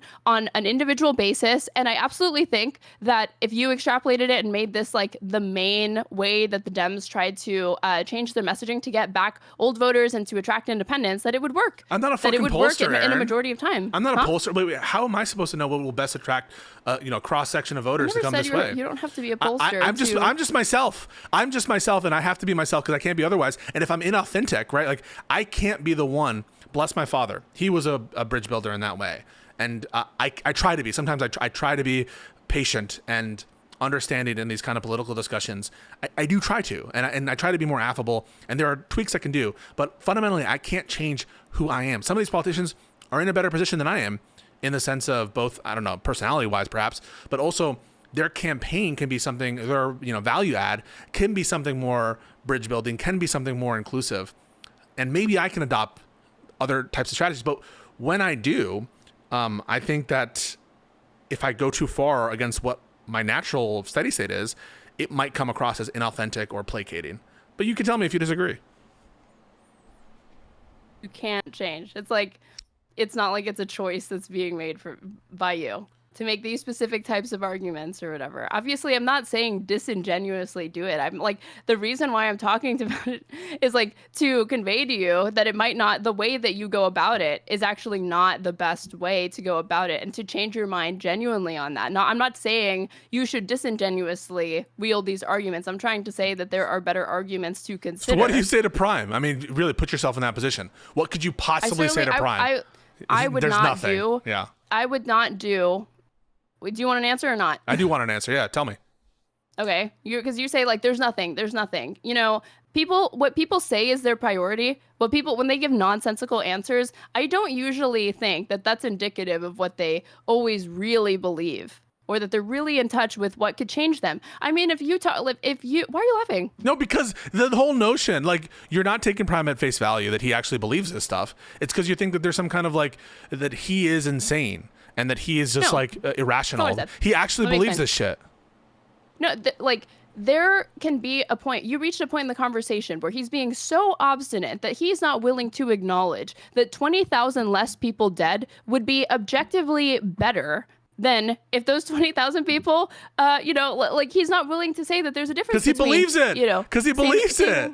He does believe it. And here's where you and I disagree. Okay. No, that's a person that has reached a point in the conversation where they're so obstinate, they're so defensive, they're being so irrational, and this is somebody who I probably share a lot of criticisms of Democrats and a lot of prescriptions that I actually don't think that they really think that. And so I'll start to be like, no, I feel like this is just being said because we're having this conversation in front of everybody. I think that's condescending. You feel cornered. What? What part of that's condescending? I think it's condescending to be like, you don't really believe that. You're just cornered, and so you have to say that. I would literally say that to them, yeah. And see if I'm wrong. And see if that gets them to fucking stop doubling, tripling, quadrupling down because they feel defensive. Or if they truly believe that. And then from there, if I feel like, no, okay, I got to take them at their word. They really, really do believe that, and that's just stupid as fuck. There's not much more we can talk about because at that point, there's nothing I can say. But if they are willing to give me the ground that like, no, okay, that is fucking unreasonable, you know, and I do feel defensive because you're just not taking any of my reasons for not wanting to vote for her or not being enthusiastic for her seriously, then he probably feels like the conversation with you is fruitless, and yet he's having it nonetheless. True. I mean, we're having the conversation. We are living in existence. I will grant you this, Aaron. There are some people who take apparently would be untenable positions, and it's not so much a reflection of rational thought, but more of like a statement of where emotionally they're at vis-a-vis the conversation and pride and ego and stuff like that. But take for granted, there are such people as I'm about to present you. There are people who believe in critical pedo theory, which of course you brought up in that one stream we did. And if you believe in critical pedo theory, that our government and maybe even all governments are run by a cabal of international pedophiles, and you believe that one party is the side of that pedophile and the other party is here to save you, there's nothing I can say that would convince the person who believes in critical pedo theory to vote against what he takes to be the final nail against the cabal, right? Like, I'm not going to convince that person, just like I'm not going to convince Prime. I kind of view those in similar ways. Now, there might be some cognitive or irrational flaws in their thinking, and maybe there'll be a eureka moment, but it won't be obtained, or I don't think it'll be obtained through rational discourse. It'll be some emotional appeal that maybe I'm not equipped for. I think that my strategy has never been to incorporate or try to pander to MAGA at all, because we don't have like similar beliefs really. And I just think that those people are a lost cause, and I leave that to their own family and friends to try to resurrect whatever person used to fucking exist before they became radicalized online. Okay? If they were my family or friend, yeah, I'd try to save them or something like that. I'd try to get through to them. But short of that, as far as like an electoral strategy, broadly, independents, Democrats, disillusioned Democrats, people that used to vote and didn't vote, they can be reached. I'll fix this. Yeah, I'll fix it. Sorry. I'll fix it. How are you doing, by the way? Should we get to... Are we watching her take today? Yeah. Nice. 1 second. I don't know why this happened. Boom. We did it. There we go. Loisimos. We did it. Prime, I think, did he tell you he voted for Biden in 2020? He did, yes. Okay. So clearly, this is somebody who at one point was willing to vote for a Democrat. That was a lot of people because Democrats had like 14 million or something. Yeah, so what happened? Like 9 million people. But you're saying you're like you're interacting with one of those people and you're like, well, I don't fucking know. You're basically asking me to not be myself. I have to be a useless cuck. I have to be a useless cuck, and I can't change my arguments What or the my approach to fuck? these people So because they're you fucking are being crazy, judgmental. Wait. and there's nothing that can be said. That's to what you reach said. them. You're saying No, they're that's what crazy. you said. You're saying that it's No, all that's what you ego. said. It's all like cognitive problems. No, and it's not crazy. I'm the one saying that it's not their crazy actual position. To be somebody who's being momentarily egotistical or prideful or feeling defensive and doubling down on a position that they might not. They probably This is don't his really hold. long-held position, though. I think you're being condescending, and you're kind of being infantilizing to Prime. Prime, who is a content creator. Prime, who has these big debate panels where he debates. It's not like it's baby's first debate on this issue. And so I think that you're being a little condescending and infantilizing to Prime, who's thought about this stuff, and he comes to a different conclusion. Now, is it possible that this is just all a virtue signal? What? No, I shouldn't interrupt you. Continue. Is it all just like possible? This is some cognitive flaw in Prime's thinking, and it's ego that's driving him to say this ridiculous shit. It's possible, but I'm dealt with him, and at face value, I kind of have to accept what he's gonna say. I have to go to the bathroom. I'll be right back. Oh my god. Sorry. Be right back. Oh my god, you guys. What do I do? What do I do? Here's what I'm gonna bring up when he comes back. That holy fuck, I'm the one being condescending when he's the one who's deploying the argument in a conversation with somebody that's pissed as shit at the Democratic establishment, reasonably so, for a lot of different reasons, being like, she's in a hard spot. Come on. You know that she probably doesn't really think that, but she can't, like, all the excuses in the world pulled out for these fucking politicians that work for us, but no charity for the voters. It's literally just charity. It's trying to get at what somebody really, really believes that doesn't always match or align with the things that they literally say. The fact that he's a content creator ingrains his position. I think he has to defend his public positions, more face to lose. I don't know. I don't know if it's like every public conversation turns into like win or lose or whatever, and that's what it ends up being. That's what it ends up being about. I don't know. But here's what I almost interrupted you because I'm so triggered. Because you're saying that I'm being infantilizing after you're standing by you being like, come on, Kamala Harris is in a difficult position. Oh my God. She secretly thinks this other thing, You're not but she doing doesn't this. say that other thing that she thinks because she's in a rough position. So give her the benefit of the doubt. Aren't you the one being infantilizing? No, it's because you're not. holding voters to a higher standard than you hold the vice president and the Democratic establishment. No, who I'm have all the not. money in the world, access to these fucking focus groups that they're always focused on, all the polling data and all of that. And you're saying, and they still can't come up with a strategy to defeat Trump. And you're saying, like, well, give them the benefit of the doubt. They're in a hard position. And then to voters or whatever, it's like, no, you're infantilizing them. So there's two or three things in what you're saying. The first is the notion that like I'm being disingenuous when I say she's in a tough spot and you didn't help her out. Like, I'm being funny because it's a meme and it is a kind of meme that I'm repeating it the whole time. But he's being memey too. He's calling me a shit lib. You're a shit lib. You're a shit lib. So like we're both giving it back to each other. So it's not infantilizing, right. And it's based in some an actual thing I believe, which is she was in a difficult spot and you should give her the benefit of the doubt. And it's something you agree with. So I'm not saying that comment is wholly disingenuous. It's funny because I keep saying it, and I'm not like. It is a ridiculous thing to say to a voter. And that's kind of the funniness of it. It's one thing for me to acknowledge that she is in a difficult spot. It's another for me to say, like, give her the benefit of the doubt. I would never make that argument. And I wasn't agreeing with that premise. But no, continue with what you were saying. No, why wouldn't you? No, if you say something. Continue with what you were saying. Oh, so you don't want to go over that. Okay, cool. No, I will go over it, but I don't want you to forget what you were just saying. No, I can't defend it. Okay. I don't want you to forget what you were saying. So the one is, like, that isn't me infantilizing Prime at all by me repeating, like, she was in a tough spot. You didn't help her out. It's a meme, all right? It's a bit of a meme, but it comes from a place of. But you also kind of believe it. The meme of it is the way you phrase it sounds so ridiculous. The way you phrase it, you know, I'm repeating it constantly like it's some kind of like interfamily dispute or something. You have to give her the benefit of the doubt, and she was in a tough spot. You didn't spot her. But you also kind of mean it though. But I do mean it, right? Like I do mean it, obviously. So why are you fighting me so hard on? You're like, it's a joke, but you do mean it. No. So I'm addressing the underlying argument. Have you ever heard the phrase "many a true word is spoken in jest"? That it's a phrase that, no. Okay, many a true word is spoken in jest. So yes, there's a jokey aspect to me saying she was in a tough spot, but it's not me infantilizing him. And it comes from a place that I genuinely believe, even though it's said in a kind of ridiculous way that you would refer to like an interpersonal dispute. That's number one. So I'm not infantilizing him by doing that. And then the second thing is like that I'm comparing the levels of responsibility between, you're saying that Kamala Harris should have less responsibility than the average voter? No. We're not comparing levels of responsibility. Functionally act that way. That's a weasel terminology right there. No, it's not. Let me explain exactly what I mean. Is that you have more heat in these conversations for these individual voters that you can find that had voted for Biden at one point, but now didn't vote for Kamala Harris, and they're standing by that or whatever, and they're mad at the Democratic establishment. That's you have your way more opinion. heat for those people. Yeah, this is my fucking opinion. I'm the one speaking, obviously, dumb fuck. Yeah. I'm telling you, you have more heat for these people than you ever will on any day for the Democratic establishment. Not true. I'm serious.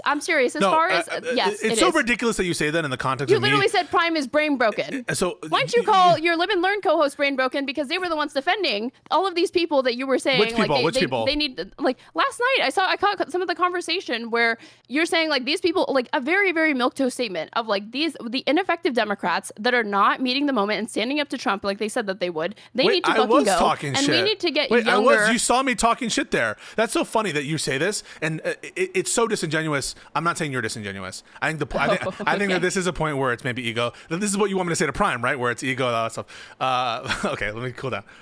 I think that it's totally wild. I'm not going to say disingenuous. Totally wild for you to paint me as that, like, I'm refusing to give criticisms to the Dems and I'm putting the voter more to blame. Not refusing. That's a straw man. Not refusing. That comparative, that I'm blaming the voter more than I'm blaming the candidate, when you saw me criticize the Democrats on their shit and get excoriated in my own community for it. B, in the very conversation you're referencing. Wait. I will reference that. Let me finish now. Okay. B, in the very conversation you're referencing where I said Biden is more to blame for the loss than you are, Prime. In that conversation that we're talking about, and so now to respond to what you just said, then when I was criticizing Biden heavily for fucking over the country, for not dropping out early, Biden on his corrupt actions with respect to the pardons, with respect to what he did on the border, the Democrats' fecklessness when it came to them voting for Trump's nominees on the CR in March, in terms of their general Riz factor for not supporting Mamdani. So it's just so insane that your critique of me would be, I put more blame on the voter than I do of the politician, the Democratic politician. It's not at all, and it's not at all reflected in any of my content. You just made it up. No, I'm saying you have way, way, way more contempt when you're confronted with these individuals than you do with if you had the opportunity to talk to like a Democrat or like the Democratic establishment. But I don't know, maybe you'd say to their fucking face or behind their back not long after that they're brain broken. The Democrat that you spoke to, if it was just some like centrist moderate who you didn't feel was meeting the moment, if you could talk to Chuck Schumer and you're like making like the strongest case to Chuck Schumer about why he really needs to go harder against Trump, he's not taking it seriously, like Democrats resent him for all of this. If he was still obstinate and still like you felt like he wasn't really listening or internalizing it, and you say that you turn around and be like, Schumer is fucking brain broken, that's insane that he couldn't even concede that to me. Because I feel like if he didn't concede it to you in the conversation, you'd be like, well, you have to understand Chuck Schumer's at a difficult spot. But that's my own feeling. You can't disprove it. It's just you're not even responding to what I'm saying. Like what I'm saying is, in the course of that conversation with Prime, we were not generally comparing the levels of responsibility, and I was resisting attempts to do so. No, but I am as the viewer. But to the extent that we did compare levels of responsibility, I said Biden bears more responsibility than someone like Prime. I did say that, and yet you were happy just now to say that I have more heat for the voter than I do for Joe Biden, when it's not true. So are you going to rescind your comment or not? No, I'm not going to rescind my comment because that's how I genuinely feel. And you say it's important to be authentic and genuine and never say something that we don't really feel or believe. So I agree with you. So no, I don't really fucking feel that. And I don't think that example is dispositive, for one. And the other thing is that I'm laughing my ass off at you being like, I have heat for the Hunter Biden pardon. A thing that no one really gives a fuck for except for you. And I just think it's so funny because you do have so much heat for Biden on that. What did I start with? I don't care what you started with. You brought it up. And I'm saying that it reminded me how you've probably had far more heat for Biden over that one action that is really like, yeah, it's corrupt, but like it doesn't, no one's thinking about that now except you. And like, than you have for his policy towards Israel. My audience. You call it a genocide, but I think you're always like, you like calmly say it's a genocide. Are you seriously doing this right now? Yeah, I am seriously doing this. I'm giving you my thoughts. Yeah. So now the virtue signal, now the purity test. I'm not being paternalistic to you. I'm telling you what I really, really feel. You call it a genocide. Did you say it? Call it a genocide softly. And if you didn't call it a genocide loudly enough, if you weren't, if you want to straw man it that way, then I can understand how that's how you feel. That's what you think. If that's what. Okay, how did you not say that just now? Explain it. Explain what you just said. I know that I've watched enough of your content that I can know when an issue really, really matters to you, it personally bothers you, and it motivates you to speak up, say something, and that's reflected on how I think spirited and robust the arguments that you can provide with respect to like the Hunter Biden pardon being corrupt or J6. Like you love talking about these things. You're very, very passionate about them. That's my bread and butter because I understand them. Through. I'm not an international lawyer and I am just now learning the legal standards of genocide. That's why I'm applying it and I'm reading more about genocide. But that is not my area of knowledge or domain expertise or any kind of like. There is nothing not that everyone, you're not going to find. Not everyone has to be a subject matter expert on Gaza and the legal standards of war crimes, crimes against humanity, and genocide. I'm not arguing for that. I don't fucking want that. Like, most people are willing to call it a fucking genocide. They're not international scholars. But what you just said is you didn't say it loud enough. That's going to justify the deaths of these fucking people, and I don't think that people are missing some context to be horrified by that. It's like you're talking and I'm not going to ever say, why are you calling it a genocide? You're not a fucking international law scholar. You don't actually know why you're calling it a genocide. No, what I'm saying is, no, you're questioning like, why are you spending more time on this or that? Why do you have more heat in this capacity? And maybe it's because I'm more confident in those issues because I'm steeped in those issues in a way that I'm not steeped in the issues of international relations in Gaza. And what you're kind of arguing for is like, oh, Stephen A. Smith, he speaks on sports. He should be just as confident on Gaza and Israel situations as he is on like, who's going to win the NBA this year. It's like I'm acknowledging that it's a genocide under my view of what the legal standard is, which again is a limited, it's not an expert understanding at all of what it is. And I'm just now trying to involve myself in those issues. And what you said, and I want to go back to it, was you didn't like say it loud enough or you didn't say it with your chest. That really is your standard now for why I'm like not as harsh on Biden is because even though I acknowledge it's a genocide, I don't say it with enough oomph for you. That is kind of what you, not just kind of, that is what you were doing and saying, right? I didn't, unlike the most, not bizarre or inconsequential, but things that are just very, very particular to you.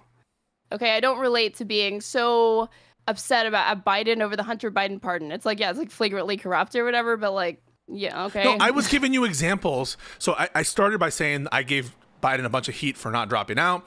I gave Biden a bunch of heat for his corrupt pardons, for his corrupt thing with the wall. I was giving you a list of things. You picked one out and said, no one gives a shit about that. When I'm providing you all these examples, it's to show you that I'm willing to be harsh with the Democrats. You might say it's particular to your own thing. It doesn't cut against the point that I'm willing to be super harsh against Democrats. You might say it's in your own way. That doesn't cut against from the point that I'm willing to be super harsh on institutional Democrats at all in a way that pisses off my audience. And so when you just plucked it out and said, well, no one really gives a shit. Well, I'm not saying that representing that the majority of people care about the Hunter Biden pardon. I'm saying what I care about and what I'm willing to call out in the Democrats. And so you now turning this. So this is the shiftiness. Again, this is the shiftiness. On the one hand, you're arguing that I don't have the same subjectively, right? Heat for Democrats. I give you example of where I'm giving heat for Democrats, and you say, oh, well, this doesn't count because no one else cares about it. That's the shiftiness. You're changing the ball game. You're changing the goalposts. And then you brought up the thing about genocide. I don't even know how it relates. Citing your priorities right now. I'm not trying to say that it's an indictment because that's not where the majority of the base even gives a shit about. I'm saying that you have the most heat for Democrats over like procedural stuff that you feel that they're not following or different instances of like Biden being corrupt over the pardon thing. Things that, in my view, you don't care about it because you don't care about the Constitution as much as I do. I don't. I've never claimed to care about the Constitution as much as you do. I've always said I'm not a strict fucking constitutionalist. I've never pretended otherwise. Are you just learning this for the first fucking time? No, I'm just saying, yeah, you don't care as much as I do. And to your audience, that's like the worst thing in the world. To mine, no. No, listen, I am not saying that you're a bad person because you don't have the same, like, whatever, values that I do. I'm not saying that. All I'm saying is they were examples that were trying to show you that I am willing to be harsh against Democrats. And I wasn't representing that all the population thinks the way I do. In fact, the opposite. What I'm saying is I'm willing to go and cut against the Democratic consensus in a way that's probably particular or idiosyncratic. So at no point was I trying to represent that my views are shared by large amounts of people, and yet you took it there to try to like discount Well, that it's a asked me criticism. my thoughts on your conversation with Tim Pool and with Pisco, and with Prime Kai, between yourself and Prime Kai. I'm giving you my thoughts, and now you're like, these are ridiculous standards. What the fuck are these types of answers? We're past yeah, that well, they're my conversation. standards. They're my answers. No, we're not past that conversation. This is still part of it, dumbass. I don't understand why you think they're unrelated. We're only talking about this because we started talking about those things. You what asked does me that about have my to do with opinion Tim on those Pool? fucking things. Well, we were on the Prime conversation, so we were on the Prime conversation, not on Tim Pool. But no, listen, I appreciate your feedback. You said I want to get your thoughts on both of these conversations. I did, and I do, and I still, Okay. and I value your feedback. I'm just saying that's where it started. I'm not saying this is directly feedback. related to the temple. I'm saying that this is where it's. No, it's not great feedback. I know you don't fucking like it. I don't give a shit that you don't fucking like it because I'm telling you what I really, really think, which is the most important thing to you, right? Being authentic and being genuine and saying what we really believe and not trying to maximally optimize our message for the person that we're talking to. Trying to be I authentic. didn't say that's what I I'm trying to most be care authentic, about. bitch. And you know what? It's completely fine with me if you want to like scream at me and say that like you're like call me disingenuous or whatever. Like this is not my real opinion of you or your priorities. I took that back. Wait, I took that back. Wait, I took that back. And I said, I took that back. It just feels crazy that you would accuse me of not being harsh on Democrats when I've been excoriated for the same but thing in your by own liberals. special way, and they are the most bizarre ways sometimes. Okay, but you didn't qualify okay? that way. And it's I'm not doing it now. I'm doing it now, so you can understand. Okay.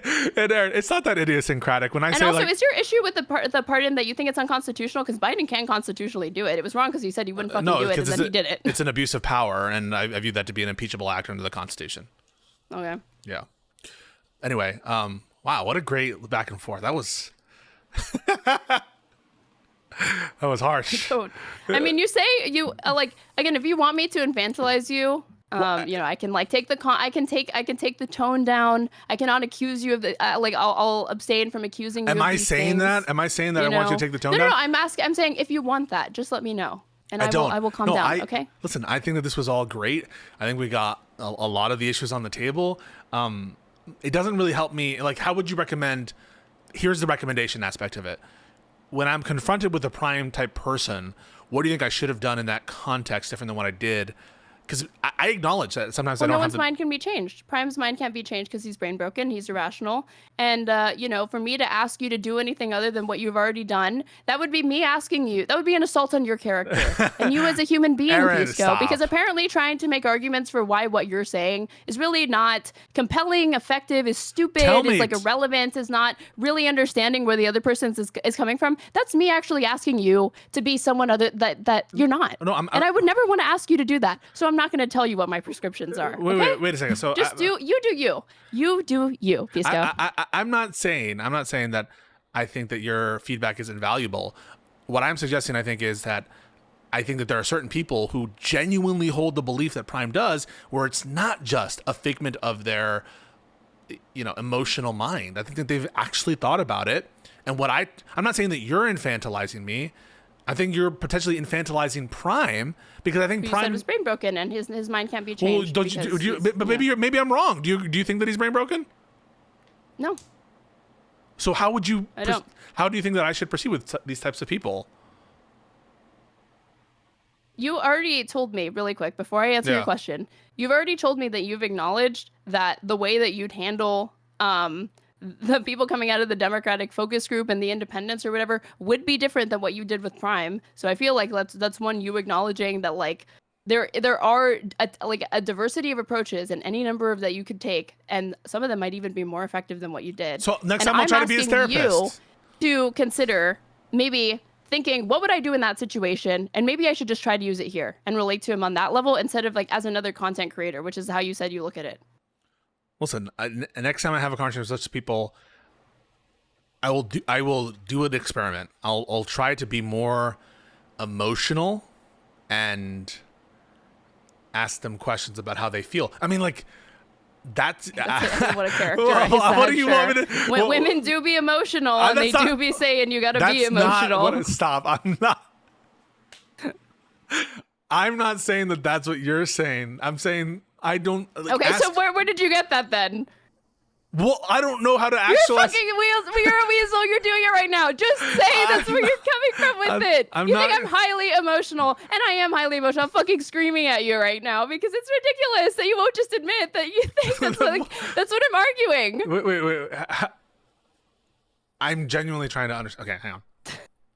You're trying. I'm trying. Yeah. You've already made up your mind that certain people are brain broken, but you're genuinely trying to understand. I think. Wait. I have the opinion that Prime is brain broken on this. Help me get away from that. Help me, because I love Prime. I really like Prime. You know what? Prime is the reason I'm doing this right now. Because Prime. So help me believe that he's not brain broken. Okay, it's. I told you that I don't think that you, and you already conceded that people sometimes commit themselves positions in the heat of the moment in public conversations because they feel cornered, defensive, ego, pride, whatever. But it's not indicative of where they're really at. Yes. And sometimes people do need the space to be able to kind of back off of something that they committed to without feeling totally fucking humiliated. And I'm saying that that could have aided you in this conversation instead of just taking him at his word, quote unquote, and going in on him, even though you're acknowledging there's a possibility that maybe he's being egotistical. And I wasn't saying that no matter what he says, no matter how many times he doubles down, just always like never believe him. I was saying like, see if he really, really thinks that. And then if he continues to double down after you feel that you've given him the space to back off of the position without like trying to leverage it as some gotcha or whatever, and he still doubles down, then from there, by all means, have at it. Do fucking meme away. Like treat them like they're brain broken. Just treat it like an unserious conversation or whatever, because they are literally telling you that there's nothing that you could tell that they're not open to reason, right? So at that point, treat them that way. But I think that you reach that way too quickly for too many people, for one, and you kind of fall back on this excuse of, I'm taking people at their word. I'm the one that's not infantilizing them. You're actually the one that's infantilizing them by being skeptical of things that people say in conversations where, yeah, people are prone to lying and saying things that they don't really think or believe because they get caught up in the moment. And I'm saying, interrogate that a little bit. And if you think that there's a chance that it really isn't a function of what they truly, truly believe, then pursue that line. And if they actually continue to quadruple and be obstinate and stubborn, then I feel like I gave him plenty of space. Is that unreasonable? No, I don't think it's unreasonable. I don't think what you just said there is unreasonable. But well, that's what I was saying. I think that I gave him plenty of space. And so on the specific person here, Prime, love him. I think that the evidence is in. The verdict is Same way, because if he told me after I gave him the space to be like, hey, that what you just said was really fucking stupid, so I'm gonna give you a minute to like back off of that if you want. You want to take that? Okay. If they're willing to follow me, how do you think he would respond to that? That would be he would be that like, would be awesome.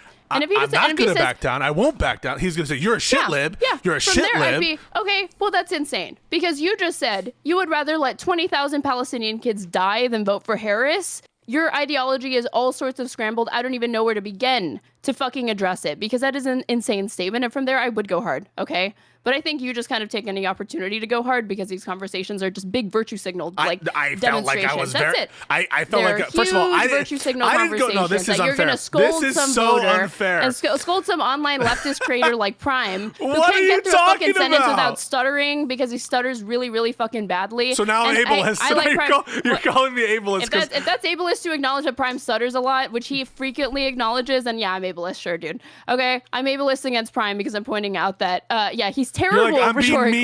I'm being mean to the kid with the stutter is what you're implying. I mean, you're. What? No, that's.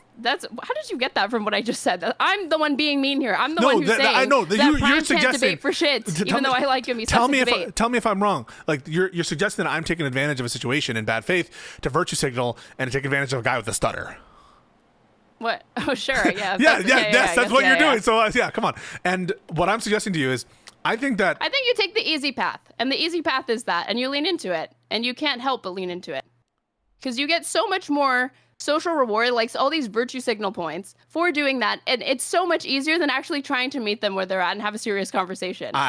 So first of all, I want to totally disagree with your characterization of my intention there, because I came into that conversation either forgetting or not knowing that he didn't vote for Kamala. So this is a conversation that he approached me to have that because we were going to do something else. And so I'm not saying that we haven't had back and forth conversations. I'm just saying for this particular conversation, he reached out to me, and I thought it was going to be a conversation about chorus, and again, it's one that he wanted, and I didn't know we were going to get into this territory of Kamala, and I feel like I was patient with him, and he was rude with me. I didn't take it personally because it's just how we are, but if you're just optically looking at it, people are like, why aren't you defending yourself? You're letting him call you a shit lib.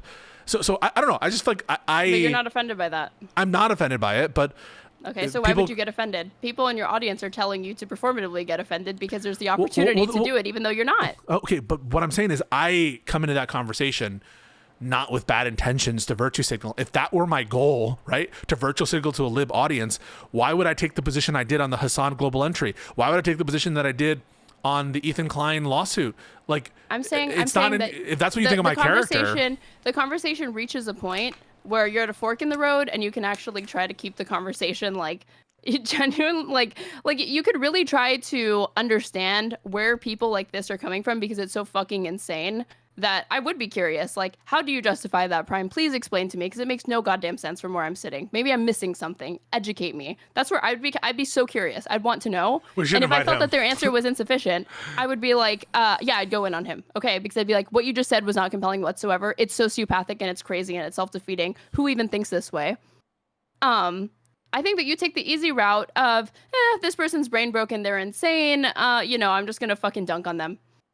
Which is that's a fun time, and it's good memes, and it's entertaining to watch. I'm just saying, don't pretend like you're reaching anybody or that it's persuasive.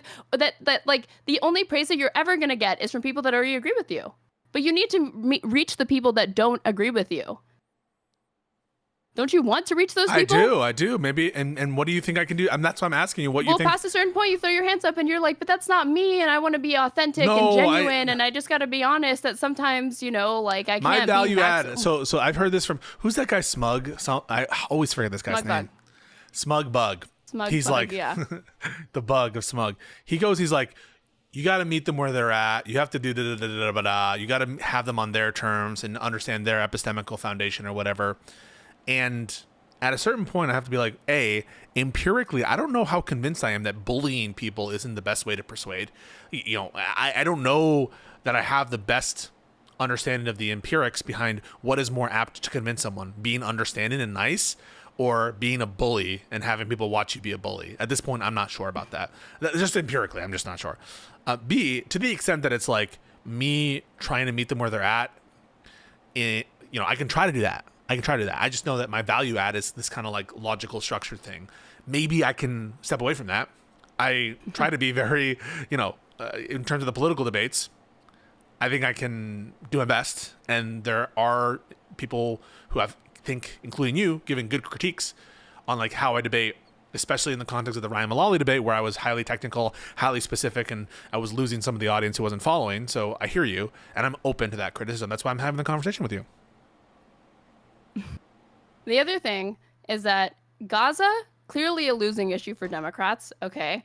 And I don't think that, trying to compare the, the relative harm of like Trump's worse than Dems on this issue or whatever, it's clearly not, they're telling you to your face. I do not see, there's a difference between these two people, but I don't see enough of a difference. So I'm not interested in hearing how the like marginal ways, because that's how they're going to conceive of it, right? That they are different, even though I think that Democrats meaningfully depart from Republicans on Gaza and Israel in ways that leftists are just way too obstinate, and they're not willing to acknowledge that, like, yeah, this fucking famine going on right now probably wouldn't be happening if a Democrat were in charge. Let's be honest, okay? So, like, I share that with you. You have more, I think, identitarian / cultural credence with these people, because you're a communist, self-avowed communist, and you're a Israel hater from day one. So like maybe it's just the messenger. Like I'm just never gonna be the messenger for this kind of person, because they're just gonna think I'm a shitlib. No, that's it. No, I'm not letting you do this. It's way too fucking easy. I'm telling you, it is possible for liberals to be rhetorically effective. I know that you don't believe that they. No. You think that you don't have it within you. I'm telling you, it is actually possible. Well, I think I was rhetorically effective. I mean, I you're personally just throwing think I'm your hands up. I think I was rhetorically effective, but I'm talking about convincing. Not embarrassing him, not at convincing anybody new. Well, that's what I'm talking about. Like in terms of convincing the people who think like Prime, maybe I'm just the wrong messenger for that kind of shit. Yeah, and all you can do is virtue signal. And give a really strong performance that way. You're saying that you can't do more than that. Okay, Prime was virtue signaling. Come on.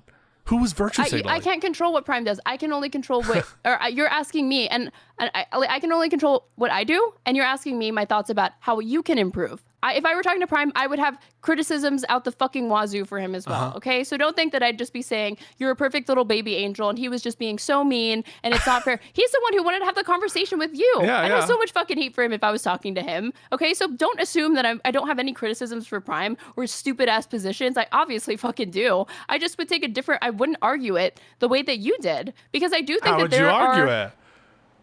I would not. I just said that I wouldn't even try to, like, you kept bringing up, like, oh, like, she's in a tough spot on Gaza. They'd be better. You have to acknowledge it.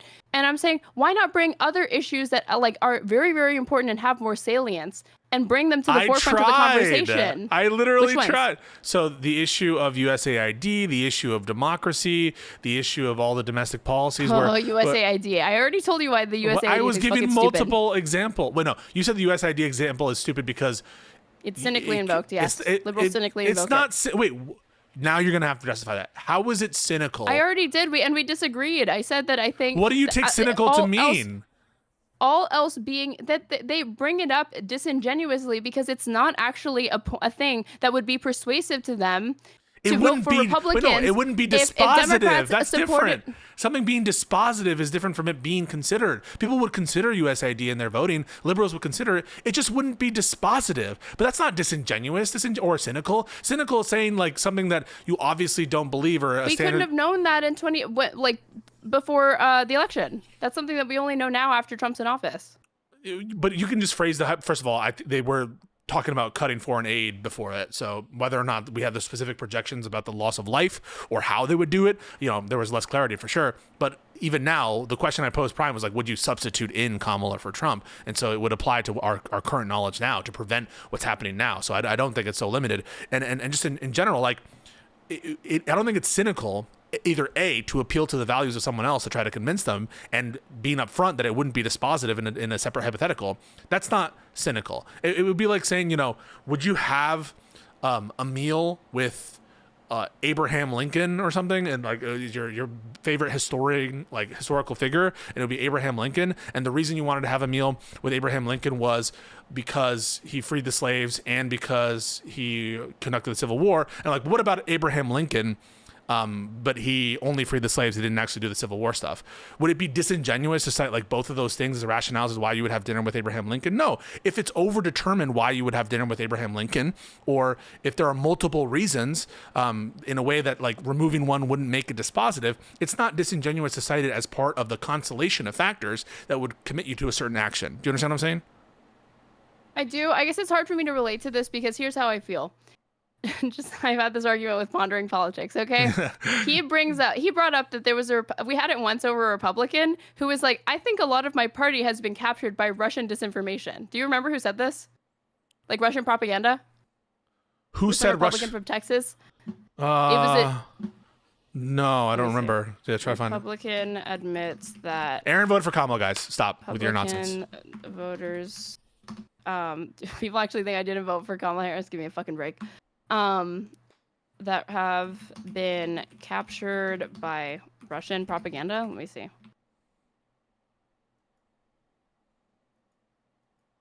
House Intelligence Chair says Republicans are absolutely repeating Russian propaganda. Mike Turner, the Ohio Republican, echoes a similar claim made recently by another right-wing American lawmaker. So somebody, like 2 Republicans said this, okay? And Josiah kept bringing it up. And it was triggering me because I said, do you really give a fuck what that person, that Republican, has to say on literally anything else? Do you care about how he arrives at his conclusions or his assessments of Democrats or Republicans on any other issue? No? Then why are we bringing his opinion up? Who gives a fuck what his opinion is? Because it appeals to someone else, right? It would be the same thing to me saying like, well, Trump said, so for example, some people say this, right? Trump said that such and such happened, right? Trump agreed with us that we need more immigrants. And like, yeah, I don't give a fuck about what Trump's priors. But if I'm talking to a MAGA person, I'm like, listen, you might say you hate immigrants, but Trump himself said we need more immigrants. We just need it to be done legally. Yeah, that's not cynical for me to do that.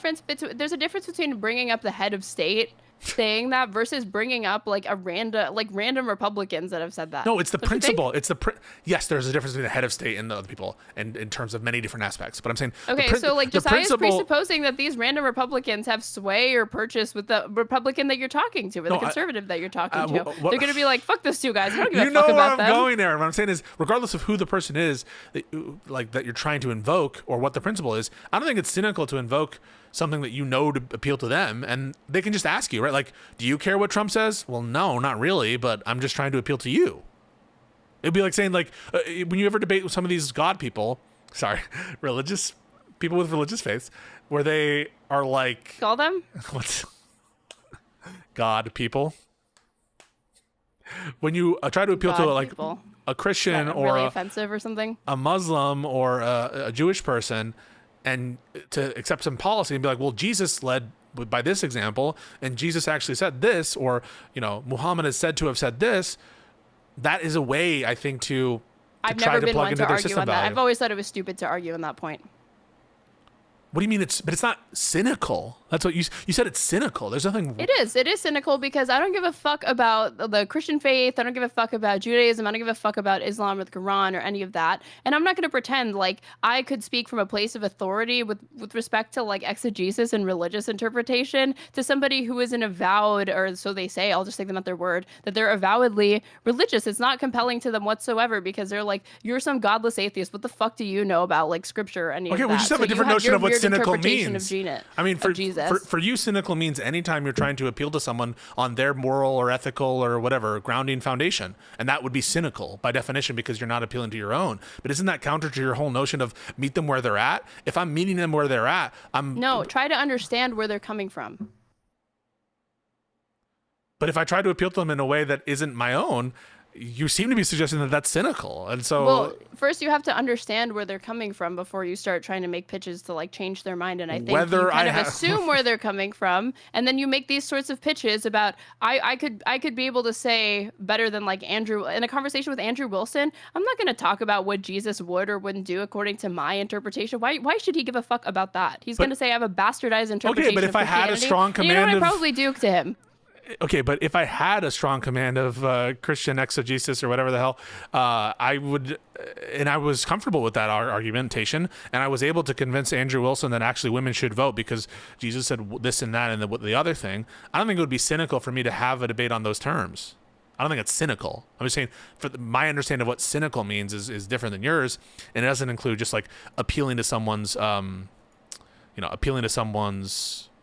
ethical foundation or epistemic grounding. You know what I'm talking about? I'm just saying, like, I don't think it's cynical for me to say. It's cynical because your goal is to get them to vote for Democrats, right?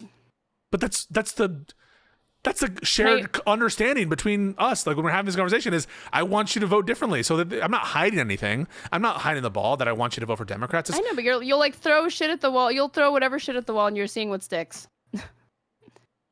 In service of that goal. Okay. In the same way that like fucking Gollum, okay, what does he want more than anything? He wants the ring. So he'll fucking say whatever. Yes, a little bit. Yeah, you're like a Democratic Gollum, honestly. You'll say whatever you need to say. You think you need to say whatever argument you need to present to try to get them, even if you like hold it or not, or even if you really think it would be persuasive, you're just like assuming. Well, and you I go do from think, there. by the way, I do think like that would be like me citing Kamala's housing policy in an argument for against Kamala versus Trump, be like the housing policy, but like you would just say, well, you're being cynical because if Kamala's housing policy were different, you'd still vote for him. Like, yeah, but it still matters. I'm not being cynical because it's still a point in her favor. And you'd be like, no, it's cynical because it's not dispositive. And so only the dispositive thing is not cynical. Like, what the fuck? Like, come on. I'm not trying to give off the impression. I think you think that, like, I'm not trying to give off the impression that, like, if something's like, again, not dispositive, then you can't bring it up genuinely or whatever, but you would be praising Kamala Harris's housing policies, like, even if I disagree with your it? feeling No. No. I said regardless of your feeling towards her personally or as a candidate, you would stand by and say this is good policy. Or if a Republican put them forward, I think you'd be willing to say it's good policy, even if it's coming from a Republican. Wait. I absolutely but that shows I'm not cynical. The fact that when Mamdani has this rent freeze policy that I don't agree with, I say I don't agree with this policy, and I'm not cynical by saying, well, if I agreed with the policy, but it wouldn't be dispositive. What would be cynical was me saying I agree with Mamdani's rent freeze policy when I don't. That I think is cynical. But it's not cynical, I think, to count something as a bonus and to cite something as a bonus in a way that you think might appeal to someone else on their value set, especially if you do consider it as part of the overall picture of why you vote for a candidate. But taking it away doesn't change the answer because it's overdetermined. The answer is overdetermined, but it's not cynical to appeal to the component of the thing that you care about. This one aspect of the one, you love a semantic debate, and two, like we're arguing about whether something is or like can be like fairly categorized as cynical. Like that's the point that you're like really concerned then about. don't. For one. And for two, hold on. With you, your argumentation is more comprehensive. It's a totality thing. Okay, there was multiple points that you brought up and gave to Prime, right? But sometimes I think that you get so caught up in assuming what you think will be persuasive to that person, but you haven't stopped and asked yourself, wait, do I understand where they're coming from? And if I did, would I still be deploying these same arguments? Okay, forget about the semantics of cynical. I don't understand where you're coming from on the like, don't bring up USAID. Shouldn't we bring up USAID? Like, we should. Why shouldn't we? Put aside cynical. Why shouldn't we bring up USAID? You didn't like my characterization as like a silver bullet thing, but you said I wasn't using it as a silver bullet. It was one argument alongside different arguments or whatever. Yeah, but why shouldn't I bring up USAID? You're somehow implying that libs are doing something wrong by bringing up USAID to talk to leftists, but like I would bring that up to talk to MAGA people, and I would bring it up to talk to leftists. Because you think it would be you think it would be persuasive to this person to get them to move and consider voting for Democrats. Because I genuinely care about it. I do care about USAID. To get them to move and consider trying to get them to admit that they ought to have voted for her in 2024 and trying to get them to commit to voting for a Democrat or against the Republicans in 2028. And I get like when that is brought up, I'm coming from it at the perspective of like, okay, so if you were in Prime's position and you felt you were closer to Prime's like feelings on this past election and upcoming elections, like you're I think bringing this up because you're like, well, if I were in that position, I like to think that this would be persuasive to me. I think this would be something I should pay that might be something to. I consider about that if I were in that position, like I'm that, and I think that that's what you'd want me to do, right? Like you would want me to consider the value set of the people I'm talking to when I'm trying to make arguments towards them. Isn't that the whole point of what you're saying with Prime? But even putting that to the side, like put aside the whole semantic of cynicism. Is there something wrong when liberals bring up USAID when they're talking to MAGA people, or answer both the MAGA people and leftists? Is there anything wrong with that? I didn't say it was wrong. I said it was cynical. Okay, so you do care about that word, and you do care about maintaining it. And right now, like I don't know, like don't we have to engage in what you mean by? I didn't say that I didn't care about the word. I'm saying that you're hung up on it, and you had turned the conversation. I feel like in general, to, like, doing cynical things is whether wrong. Or not, because no, not necessarily. so it's a good. Truly, I don't think it's necessarily bad or whatever. So then I just don't have a notion of so when you say that's cynical, I just don't understand what you mean. I truly don't mean, like when you say that to me, I can't respond because I don't know what you mean by that. Saying it comes off as insincere and you're motivated by one thing and it's not the thing that you're bringing to this person's attention in that moment. And the proof of that is because it wouldn't be dispositive in a situation for Trump versus Kamala Harris. But that's not good evidence that it's disingenuous. You're basically saying they don't really care about USAID and the death of all these people because it wouldn't be dispositive in a one-on-one election versus Trump and Kamala. But that, of course, doesn't mean that they don't care about it. The way that argument is used, it's like a break glass in case of emergency. Bring up the USAID, 14 million dead by 2030. Hit them over the head with it and see what happens. So you think it's like it's too strong of an argument? So it's too strong of an argument, so you shouldn't deploy it?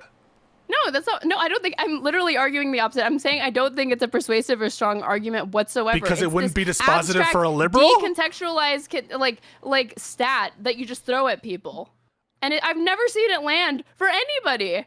When you talked to Tali about it, she was immediately skeptical that number even meant anything. She was like, "There's different ways that you could look at it." She was distrustful of it, you know. Okay, but does it imply disingenuous or something you don't actually believe? Wait, can you please contend with that point for a little bit? Have you ever brought this up and had it be convincing to anybody who didn't already agree with you that it's a thing that they care about or it matters? I brought it up in the Prime thing, and someone else brought it up, and maybe I brought it up in the Tali conversation. I don't remember. In those two instances, those people are brain broken. Those people are brain broken. Fucking Taliban. Okay, so you're just giving yourself. Wait a second. You're just letting yourself off the hook that you can say and do. This is crazy. Whatever argumentation because you can't reach them. They're crazy. So just say whatever you want to them. Virtue signal as hard as you want. No. Talibots. No, I tried to have an engagement, and I'm actually gonna have Talibots back on. I reached out to her, and we're gonna have another conversation. But Talibots literally said I voted because of vibes. So, yes, if there's anyone who is saying like, I'm not doing this because of rational reasons, it's Talibot. She said, I'm a vibes-based voter. Why? You're up a stat like a fucking nerd. You fucking Poindexter. Why? She says she's voting off vibes. Why are you bringing up stats then? And she's telling you to your face as you bring up that stat, I don't even believe your stat because she votes off vibes. It's irrational to even bring it up. I am not disingenuous for bringing it up. Can you at least agree with that? You can't because of ego. Yeah.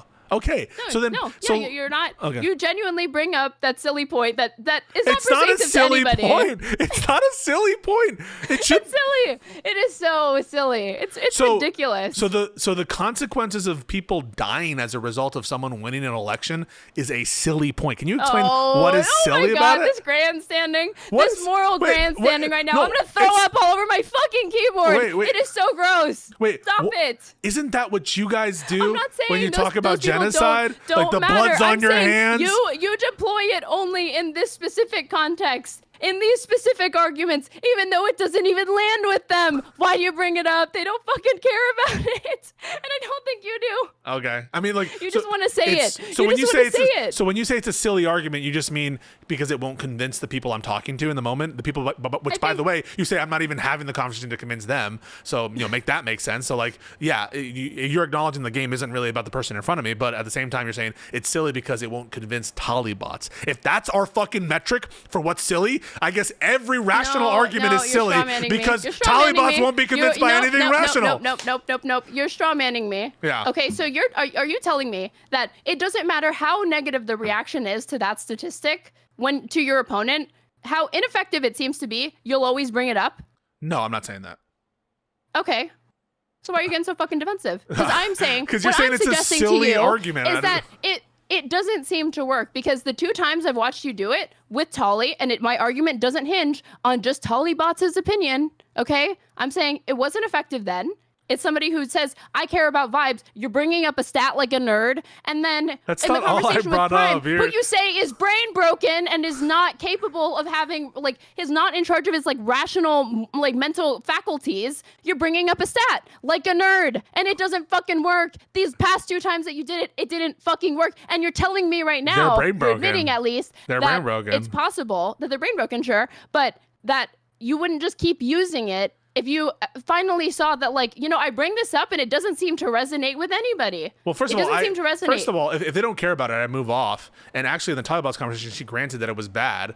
It just didn't dispositively move her. But again, whether something dispositively moves someone doesn't, it's not like whether something is an argument is silly doesn't turn on whether it moves someone dispositively. And B, whether it's genuine doesn't turn on whether it actually moves someone dispositively. So both something being silly or something being cynical or disingenuous doesn't turn on what you're saying it turns on, which is the ability to convince a deeply irrational and flawed person like who I love, Prime Kai and Tollybots. Prime and Tolly. That is so condescending. What? It's condescending. I love them. It's like the Hutch is my boy shit. The Hutch is my boy shit. How is it condescending to say that a vibes voter is irrational? She's admitting she's irrational. No. That's not. That's you being honest, and I respect that. It's you being the fake saccharine, pour honey in their ears disingenuously, kind of as a joke after of, I love them, they're so nice, I love them, he he he. I do like them. Right after you've said that they're brain broken. I love people who are brain broken. Yeah, we know.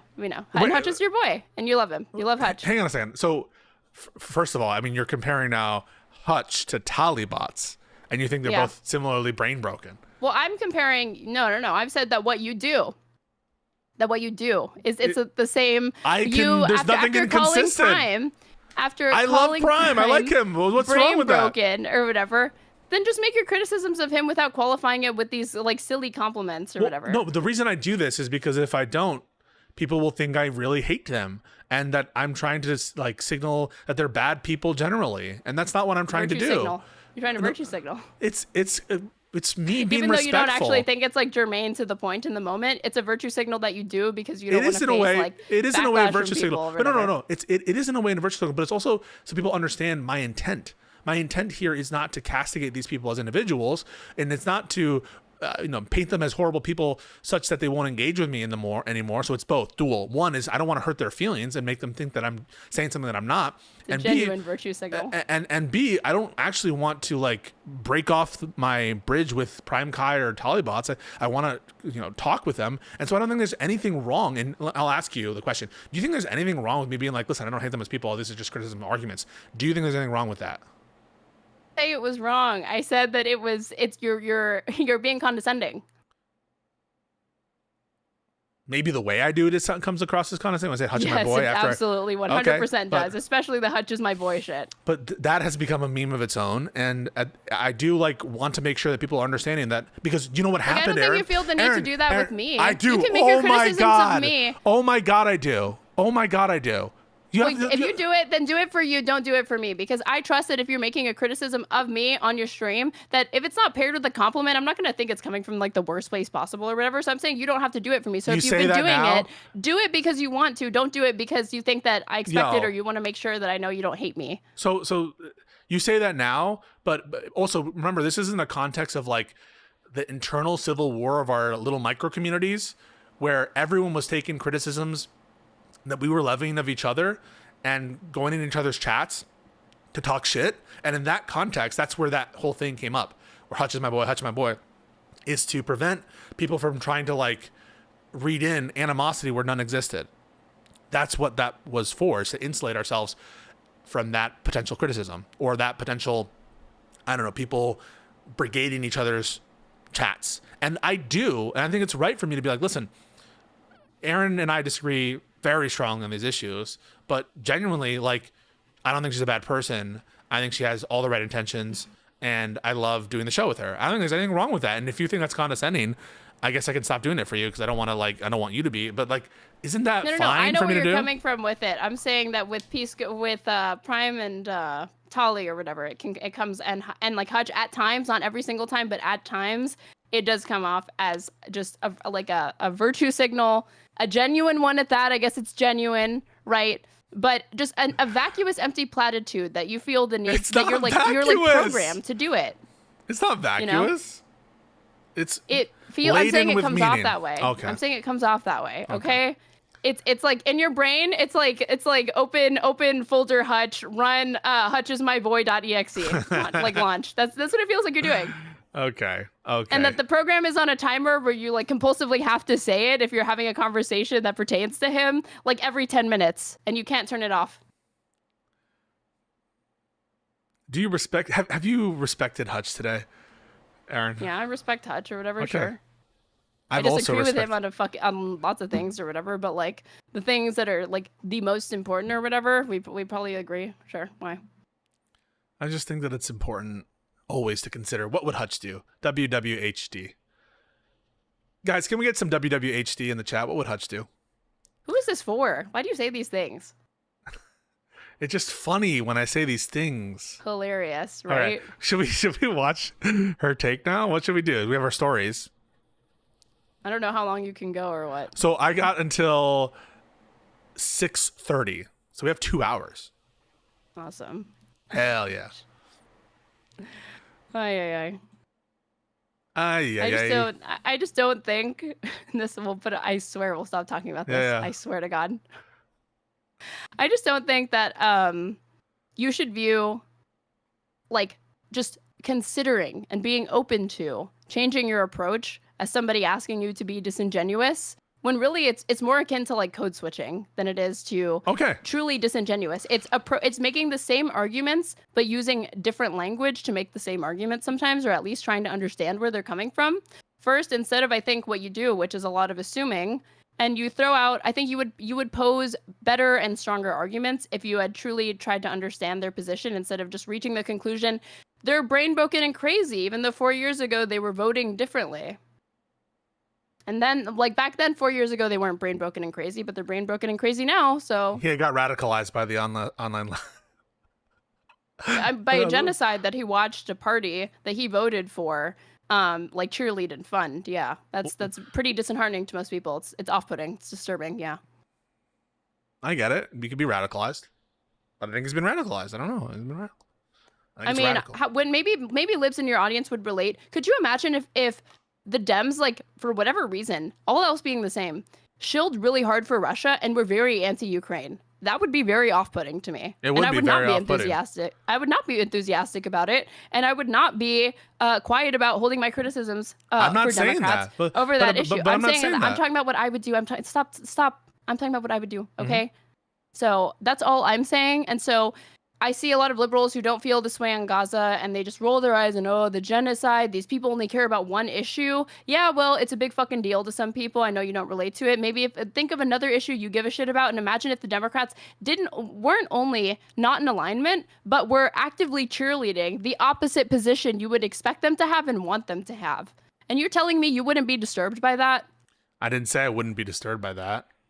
No, I'm talking to this like random person that I made up in your chat. But yeah. like, I'm saying that like to the people that discount or trivialize people that are genuinely upset about the genocide, that try to imagine it with an issue you do give a shit about, where you have moral clarity, like Russia and Ukraine, and imagine if Democrats shilled for Russia. Yeah, I think that would explain being like grumble, grumble, grumble, but I don't think it would explain, yeah, I would vote for no one, even if it saved tens of thousands of Gazan lives. That's what people I think have trouble with, is the lack of responsibility. I agree with their conclusion, but I would understand and be sympathetic to why they have that view now, because it's just something that like Prime didn't even know that Biden was such a Zionist, which is crazy to me. Yeah. But I shouldn't be that surprised. You know, a lot of people didn't realize that. How? Like it helps explain the discontent of where people are coming from, and it's like, well, you know, if that's what's disturbing you, then I can see how it's having you like, you know, think very, very poorly of the party and not want to support them. Just put the vote in the bag, little bro. I mean, that's all I'm saying. It's fine. You grant everything you're saying, but just put the vote in the bag. That's my whole thing with Prime. But I understand. Listen, I'm not the most sympathetic person sometimes. You should grant it to him that they just suck on that issue. They really, really, really, really fucking suck. And yet, nonetheless, hold your nose and vote for them. You think that would move him? Yeah, that's closer to the pitch. You asked me how I would talk to him. That's closer to the pitch that I would make. They I'm suck. like, Prime, yes, they Prime, are. I'm going to agree with you. They're on every genocidal criticism monsters. that Vote you for have. them. Yeah. And you think that? So if I go like, yes, they're genocidal monsters. They're genocidal freaks. Vote for them anyway. I agree with you on everything. Yep. And think of it, hold your nose, vote for them, and think of it like voting against Donald Trump, because all of those Republicans haven't earned your vote, and they're the same but on steroids. But it's not just They're two worse. options. It's not just two. You shit lib. It's not just two. There's 3, 4, It is. 5. Oh, so there are more than 2 choices, huh? Like he was even fighting me on that. I mean, I would be like, oh, sorry, 2 viable choices, because the ones that you're bringing up, yeah, they don't have a chance they have a snowball's chance in hell of winning. if that would have worked, I mean, he's heard that before, Aaron. You know he's heard that before. You know he's heard that. it. I don't watch Prime's content. I have no fucking clue what arguments he's encountered and which ones have been persuasive and which ones haven't. I just know that he's in front of you last week making these same terrible arguments, and you're giving, like, again, just like fucking bot standard, like, terrible responses and rebuttals that I'm like, this plays well to people that already agree with you, but it is just the same way that you already have his talking points memorized of what he's going to say. He's already got yours, I'm sure. Because they're that common. They're just lazy. They're superficial arguments that people just throw at these people. They don't really try to understand where they're coming from. And I think if you really, really care about getting some of those people back and getting people motivated to vote again, you do have to understand where they're coming from. I'll do my best. I'm gonna keep trying every day. Yeah, that's why you're trying to hold back laughter. Or no, whatever, I'm trying to hold back laughter because because I'm not. That's not why I'm holding back laughter. I'm holding back laughter because the chat said something funny. Okay, that's what they say. I don't know if you should I tell you? What, you think I'm gonna cry or what? Say it. What? Someone said Aaron be in bad faith, and I laughed. If that's, do you feel that way? If you think I'm being bad faith, just say it. No, I just laugh because it's like a thoughtless comment. I'm not. I don't think you're being bad faith right now. But I'm sorry that I laughed at that comment, but I'm not asking you to apologize. I don't give a fuck if you laugh at comments like that. I'd rather you just be honest if you agree with it. I don't think you're being bad faith. I think that you're overestimating the extent to which Prime is familiar. Sorry, that way to which Prime is movable. And I think you're underestimating the extent to which Prime has heard this two viable parties argument, and you're overestimating the extent to which he would be open to consider voting for. The thing I've overestimated is your desire to like understand why these voters didn't come out and see if there's anything that can be done to get them to move back to the party and vote again. And you say that there's nothing that they can be done. They're brain broken. They're irrational. No, I just said said Prime. Leave it at that, wait, and wait. I don't want to leave. I'm not satisfied with that answer. I said Prime is brain broken, and you don't agree. So there's no brain broken people. I already said that Prime's. Like the argument is brain broken. The person themselves, no. Especially 4 years ago, you were voting for Biden. You clearly had some faith and belief in the electoral process, and you were disillusioned by this issue. And I'm saying that like that trajectory is only going to make things worse. People change, you know. People do change, and people who are people do be changing. What's your point with saying this? That just because he voted for Biden and was more rational in 2020 doesn't mean that he didn't somewhere along the line lose his damn mind. And I do think, listen, it might be condescending for me to say that.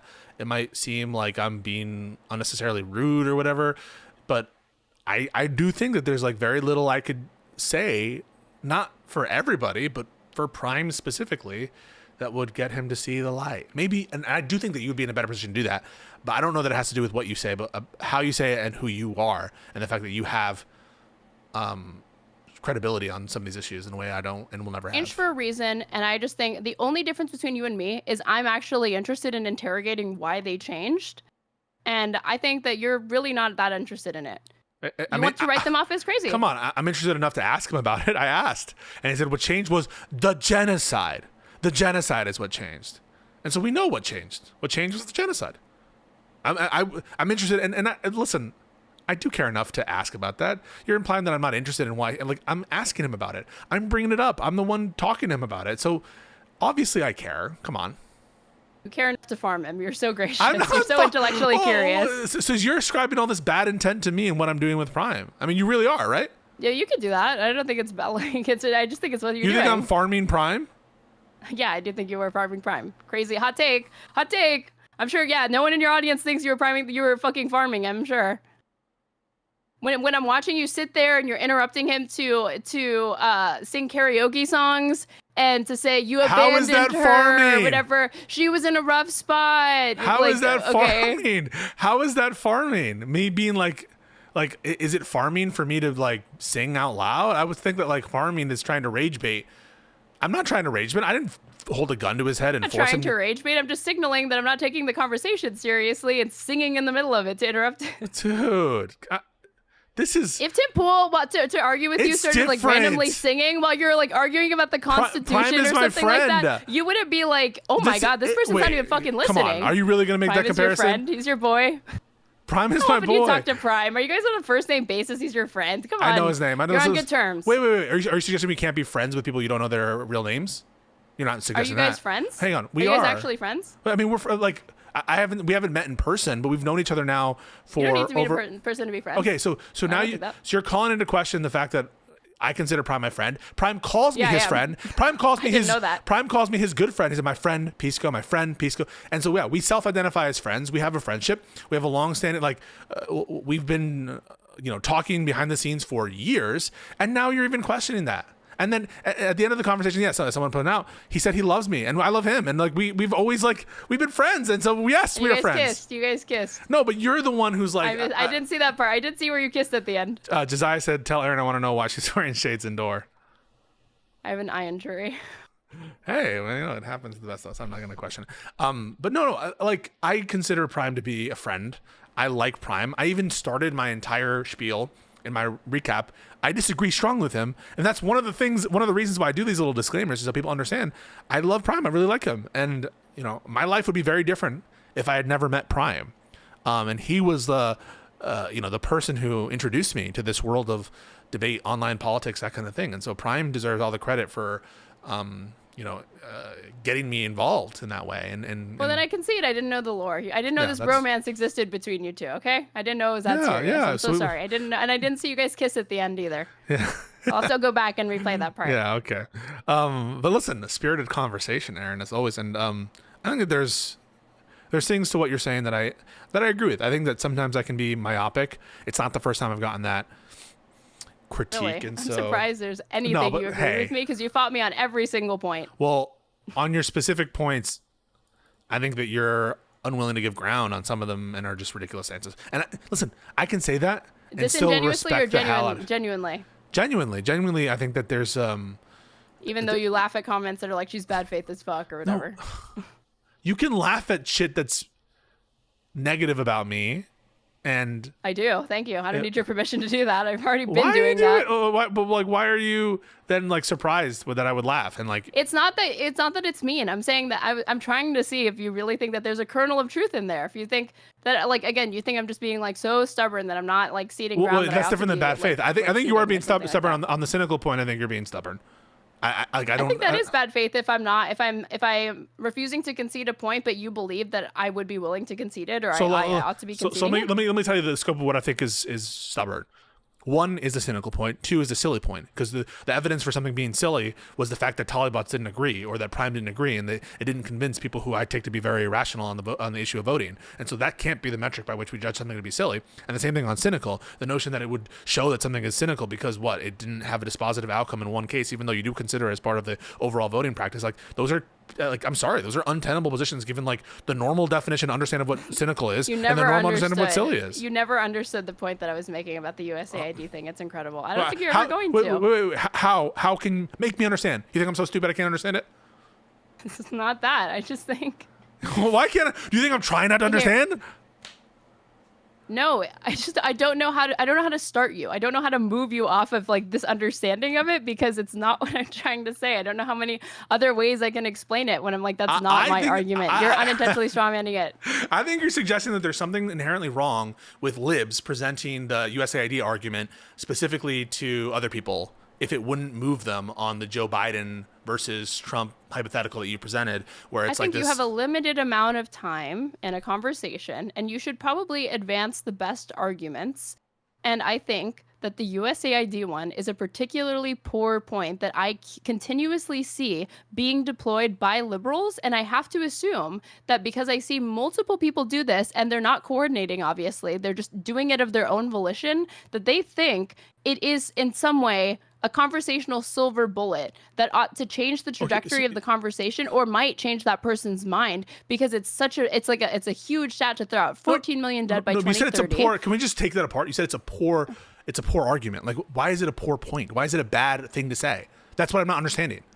I'm looking at the results of it, and I'm saying the times that I've seen it used, and you think it has more to do with Tali specifically or Prime specifically, replace them with other people. I don't give a fuck. People that disagreed with you were presented with this argument. You have presented them with the argument more than once, and it didn't seem to move the needle. And yet you continue. I assume that you're going to continue to bring that point up. And maybe past a certain point, you'll see, I bring this up, but it never really advances or contributes to the conversation in a positive way. I'm probably going to stop bringing it up. But I don't know when that point would be. So I'm like trying to help save you time and tell you that I don't think it's ever going to land with these people. Okay, I just take when you're saying like it wouldn't land with this subset of people or this group of people, that is people who are committed against voting for Biden, or voting for Kamala or whatever, voting in some kind of way. They stayed home. They didn't vote. Yeah. So like, you saying that this point doesn't land with X group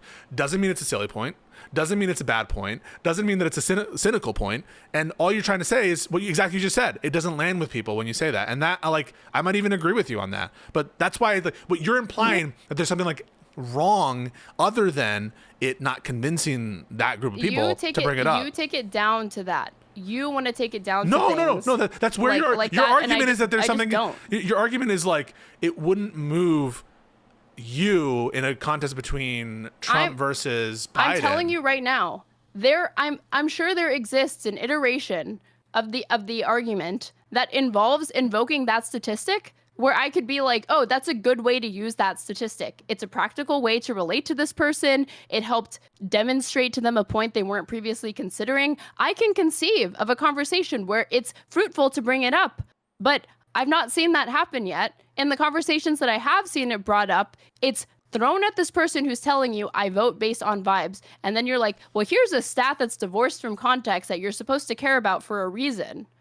And they're like, that's not really convincing to me. And yet you said, you take it again, like the way that you explained how you look at it, you're like you said earlier that there is a point where you could see that it's really just not effective, that you would stop bringing it up. But then you just said something right now that kind of contradicted that to me. Where it seemed like you're like, I'm going to keep bringing it up even if it doesn't land with people. No, so stop, what the fuck is the point? I didn't say that or suggest that at all. And if you actually look at when I bring those instances up in the conversations, I bring up the USAID point, Talibot concedes and says, yeah, you're right about that. And then we move on. It's not like I'm beating them over the head. Same thing with Prime. Like, do you consider... Cool. I remember in that conversation, I don't even think that she said you guys were right. She said there's like different ways that those stats can be calculated. Okay, I mean, you can rewatch the where she was saying that it was correct. That I don't want to rewatch that conversation. I'll try to find that moment. I will go back and try to find that moment. The Vanguard in the chat, the Vanguard who was a source of a lot of consternation in live and learn comments. Lore, yeah, that conversation. And again, I will continue to stand on business that we did nothing wrong in that conversation. I'm happy to have spirited debates with the Vanguard, with Crystal and Kyle, with these types of people who are obviously more proximate allies than someone like fucking Trump, or even, I have to say, in terms of electoral results, someone like Prime Kai, who, even though like personally, we are live right now, you can chat with us. Okay, do you want to talk to the Vanguard? Oh yeah, why not? All right, how do Wait, really quick, there's some good... Can I give you 3 rapid fire points from my chat? All on fire, okay? Yeah. This is from Crab Navy General, who I've seen in your chat. They feel strongly because they feel they've been duped by propaganda because they oppose the U.S. intervention in the Middle East. Maybe legit anti-Semitism sometimes, but not because of the sheer number of lives lost, okay? Echo 0083, it's because they want to call people who, they being, I guess, libs, who didn't vote for Kamala MAGA. The USAID damage is a common talking point for the damage Trump has done, but it's not something anyone ran on. And somebody else, Joe David, said, it's an easy point for the person you're talking to, for Tolly in this case, to pretend to be swayed by it, but it has no longevity of 1 centimeter back in the Twitter bubble. So maybe they conceded to you readily in the conversation, like, oh yeah, that's pretty bad, but it doesn't really like stick with them. I can hear those arguments. Like, I'm not even necessarily disagreeing that it doesn't land with certain people, that there's problems in terms of if it's being deployed disingenuously, for example, to pretend that the election was about USAID and that was the overall message, that, upping its importance beyond what was actually talked about. Maybe that's disingenuous. But I just take issue with what I hear. Aaron, I'm just listening to you speak.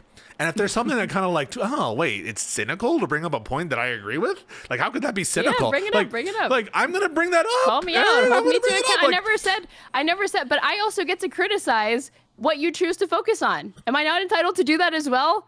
How about you focus on what you want to focus on, and some of what I want to focus on next will include some of your priorities of the thing out of what I've said. Okay, I think I followed that, but okay, cool. All right, Vanguard, how do we connect with you?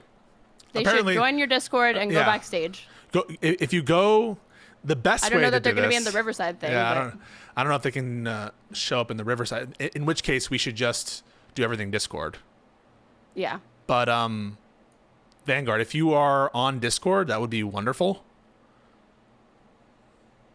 Or let us know, I guess, if you have like problems with Discord, because we would love to chat, because we have to confront you on communism. Well, I can't hear you, Aaron. Sorry, you're saying something. I'm thanking people in my community for gifting subs. No worries. We need to confront you on your chorus bullshit. Wait, what? I don't know. I haven't seen their content on chorus, but I'm told it's problematic. There's always something that you need to be confronting them on. I right? will be confronting them. Otherwise, you're irresponsibly platforming them. Irresponsibly. But yeah, if you're, I don't see you anywhere in the chat. I could also go to their chat. What were they saying in your chat before they're like, we're live. Come talk to us. Which we're always open with. We're always open to good faith conversations.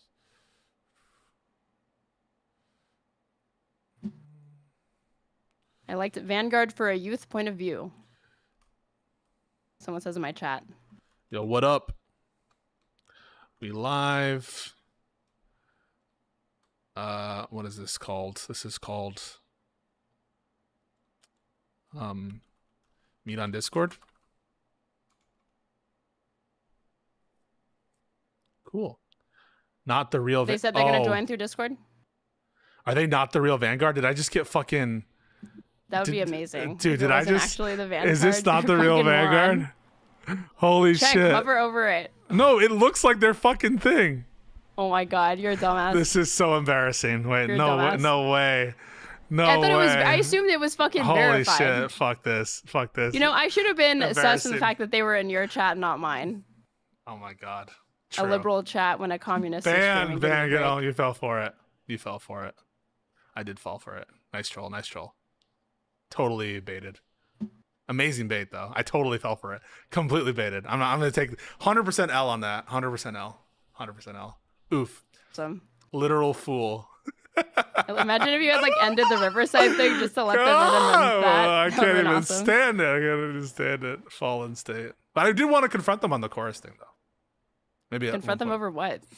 I haven't seen their coverage, so I don't know. I think that they were like, all these people are, part of a cabal to, for the Democrat stuff. So I do want to talk to them about that at some point. I should invite them. But the problem is with that stuff is, unfortunately, people don't take the kind of conversations that I'm having with leftists in the way that I intend them. Even, again, I'm not saying that you did anything wrong, but like, the purpose that I was having the conversation with Prime was not to like farm him, was not to just extract value from him. And I think that people might get the wrong impression, even though, I'm probably still gonna have the conversation anyway, because who the fuck cares? But sometimes I understand that everyone's going to be micromanaging, like, oh, you should have been a little harsher here. You should have had the right tone. Even in Prime, they're like, you were too nice with Prime. Yeah, they're backseat debating. Yeah, like We all do it. I'm saying that like, I think it's possible for somebody to go in to a conversation with being a good little boy with honest intentions, being good faith, and then you realize partway into the conversation, this is a meme fest, this is not serious, this is not fruitful, and you change your approach and demeanor very, very quickly, and I think it leads to lazy argumentation. You default to laziness, the path of least resistance. Patrick David's in our chat, wants to talk to us. Right. Good meme. Tomfoolery. Is this the real tomfoolery? Now I'm fucking questioning everything. Is this the real tomfoolery? Mantis says, have you watched much of the Vanguard, the super chat content recently? I have, and it's bad, dude. You should tune in so you know what you're dealing with. All right, well, we'll take a look. All right. You should hate watch. Would you talk to the real tomfoolery? I have talked to the real tomfoolery, so yeah, why? All right, Tom. Hey, Tom, do you want to talk with us real quick? Because now I'm itching to actually have someone join us, just for 5 minutes, and then we have to do the actual stuff. Actually, Aaron, Okay. we can do actual stuff if you want. We don't have to invite him. What does he want to come on for, or what? I don't know. I just wanted to talk to Tom for a second. But we don't have About to do what? it. I wanted to ask him a question. What question do you want to ask? It's about lefties. What question? What do I have to pre-clear it with you? Yes, you do, because it's also my show. So what True. question? Or You know what? Fuck you, Tom. You're not coming on. We'll never let you on. Okay, I guess he wanted to bait you into something that I'm ruining by having him expose it okay. right now or ask the No, question. Because it's- God forbid tomfoolery get 3 minutes of prep time. Yeah, that's definitely going to help his arguments be a lot better than they normally are. Okay, whatever. All right. Let's just move on from this whole shit. I feel embarrassed about the Vanguard thing because I typed in their chat and was like, we're ready to talk. Oh, That's shit. adorable. That's so funny. I just have You all know, this, you like, already know what tension, the anxiety. opening for the next Live and Learn episode is going to be, and for your next No. conversation with the Vanguard, it's going to be the icebreaker. That's Shit. adorable. Yeah. Okay. All right. Cool. Can we watch some her take? Is that what you want to do, or you want to do articles, or what? Because I got her take. They uploaded one last night. Ooh, yeah. Can we do that? I just want like a U.S. little break strikes from. Venezuela boats, Axis of Upheaval, Epstein Files, Phase 2. Her take live, episode 20. Yeah. It's gonna be let's do it. crazy. It's gonna be sick. Oof. You do farm Tom. I do farm Tom a little. I'll admit to farming Tom. You're so brave, King. Don't act like you wouldn't. I'm not like you. That's pure projection. When I have tomfoolery on, I'm getting his takes on linguistics, Some on Tom the big 10. boy. I'm getting some genuine. I'm Tolly's interested. in the chat. Listen, Hell yeah. When I say that you're brain broken, I just mean on the election stuff. We're gonna have a conversation. We'll talk about it. Brain broken on the vibes voting stuff. That's what I mean. I'm not saying that you're a stupid person. I'm saying you're brain broken. As opposed to Pisco, who is highly rational. Tali, get on his fucking level. Okay, Yeah. he's a lawyer. I don't know if you knew that. He's a lawyer. I don't say that. He's really, really smart. He's always like maximizing in ways that you just don't relate to. You are so aggro. This is crazy how aggro. You streamed with me. You already knew the deal before we started the show together. Okay, I'm gonna share. Also, you look like one of those like 90s era like hackers. What? You're like, I'm in. There we go. All right, let's take a look. Okay. I want the intro, by the way. I love the intro. Yeah, I'm Inspector Gadget, dude. Oh, that's the fake Tali. It's not a real Tali bots. Good one. Okay. Let's see how this fucking goes. I'm gonna turn it up to, let's do 1.20. Yeah, I think we're gonna need that.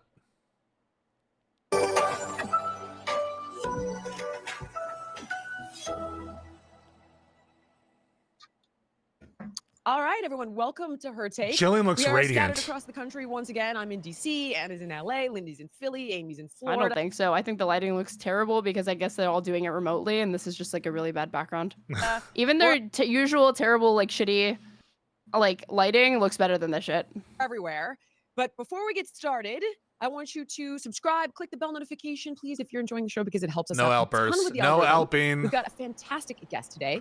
Former Senator Kirsten Sinema is here. Now, she's known for her independent What? streak and bipartisan deal-making in Washington. Very rare. And Wait. she's now bringing my that God. Can you same pause? It didn't even Is say. It didn't even say that she was on this. Kirsten Yeah, Sinema? Kirsten Sinema is on this. Holy shit. Okay. crapola. voice of the private sector, advising on law, policy, and emerging industries like finance and tech. Kirsten, thanks so much for joining us today. Do we have her? Do we have her? Oh, there we go. Good morning. I'm excited to be with you all. This is I know. crazy. You Hey, got look, the I- Pause. Yeah. Oh, look. This is Oh who my Hutch God, loves. girl boss. This is who Hutch loves. Bottom left. Hutch Yeah. loves Kirsten Sinema. That's his girl right there. That's his girl. His lady. It's his lady. Now it's for real trends. That's what I'm talking about. The kids don't even understand what's going to happen to them yet. They look at me and my little old lady, like all my gear, my nootropics, my coffee, my nicotine gum, my What's old lady nootropics? readers. I don't even And I know. know Can you you guys pause? Guys, I don't have no- understand. I assume it has something to do with like getting hypertropics, maybe? Do you guys know what nootropics are? I don't even know what nootropics are. Amy Dangerfield looks like she's stoned out of her mind. Anna, this is her background from TYT. Anna looks great. Yeah. Oh, yeah. yes. Okay, so I would love to talk about that too. Okay. All right. Well, we've got a lot to cover. So here's the rundown. First on deck, at the SCO summit, Modi doubles down on energy ties with Putin, even as the U.S. hits India with steep tariffs, sending a message to New Delhi that its Russian oil purchases will not come without costs. Anna's going to walk us through that. And then at home, the fight over tariffs moves to the Supreme Court. Bro, I can't wait for Jillian Michaels' takes on Modi. Give him to me. Inject him straight into my fucking veins. The Her Take audience has been waiting for We Jillian need, Michaels to give more foreign policy analysis. Court, signaling that Trump's trade agenda is as much a test of judicial authority as economic policy. In Venezuela, things are escalating. U.S. military strikes a suspected drug cartel boat as a warning to traffickers and the Maduro regime. But of course, this is raising questions about whether this is truly about the drug cartel or regime change. Lindy's going to tackle that. Florida moves to end vaccine mandates for school Can children, you pause? sending a message of state-level independence. We don't need You can just this. say pause. You don't have to ask me to pause. If you just say pause, I'll pause. You okay? Yeah, I'm good. What's wrong? You seem like I've noticed that you seem do that every single unsettled. time. You're like, can you pause it for a sec? And I've thought before at the end, I'm like, he could just say one word, pause, and I will pause. I know, but You you, always ask. you seem a little unsettled. Are you I okay? am just a little bit. Yeah, I'm still recovering from the high level ideas that I took in the first part of this podcast. I feel like you feel like you're cornered and lashing out a little bit, and like Okay. all right, Yeah, I'm a little defensive right now. a little bit. That's Yeah, okay. I'm lashing out at you. So, I know. I'm a silly, emotional woman. What can I say? I didn't say that at all. I didn't say that I'm at all. not saying that you did. I'm I I'm saying that of my own free will and volition. Women do have free will. The road mapping at the start that they're doing, they don't need to do a full roadmap of every story. We can just get into it. I don't like that this is who has this. And it's like it's a fucking book report. We don't need this. Yeah, just get into it. Like you should just say pause instead Yeah. of saying, "Can you please pause the show, please?" Just get it. Just say pause. Yeah. Okay. Dependence on public health policy. People are freaking. That one I'm handling. And then Harvard wins a $2.6 billion case against the administration, with courts pushing back on politics in higher ed. And last but not least, we are breaking down the latest in the Epstein case, newly unsealed documents, 3 minutes of prison video that was just released, survivor testimony, and more. And of course, Amy's got all the details. So first up, at the Shanghai Cooperation Summit, we saw Modi and Putin reaffirm their special relationship. Anna, what the heck is going on here? What is happening?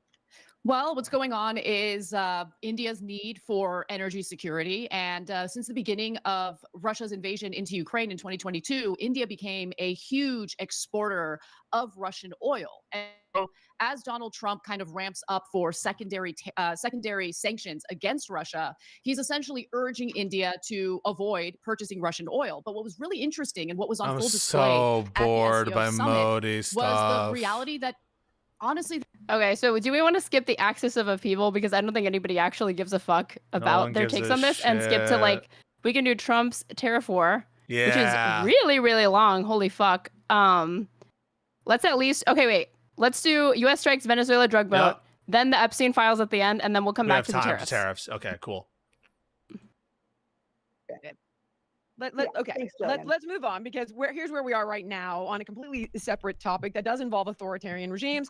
The U.S. military just carried out an operation against a suspected Venezuelan drug cartel boat, which was an action Allegedly. order to destroy the vessel rather than simply intercept it. So now, of course, supporters are saying this sends a strong message of deterrence to traffickers and the Maduro regime. It shows that Washington is willing to act decisively against drug networks, but of course, critics are warning that it could mark the start of a broader escalation. Are we getting involved in regime change? Is there a secret motive going on here? Lindy, take us through what's happening with this, please. Thank you, Jill. I'm actually with Trump on this. Again, I really Oh, just big try to be fair surprise. and try Big to assess surprise, every Lindy. individual situation. You're supporting every fucking airstrike No they've ever way. done. You supported the Iran war. You support all this shit. Yeah, we're all Didn't fucking... she campaign? Didn't she literally like fundraise for Trump, or hasn't she fundraised for yeah, Trump? No probably. way. No. No way that somebody like that would agree with his policy positions later on down the line. And I do think that we should be more aggressive in terms of the policies that we take to prevent drugs from flowing into this country. And we've been dealing with Venezuela for a number of years. Though this probably could have been handled a little bit better with a little bit more finesse, I think the larger goal is a valid one, which is to prevent Americans from dying from the fentanyl, from the drugs pouring into the country. So what happened? Connor, I don't know if you want to throw up the New York Times snippet that I have. Obviously, they are freaking out, as usual. The New York Times, the reliable chorus of Trump haters, they are saying that Trump does not have a legal authority to do this. The Trump haters. And I think Pete had The failing New York Times. This is the paragraph that they're zooming in on for this is Pentagon officials were still working Wednesday on what legal authority they would tell the public was used to back up the extraordinary strike in international waters. Right, so I guess the this is strike somehow first- indicative of like the New York Times spinning it in some disingenuous way, or to try to like, again, manufacture consent not for the Venezuela strikes but against them, and foment hatred against Trump in very, very tricky ways or whatever. This just seems like straightforward reporting to me. And it also gets into mind the order of operations here, which is strike first, ask for legal authorities later, which is part and parcel of a lot of their international policy, is to just do the thing and invent the backwards rationale afterwards. Same with TikTok, right? They just don't want to ban TikTok, and so they invent a legal rationale to fit what Trump wants to do. It's a Well, they little did it backwards. first, and then they saw that they were going to get backlash from the base, and then both parties didn't really want to stand by what they had voted for. Well, at least Because Biden at was doing first it was legally. introduced by Trump, and then there was bipartisan consensus found on it, and then neither party really wanted to pull the trigger because it was obviously going to be unpopular. What do you think? actually, and I About what? Should we ban the talk? No, I don't think so. But I do think so that send it's- Lindy back to it's- China, but not TikTok back to China. Correct. I do think that it is concerning as far as like a national security standpoint. I'm not surprised that the U.S. government is like, yeah, it's not good that the company that owns TikTok, which I think is called ByteDance, has shares embedded with the CCP. So I do think that there is a compelling reason for the United States government to be concerned about that. I don't know that it naturally follows that it's just a ban should follow from that. I don't know that it's the right policy, but I do agree that it's constitutional to do, and I think that there is a distinction here in terms of other potential like free speech issues. that Yeah. this doesn't really raise, and even if there was First Amendment rights at stake here, that the actual policy, I think, is tailored to what we're concerned about from a And you constitutional brought up perspective. this point that Pete Hegseth, our Secretary Beer of back, just going Defense, back made to it very complain. clear that his ultimate goal is regime change. And this also ties back to the tariffs thing. And you also brought this up, that Trump is using tariffs on every single country for a different reason. And he is using tariffs on Venezuela in particular because he wants regime. Oh my God. Anna said somewhere in this, I guess, I mean, she agreed to that characterization from Lindy, that Trump has specificity with respect to how he's approaching tariffs with other countries when he clearly does not. Okay. Change, which is very interesting because tariffs should primarily be used as an economic cudgel rather than as one size fits all, in my opinion.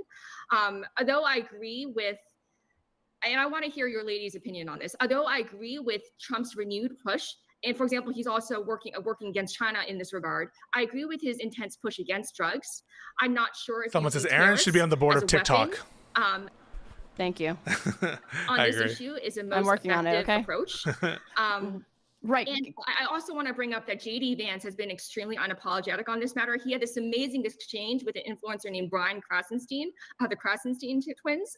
Yeah, it was so What do you think epic of when this? he This is said, "I very don't give a epic." shit if you call it a war crime." This is like one of the most unhinged things that a vice president has ever said.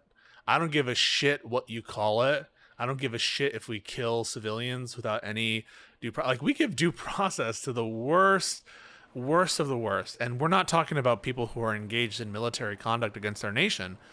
They're smugglers, and smugglers, the penalty for smuggling is not death, and certainly not death at the hands of an administration that is so opaque as to be basically, the assumption should be that they're lying about anything that they're doing, and unless proven otherwise. And he's just not backing down at all. He's doubling down on this. And I think this is kind of, in Americans' eyes, they don't really know too much about the nuance, the intricacies of the situation. They just see the president coming down hard on people who wish to do. What nuance, Lindy? Please explain to me, because the Trump administration themselves, even when this was reported in the New York Times a couple of weeks ago about mobilizing U.S. forces potentially because Trump signed a deal with the Pentagon, they were acknowledging, yeah, it's like a legal gray area for us to effectively commit murder and kill people in Mexico without giving them due process. Yeah, what the fuck else would you call that? And then, by the way, they've signaled before that they're willing to take military action in Mexico itself, in the land of Mexico, and certainly their mobilization of assets in the Gulf of America isn't, or is it in the Gulf of America? Where is it? Or is it in Puerto Rico? They're stationing some assets in Puerto Rico. But yeah, I mean, the military movements are concerning to say the least. And so they see the top line, and the lead is that JD Vance and President Trump, they are being very aggressive towards the people who are smuggling drugs into this country. So I am a little bit ambivalent on this policy, but I do appreciate Trump's renewed push on drugs coming into this country. Who's against this? Who doesn't like it in the group? Ames, what do you think? Well, the legality component, him redesignating the drug cartels as terrorist organizations, is essentially what makes this legal at the end of the day, right? Assuming it was that, then yes, I'm all for it. The issue is that what they're using is like a trust me bro kind of strategy, that these were definitely drug smugglers. And this is the same administration that said, trust me bro, there aren't any more Epstein files. This is a hoax. And then proceeded to release like 33,000 new pages, which we're going to be covering next. They've shown time and time again, trust but verify. Unfortunately, Even any you know what? Shout out Amy Dangerfield. This is kind of part of my point. Amy, if you'd like to collab sometime and we could have a little conversation, that'd be fine, because this is a good point. Them to verify Why are you whether shaking this your was head? in fact a drug cartel. You're trying to get in good with Amy. That's not the at only all way you know the- how, which no. is, again, pouring that honey in the ears. Just fucking slathering it on. Isn't that what you said? Get into their mind space, meet them where they're at? Yeah, it's exactly what I said, dude. Good job. Correct. We don't disagree. Cartel vote. Assuming it was, then yes, I'm all for it. But at the same time, if I'm thinking strategically multiple steps ahead, it almost seems like they did this to kind of goad Venezuela into getting on the offense towards the USA, because then they can attack back and instigate their regime change. And one thing that I want to say before I hand it off is, I'm concerned about this because we've already not paying attention for a second, who's instituting regime change? Does she think Venezuela is getting ready to do fucking regime change? What? Or the United States? And I don't even know that that's what's going to happen. You know, the policy under Bush was like, when it came to like intervention that led to destabilization, and it was like, okay, you break it, you buy it. We started to like try to democracy promote there. That's not going to happen here. They don't care if it fucking collapses. The same way with the Iran strikes. They were trying to get the government to fucking collapse. So if that happens here, awesome. They would. But I don't know that it necessarily means that we're going to attempt regime change, but you know, it's Trump, so I wouldn't be surprised if he pursues that avenue. I think it would be incredibly hard to do regime change in Venezuela without boots on the ground as well. Like, it's the same kind of dynamic. There has been dissent in Venezuela before, just like there's been dissent in Iran, but I'm not aware of any situation. Are you aware of a situation in which mere bombing runs led to changed in regime? I'm not sure what the empirical basis is to think that. Even if you could get that regime to stick, is that good? Yeah. Is that like in the best interest of that country? Is that what they want? You know, because I'm sure it is technically possible to do, or it has happened, but they were like corrupt or ridiculously unpopular sovereigns that were installed. See what the repercussions of this are on a wider scale. And pause. And I do want to mention, like, the sordid history of American intervention in Latin America is still a big sticking point in current Latin American relations with America. It's very much in the collective memory of Latin American countries, and even still, like the rhetoric within these countries is very skeptical and scrutinizing of American influence. You know, occasionally you'll get regimes or governments in Latin America that are more aligned with Washington, for sure. Not saying that, but like that there is a populist sentiment and resentment against American interventionism. So, and that has had long-standing ramifications in those relations. All of the following Venezuelan immigrants that poured into this country. Good point. About, you know, Trump launched a very, very strong campaign. Well, it wasn't his campaign, but, you know, basically trying to attack Maduro, their leader. And as a result, it destabilized a large part of the nation, and plenty of Venezuelan refugees ended up coming over here. Now, right. Thinking about it, That's such a good point. Isn't the same thing more than likely going to occur, especially if we launch a full-on regime change war? What Trump has effectively done is he has married the war on terror with the war on drugs, which were both disastrous. Okay, absolutely disastrous. So when it comes to, like, let's say you're going to take what Trump is saying about this strike on that boat at face value, and that this is all just about fighting the drug war. Well, first of all, you know, Venezuela is not a, you know, supplier or top supplier of the very drugs that we're having problems with here in the United States, namely fentanyl, which is sourced in China, processed in Mexico, and comes across the border. Attacking a ship without identifying the targets, meaning here's the people that we knew without a shadow of a doubt are drug traffickers, they're causing all sorts of problems. I have an issue with that. But I also have an issue with the fact that we didn't do what we typically do with a suspected, you know, drug trafficking boat, which is you intercept the boat, you confirm that the individuals in that boat are in fact, you know, bad actors, can you pause? And you bring them to justice. But that this is also, by the way, true, I think, of the drone strikes against oh my God, what's this guy's name? Alawaki, right? That's the guy. Right. And like, if it would be feasible to apprehend Alawaki as a U.S. citizen, it would be required, I think, to apprehend him that way. So I think feasibility is part of the standard here.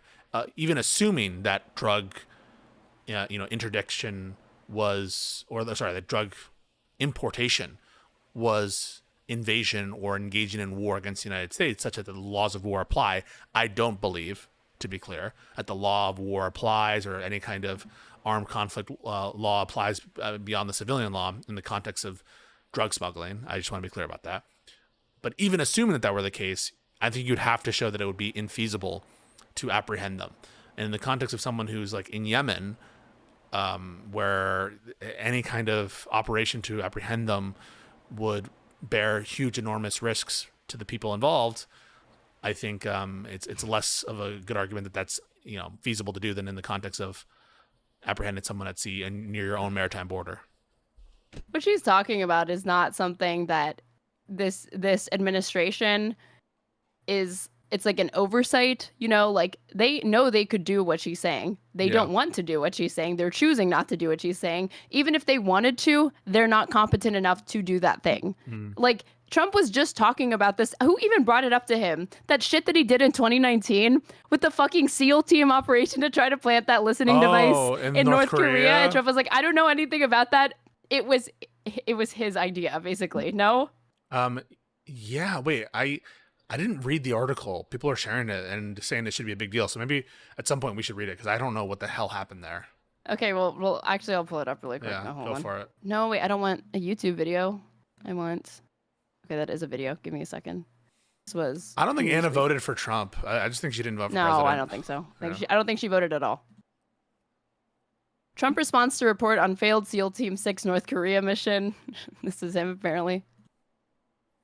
Oh, we're not hearing anything. I know. It's so muted. Hold on. Jong-un, thank you very much. It's an honor to be with you. I will say that Kim Jong-un and I had a very good relationship, as you remember, and still do. And when I came in, I didn't know him. We had 2 summits, but we became very friendly. Respect. It was great respect. And it was not going to be that way had Hillary Clinton won the election. It would have been a disaster. But we think we can do something in that regard with respect to North and South. And I think you are much more prone to doing that than other leaders that I've been working with from South Korea. And we'll have talks. He'd like to meet with me. He didn't want to meet with Biden because he had no respect for Biden. But we look forward to meeting with him, and we'll make relations better. You'll help that. Okay, so I guess that's the video embedded in this, where it says, yo. President Donald Trump on Friday afternoon denied any knowledge of a reported 2019 botched SEAL Team 6 operation in North Korea, telling a reporter who asked him for a reaction that he was hearing it now for the first time. It's telling him now for the first time. It was a banger line one time. I mean, it might as well work for him now. Yeah, the reported mission would evidence the U.S. failing to achieve an intelligence objective against a country with which officials had engaged in sensitive diplomatic talks. I don't know why they're not actually saying, like, what happened. This was the Wikipedia page. In early 2019, the U.S. conducted an operation in which SEAL Team 6 attempted to plant a covert listening device to intercept North Korean communications regarding high-level nuclear talks between Supreme Leader Kim Jong-un and U.S. President Donald Trump. The operation failed when the team encountered a small boat, possibly shell fishermen, and opened fire on it, blowing their cover. So, again, relating this back to what the fuck Anna is saying here, they are not capable of fucking doing this shit, okay? Super chat from Christopher. The Trump administration knew that the Venezuelan sanctions they imposed would have a horrific impact on their economy. Then he, after the fact, they utilized the mass exodus of Venezuelans as a talking point. Talk about cynical. Thank you for the super chat. You know, I didn't hear that. That's a wild story that no one, that is just now reaching my ears for the first time. I feel like Trump. Have you seen the defense for this? For these actions? So, like, yeah, JD says, killing cartel members who poison our fellow citizens is the highest and best use of our military. We're focusing on, like, the crossing scenes, right? Yeah. And how he's like, I don't give a shit what you call it. Okay, this is somebody, I guess, from Trump's Twitter. It would be wise for those criticizing JD Vance to recall that his mother was a drug addict who nearly died multiple times right in front of him. This issue is extremely personal to him, and he cannot be expected to have any sympathy with cartels. So you need to be sympathetic because this policy is a result of JD Vance's personal trauma, his childhood trauma. And yeah, the reason he is just like, he has to support these strikes on the boats or whatever because of his in mom. this particular way because he's grieving. Can you imagine if anyone tried to marshal this argument in favor of like immigration or open borders, shit like that? Like, because I have a trauma related to immigration or that. I mean, I have, and I've seen it fail spectacularly. Like anytime liberals would be like, oh, this means a lot to Biden because of something like related to Hunter or something like that. Ain't nobody want to hear that, little bro, except for other like Democrats or whatever. It's not persuasive to anybody who doesn't already agree. That's the only time. That's the only time I can think of it. And they got mocked relentlessly for bringing up stuff like that. But like, would JD Vance support the U.S. government like open firing on like his mom if she went from being an addict to like to peddling to actually pushing drugs or whatever? I think the fuck not. So even this is disingenuous because it wouldn't even follow from that. But whatever. I totally agree. Like if she was a drug dealer in order to make ends meet to have her fix, there's just no way that we would support this kind of action against people who are, I guess, just as much a part of the causal chain of these drugs getting into the hands of Americans' bloodstreams or getting into their veins are the people on the street in America. So why would we treat those two different situations differently, where one requires summary executions in violation of law and the other is treated with like the maximum amount of due process? I don't think that we should, just be treating them so differently. I guess you like drug That cartels. didn't happen here. And I personally feel uncomfortable with one branch of our federal government just pointing at any boat, any person, calling them a terrorist or a drug trafficker, which are now considered terrorists under the Trump administration, and then just blowing them out of the water, literally.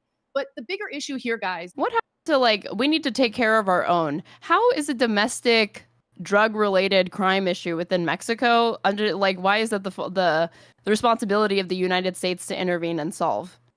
Because again, the majority of like fentanyl is not being like Anna already isn't the stat that like it's made there, but it's actually U.S. the people from the U.S. that actually bring it in. No, I think that it's a majority of U.S. citizens bringing them, and like 93% or something is from the Mexican border. I think like 1% is from the Canadian border, and then the rest are like from at sea or some kind of, or maybe air deliveries or something. I don't know, but yeah, I do think you're right that it's a majority American importers for sure. Yeah, this is what I've pulled up before. Facts about fentanyl smuggling. Most seizures occur at ports of entry where U.S. citizens are the primary smugglers. Talking about like overdoses and stuff like that. Despite this reality, many Americans falsely believe that migrants are the ones bringing fentanyl into the country. This narrative has been fueled by political rhetoric that seeks to link the issue of migration at the southern border directly with the opioid epidemic. However, this data shows conclusively that the issues are distinct. Migrants are not responsible for the fentanyl epidemic. Rather, there is bipartisan agreement that efforts to reduce the volume of fentanyl smuggled across the southern border should focus primarily on ports of entry, where millions of people enter every month. Long-standing weaknesses in port security permit transnational criminal orgs to hide small volumes of the powerful synthetic opioid among other lawful trade and traffic, and remain the border's biggest vulnerability to fentanyl smuggling. Christopher with another super chat. If you want to be radicalized, read more about the U.S. intervention in Latin America. The other open secret is that many of the high-ranking officials in these cartels are former U.S. military. Example, Los Zetas. I don't know anything about that. Well, you got to know so you can be radicalized. If you know, you know. Yeah, maybe you're right. Is even though at the moment Trump is denying that this is really about toppling Nicolas Maduro, the fact of the matter is there's currently a U.S. military buildup off the coast of Venezuela, which, by the way, includes a submarine. It includes more than 2,000 U.S. Marines. U.S. Marines are usually deployed for boots on the ground. In my mind, this isn't really about fighting the drug war. It's about toppling Nicolas Maduro, and we might engage in a hot war with them pretty soon, which I don't think is in the best interest of the United States. And the final thing I'll say about this is there is a financial incentive to topple Nicolas Maduro because the United States knows that Venezuela has literally the largest oil reserve on the globe. So I'm worried about how this is going to develop, and I think that the drug war is simply the cover story to it. Senator? Really quick, this is the article that I was talking about. So like Lindy is like, oh, the liberal New York Times has it in for Trump. They're trying to like, fucking gin up negative support by reporting facts or whatever. Yeah. Trump directs military to target foreign drug cartels. So this was reported August 8th of this year. President Trump has secretly signed a directive against to the Pentagon to begin using military force against certain Latin American drug cartels that his admin has deemed terrorist organizations, according to people familiar with the matter. The decision to bring the American military into the fight is the most aggressive step so far in the admin's escalating campaign against the cartels. It signals Mr. Trump's continued willingness to use military forces to carry out what has primarily been considered a law enforcement responsibility to curb the flow of fentanyl and other illegal drugs. The order provides an official basis for the possibility of direct military operations at sea and on foreign soil against cartels, which came to fruition. U.S. military officials have started drawing up options for how the military could go after the groups, the people familiar with the convo said, speaking on the condition of anonymity to discuss the sensitive internal deliberations. Again, internal deliberations meaning that the Trump administration was having these conversations. But directing the military to crack down on the illicit trade also raises legal issues, whether it would count as murder if U.S. forces acting outside of a congressionally authorized armed conflict were to kill civilians, even criminal suspects who pose no imminent threat. Yeah, so this encounter, like this idea that Lindy is trying to suggest that like, oh, this is 100% not a legal gray zone. It's definitely within the purview of the United States and international law to be doing this shit. It is not, and it's not even the Trump administration. She sounds is like willing the to Supreme acknowledge that. Court. How do you mean? That's a joke. It's because the Supreme Court has given them like pretty wide permissions. But no, I totally agree with what you're saying here, that it doesn't seem at all clear to me that this is legal, regardless of whether the courts will be called upon to resolve whether it's legal. I don't think at all that it's acceptable or clarified that this kind of action is within the powers of the president. Someone says Aaron loved being called on to read in class. Is that true? Yep. And someone says at least she can read. Have you seen the average streamer trying to read an article? What do you think of that? I haven't seen the average streamer, but I was in classrooms filled with over 30 different students, half of whom English was not their first language, so they were not the most fluent or the fastest readers, and it drove me fucking insane because it would take them 3 times the amount of time it would take me to get through the same amount of reading. And that's why you hated ESL people. Yep, correct. It was like, shut the fuck up. We don't have time for this. This is way too fucking slow. Sorry. If you like, I would rather have them read it in Spanish than try to read it in fucking English as slow as they were going. Yikes.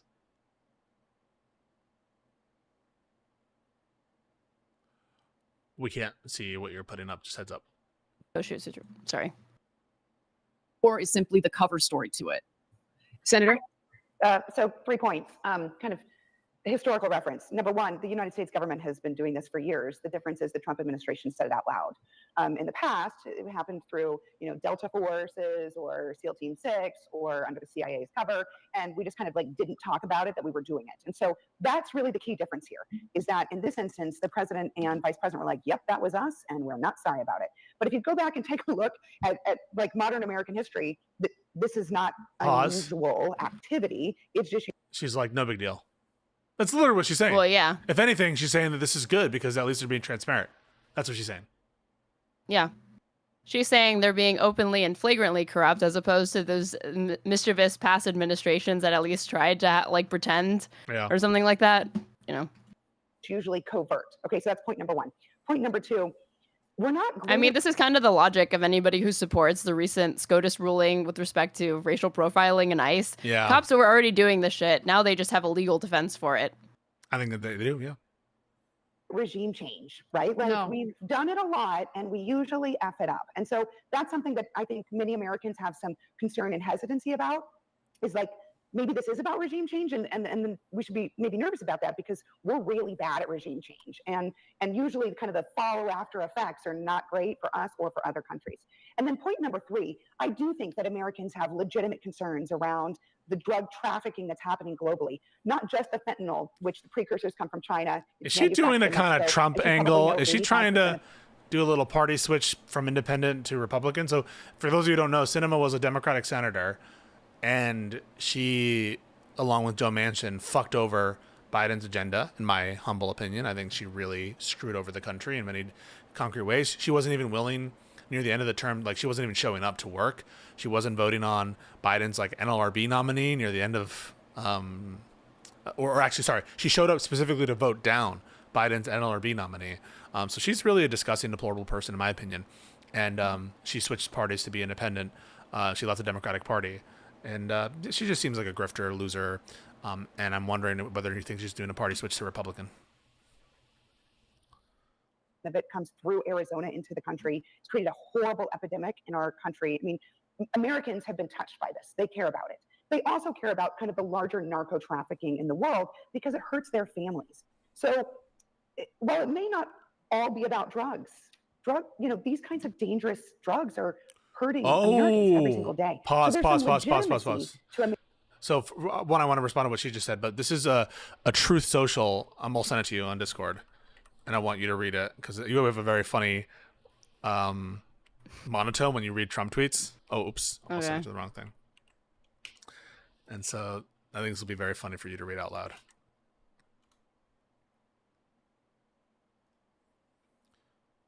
Okay, with regard to the first thing I brought up.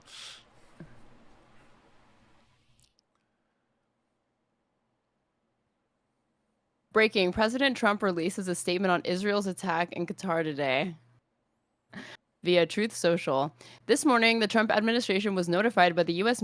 military that Israel was attacking Hamas, which, very unfortunately, was located in a section of Doha, the capital of Qatar. This was a decision made by Prime Minister Netanyahu. It was not a decision made by me. Unilaterally bombing inside Qatar, a sovereign nation and close ally of the United States that is working very hard and bravely taking risks with us to broker peace, does not advance Israel or America's goals. However, eliminating Hamas, who have profited off the misery of those living in Gaza, which Donald Trump cares about, is a worthy goal. I immediately directed Special Envoy Steve Witkoff to inform the Qataris of the impending attack, which he did, however, unfortunately too late to stop the attack. I view Qatar as a strong ally and friend of the U.S. and feel very badly about the location of the attack. I want all of the hostages and bodies of the dead released and this war to end now. I also spoke to Prime Minister Netanyahu after the attack. The Prime Minister told me that he wants to make peace. I believe this unfortunate incident could serve as an opportunity for peace. I also spoke to the Emir and Prime Minister of Qatar and thanked them for their support and friendship to our country. I assured them that such a thing will not happen again on their soil. I have directed Secretary of State Marco Rubio to finalize the defense cooperation agreement with Qatar. Thank you for your attention to this matter. So if you accept everything that what Trump is saying here is true, right? So you have to believe what Trump is saying here.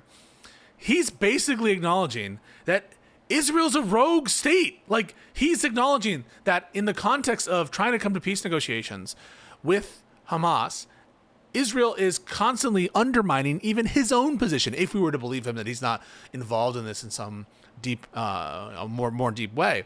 And even if you are to believe him on everything he's saying here, you have to question the motivations, because he accepted the Qatari plane, the $400 million worth Qatari plane bribe. And so is he really looking out for the best interest of America or the Gazans or the Israelis? Fuck no. I'm more apt to believe that he's looking out for his own interests. And so this entire situation, even if you believe Trump's words here and that he's telling the truth, is irrevocably fucked on every level. And even just the notion that Israel would be like confirmed by Trump, actively and maliciously undermining his efforts, presuming that they're authentic, to broker a peace, just gets you, like, the depravity of that state and what they're doing is beyond words. Americans' concerns about that. What does that mean as we move forward? I think it's too early to tell. We might see kind of a legal avenue where there's maybe some kind of discussion that was overt rather than covert. Could come up in the courts, could be settled. It also may not come up in the courts, and this just becomes a new norm for the government. It's unlikely that Congress takes any action to stop the administration from doing this because of the aforementioned, gridlock, partisan gridlock in Congress. Oh, that's why. Actually, you need some more it's partisan gridlock that's preventing them from condemning this actions, and not the fact that she's insinuating that, this is not, we do not have the congressional makeup that she's saying that we do. It's not like the deciding vote is cast by the VP or anything like that. There are more Republicans right now than there are Democrats. They could make this stop if they wanted. It's the Republicans' fault. It's not anyone else's fault. It's the Republicans that are holding this up. They have I don't even doubt that there would be Democrats that might be unwilling to condemn it because they don't want to look weak on security or weak on the border or whatever. But there obviously would be Democrats that would throw enough support, with enough Republicans and some Democrats that would absolutely condemn this. They could work together on this. They would. Yeah. But I do think that you're going to continue to see some. She knows a thing or two about partisan gridlock. Yeah, she knows a thing or two about stopping Congress from functioning. Yeah, she's really a subject matter expert in stopping the government from acting and doing good things. Both around global drug trafficking, but also concern around regime change. I don't believe there's an appetite with the American people for us to have a boots on the ground war. I do that 100%. I do want to say, though, just because we've been doing it for decades doesn't mean that we should keep on doing it. I agree. The point I wanted to make was just the historical reality that this is. So you don't defend it, or you do, Lindy? Pick a fucking lane. Yeah, pick a lane. This is not novel or new. What is novel is the saying it out loud part. Because when I looked into the history of this, it has been going on for years and years and years, all different kinds of sanctions and actions against Venezuela, so on and so forth. I want to be the advocate here, just to think about and to throw it out to all of you. You brought up some great points, which is drug trafficking is a huge problem. The cartels are running our border like $1 billion business. Actually, a multi-billion dollar. I undersold that significantly. It is a huge problem. I want to give Trump credit for closing the border, lowering fentanyl deaths significantly. I do think we have to go That was after these Kristen guys. They're Sinema. exceptional Did you bad hear? Did you hear? She's like, absolutely. Wait, I think that, wait, was that Lindy or Kirsten? Let's listen again. Let's see. actors. Let's see how And I racist you are. oversold that significantly. It is a huge problem. I want to give Trump credit for closing the border, lowering fentanyl deaths significantly. I do think we have to. I think that's Lindy. That's Lindy. What do you guys think? It's not racist, actually. It's just sexism. Is that Lindy or Kirsten Sinema? I think it's Lindy. Go after these guys. They're exceptional bad actors. And as we've spoken about before, it's not just drugs, it's also human trafficking in particular. I mean, I would say he's trying to control energy. That was a note that I have here is, all right, you brought it up, Anna. I mean, Yeah. do we This not is about want him oil to for do sure. that? I totally, and you know what? Yeah. You're right, and I get it. But is there any part of you that would say, all right, maybe we need to grab control of that, given all the things we've already talked about? So you could either We need to grab control of engage in that. a regime change war. So we should take over their entire oil economy and just profit from the natural resources of a fellow country, a member of the United Nations and Latin American country. Like, we should do that. Why would we do that? Why would we have that kind of? You're just confirming and saying what you want to happen is the kind of economic imperialism that you were accused of, that the country was accused of in the Middle East. Or to essentially take control of Venezuela's resources. And I not only find that immoral, I think that, as Kirsten Sinema just mentioned, usually we F it up.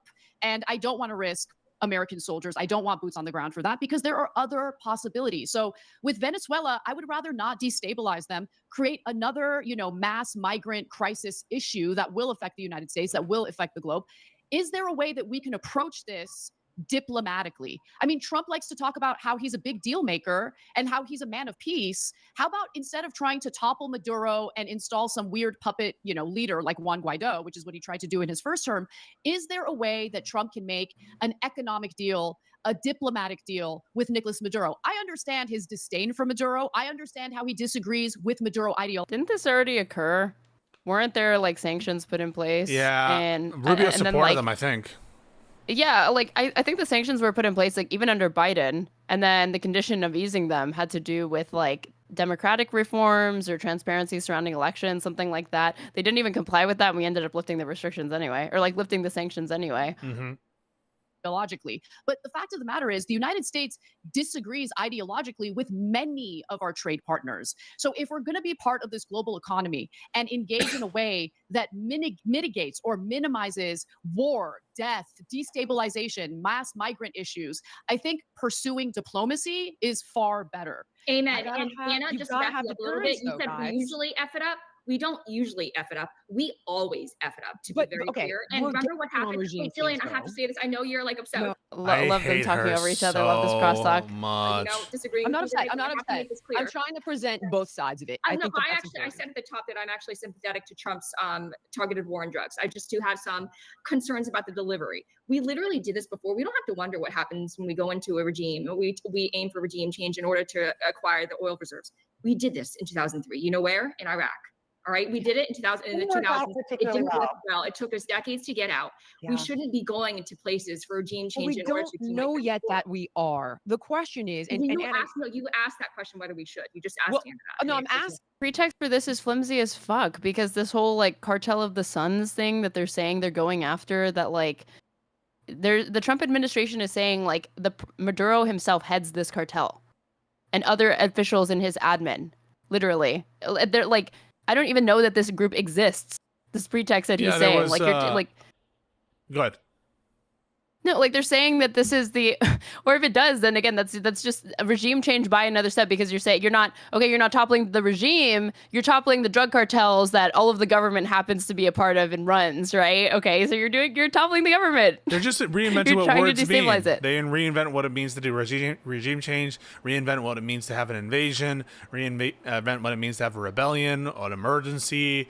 So they just, the damage they're doing to our language is a whole separate issue. But yeah, no, I haven't heard of the cartel of the suns. Is this some new concept? This is the whole basis for it. Yeah. The cartel of the suns is an alleged Venezuelan crime and terrorist org headed by, which again, it was only designated as that like this year or whatever. I'd never heard of this. Like MS-13, we all know fucking MS-13. Had anybody heard of the Cartel of the fucking Suns? I've never You think heard of that. Republicans wouldn't have been whining about this if they felt that there was an in here, like for the last several years?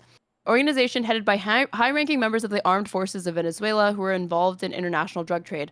According to a journalist and author of a book on this, of like narco trafficking in the military, the phenomenon began when Colombian drugs began to enter into Venezuela from corrupt border units, and the rot moved its way up in the ranks. However, the existence of the cartel has been disputed, which claims that it allegations. Oh my God, they wrote this wrong. Its allegations of its existence are a form of propaganda to delegitimize the Venezuelan government.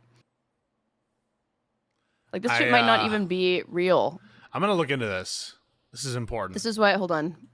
Yeah, like they mentioned that in this article. When he returned to office in January, Trump signed an order directing the State Department to start labeling drug cartels as foreign terrorist orgs. We knew that. In February, the State Department designated Tren de Aragua, how do you say it? Yeah, you got it. Nice. And then MS-13 and several other groups as foreign terrorist orgs, saying that they constituted a national security threat beyond that posed by traditional organized crime. 2 weeks ago, the Trump admin added the Venezuelan Cartel de los Soles, or Cartel of the Suns, to a list of specially designated global terrorist groups, asserting that it is headed by President Nicolas Maduro of Venezuela and other high-ranking officials in the admin. That's insane. There's no proof of this. Well, I would like to read the Wikipedia article. I will at some point. Not right now, but I will at some point. I want to make sure that I'm well-read on the cartel. You get $50 million if you have info that leads to the arrest of Maduro. That's part of their signal that there might actually be military action on the horizon. The fact that they've signaled this to their little influencer class and everyone's talking about it, the media and shit, and they're doing these kind of military moves, suggests to me that there might be something on the books, and there might be something that they're planning to do. Could you imagine if another, like Russia tried to say that Trump is the head of a domestic American drug cartel, and so are several other high-ranking members of his cabinet, and use that as the pretext to launch a military invasion and say they need to be taken out because Russia is just so concerned with the scourge of fentanyl in the United States. It would be and that wild. It's not regime change, it's them actually intervening to help a global interest that we all have, which is taking action on like an issue, like a domestic crime issue. I think that places like North Korea kind of make these bombastic statements of I don't know if it's the same degree, but they call the U.S. president typically like criminal, et cetera, et cetera. But we all kind of laugh at that notion. And obviously, unless there's verified proof or some reason to believe that Maduro is at the head of this organization, and even if it were true, to be honest with you, I'm not so sure that the importation of drugs by a foreign country would constitute a sufficient basis to like invade that country. Just in terms of like, would we really do a regime change war because they're selling drugs, even illegally? Wouldn't that kind of regime change war, haven't we learned the lessons? I mean, it's kind of cliche at this point for them to bring up Iraq and whatever, but it is. I am glad that they're talking about it and the failures of the past. So kudos to them, I guess. Just say global pedophile ring for Trump, and it's true. Actions of some sort to try to gain control of this region. And I appreciate that we all want diplomacy, but on the other hand, you also have to kind of speak softly, but carry your big stick. Is the big stick a warning? Is it a shot across the bow? Is it these, as you mentioned, Senator, we've been doing this for a really long time. Now we're just being transparent about doing it. I don't disagree with you that with everybody here that we've failed in these regime changes and it's a mess, but is there some sort of like, hey, we're going to club you over the head if you don't get in line? And I do think we're kind of conflating two things, and one is the war on cartels and drugs, and the other one is Lisandro Peña. It seems like we're a lot of pause. So none of us are talking up Maduro, right? Like, this is the problem: the ignorance of these two talking about countries who they have no clue without understanding the suffering Venezuelans have gone through because of Maduro is insane. Oh my God, we are not like co-signing the Maduro regime. Like, yeah, Pisco's a huge fan of Maduro. Yeah, exactly. That's the conclusion that you should extrapolate from our comments here. Very big brain chatter. Good job. He's very low IQ. He's a persistent guy, and we keep him around because he's a funny little. He's a funny little. Does he also believe that Russia is invading Ukraine to denazify them? Yeah, he'll believe anything the government says. He basically is a government bootlicking shill. He'll just believe whatever the government says. And he says similar things about, like, SCOTUS is not a torture dungeon. SCOTUS is just a place where they send all the bad people. And so he very much is just believing whatever the government tells him. It's very easy if you're a bootlicking shill and your only god is the almighty state and the federal government. If that were the case, then wouldn't he believe that Venezuela is like benevolent and good? Because I'm sure they don't say that they torture their citizens. No, whatever the Trump administration says, right? Or the Oh, Trump like that, administration- like that. yeah. Okay, gotcha, gotcha. Yeah.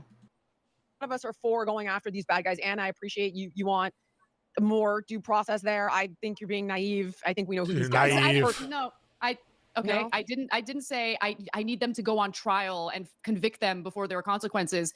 They didn't even identify they killed 11 people. We don't know They if they're members of absolutely the drug- identify them, though. They No, absolutely they didn't. confirmed. You have their names. No. You're telling me that our government did not confirm that they We knew actually who didn't. was- We did not. Yes. use that. But we But I do literally wanna- did. Yes, Jillian Michaels. You're telling me that the most incompetent administration of all fucking time didn't evil do their due people. diligence, dot their Yeah. I's, cross their T's before they decided to strike this fucking fisherman's boat or whatever? Yeah, I am telling you that. You should fucking believe it, bitch. Why would you ever think that they have the justification for this? Or that they know what they're doing? diverge a little bit here. Okay, But so Anna's right. We didn't. we didn't do what? that. We didn't stop them to confirm- verify the identities. We didn't do that. That's actually part of the. Did we stop Osama bin Laden when we broke in his Oh house and shot him? my Were we like, God. Are you Osama bin Laden? The whole Yeah, point is Osama we bin Laden- identified Osama. We had intel that he was there. And by the way, if in that situation we did more careful shit there, right? This was a foreign country that we actually had a strike team to go in and grab him or attempt to apprehend him, or at least apprehend or kill Osama. We didn't just like bomb that area and just leave it at that. Well, there were issues with how we did that, but it's not the same with it's not the same Yeah, at all. Why would I you don't even, think it's the same at all. And even then, it's Osama, like we could spend like how long gathering intelligence for that? Like there was no months shortage. and months and months. Yeah. Like and it was a manhunt. And also, by the way, Osama was engaged in a war against the United States. He was. You can try to change words as much as you want. Drug trade is not military invasion. Drug trade is not a war, right? Drug trade has never been considered war. And you can try to change the definition of the word of invasion, of war, but you're just having a futile fight against the English language. It's not what it means. making a prescriptive argument, I would like never say that it ought to include that. No, it just doesn't, right? It's just like and also it ought not be like we should not consider, I would say, the drug trade situation. No, like I'm saying that like the current definition of like how we understand what ought to fall under the War or purview of the invasion, military and like war like doesn't need to be expanded to include this at all. Yeah, it shouldn't be expanded and isn't. Or do we have some confidence? Hijack our. You're telling me you have no confidence in the CIA? No, wait, I'm actually with you, Julian, on this. Wow. Are you telling me you don't just take Trump CIA at their word? Wow. Real team player, Lindy. Can't believe you're doing this right now. Can I make this? Come I'm on. actually with you. Let me finish this. Okay, The sorry, go danger of intercepting, though, is it endangers Americans. Like if we were to get on that ship, on that vessel, that would have endangered American lives. That is Can a you hijack pause? argument. I also I hate this shit. She makes it sound like American civilians, and she's actually talking about like military personnel who are doing a thing they do not need to be doing. Being a police officer, being law enforcement entails some amount of risk, right? There is no right for police officers or for law enforcement generally to have a risk-free job such that they can use like lethal force in every single instance, because I suppose every single instance entails some minimal amount of risk. And that's just not the case.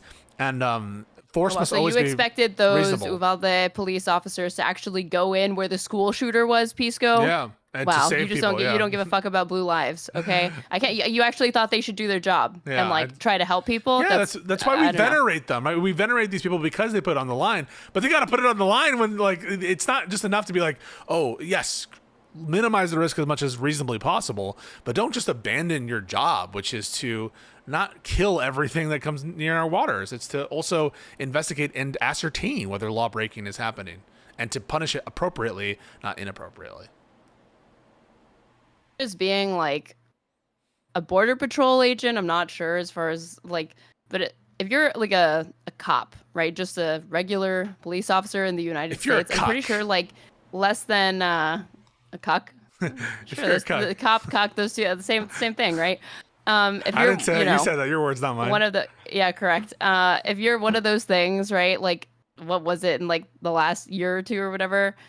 72 cops died while on duty versus like how many Americans have been killed by cops. I'm not saying that like there has to be like exact parity or something like that, what are you but saying? it is a relatively safe job with even with that in mind. So I'm just making That sure is- you're not But talking we shit didn't do it, about Jillian. our boys in blue. yeah, hold me accountable, keep me in line. We just didn't. You're telling me you truly believe we don't know who was in the boat? No, Yes. that's we don't have the intelligence to believe. verify. We just didn't. And even if we did, it wouldn't mean they need to be fucking murked Yeah. instantly. By the way, They yeah. didn't So go on the my boat and position verify is, even if they were drug importers, this is unjustified. I just want to be clear about that. This is not necessary to my argument. So if it later comes out that we had absolute 100% verifiable proof that every single one of these people is a gang member, I still would be against the strike. Just to be clear about Like, where I stand. awesome, arrest them, read them their rights, and then try them in a court of law if it's Yeah, so true. open and fucking shut. There were actually drugs on there. That didn't happen. You, I'm saying okay, I'm with you, though. I think Isn't the whole you're supposed to, maybe one of them mentioned it, you're supposed to raid these boats, not just kill them. It would be way more valuable if you were actually interested in combating these drug trades to arrest these people and try to get more information about where the fuck they even got all this coke from. That's what they said was on it, right? Something like that. Yeah, something like that. I think that you guys are greatly underestimating our intelligence agencies. No, And I'm just telling you. confident we Wow. knew who was on the boat. I don't think This is bigot. Yeah, you're doing bigotry of low expectations against the CIA. Against our She said. You're being rude to our intelligence. No, we're being rude to the leaders who are authorizing these strikes. I mean, maybe there's some drug dealer there, but we don't know everyone on there. And if we do, then you should still use appropriate measures to apprehend and detain them. And we don't just let you kill everyone that you don't like who's breaking the law. Those were drug dealers, traffickers. Well, typically that's happened, a few times in U.S. history, but usually don't try to roll it out to the American public and pitch it as like a totally legal thing that happens all the time. Usually it's like a covert thing that they're not trying to talk about with the American Kirsten public. Cinema. What a clown. Christopher sends another super chat. Jillian Michaels, so quote, you're telling me you don't trust the CIA? I mean, yeah, she's being super rude. If you don't trust the CIA, who do She's you being trust? rude to the CIA. What the fuck? 100%. But we didn't go on the boat. We didn't board the ship to verify that there were drugs on board. Also, why is Anna's so done with her fucking face? She's reading something right now. It's like, you mean the deep state, the CIA deep state who like has it out for Trump, suddenly they're the good guys? Because Yeah. MAGA in like the last They're few years supposed to have hate the not CIA liked the and CIA. FBI and all these It's intelligence like actually agencies. been liberals and Yeah. Dems that have been like, yeah, CIA, fucking, we Institutions. love our institutions. Yeah, exactly. It's been Le MAGA that's like, yeah, fuck the institutions. CIA, fuck them pigs. Didn't happen. Who's to say that maybe one of their girlfriends or maybe someone that they were human trafficking along with the drug trafficking or Wait, what? something like that? You guys are you kidding? Do you know how many? Wait, so what if their who's to say that one of their girlfriend's on there? girlfriends Was one of on their there. girlfriends was on the boat and we liberated her by what, killing her? No, I think he's saying like they could have had bad intent to like kill one of their girlfriends or something. I actually don't know what the fuck she's Oh. talking about. Wait, go back. Let's see if I'm. These drones. Those were drug dealers, What if- traffickers. 100%. Oh, I know what she's saying. No, she's smart. What if one of the girlfriends of the traffickers on the boat? So she needs to be like, what if you killed a woman? Like men's lives don't matter. Oh, I okay. think that's what she's saying, right? Let's verify that there were drugs on board. That didn't happen. Who's to say that maybe one of their girlfriends or maybe someone that they were human trafficking along with the drug trafficking or Yeah. something like that? Okay, she's That's a good saying a point. victim of Yeah, these people that's a good could have point. been That's a good point. on there. I don't think she was generally saying I know. that like Yeah, I'm meaning men are less Yes, I valuable know, than women or whatever. I know. It's a good point. She's making a good She's point. trying to get the point to land with her Yes. audience. Yeah, though. she's doing Do you well. relate to that? I relate. I totally relate. Yeah. That's a good job.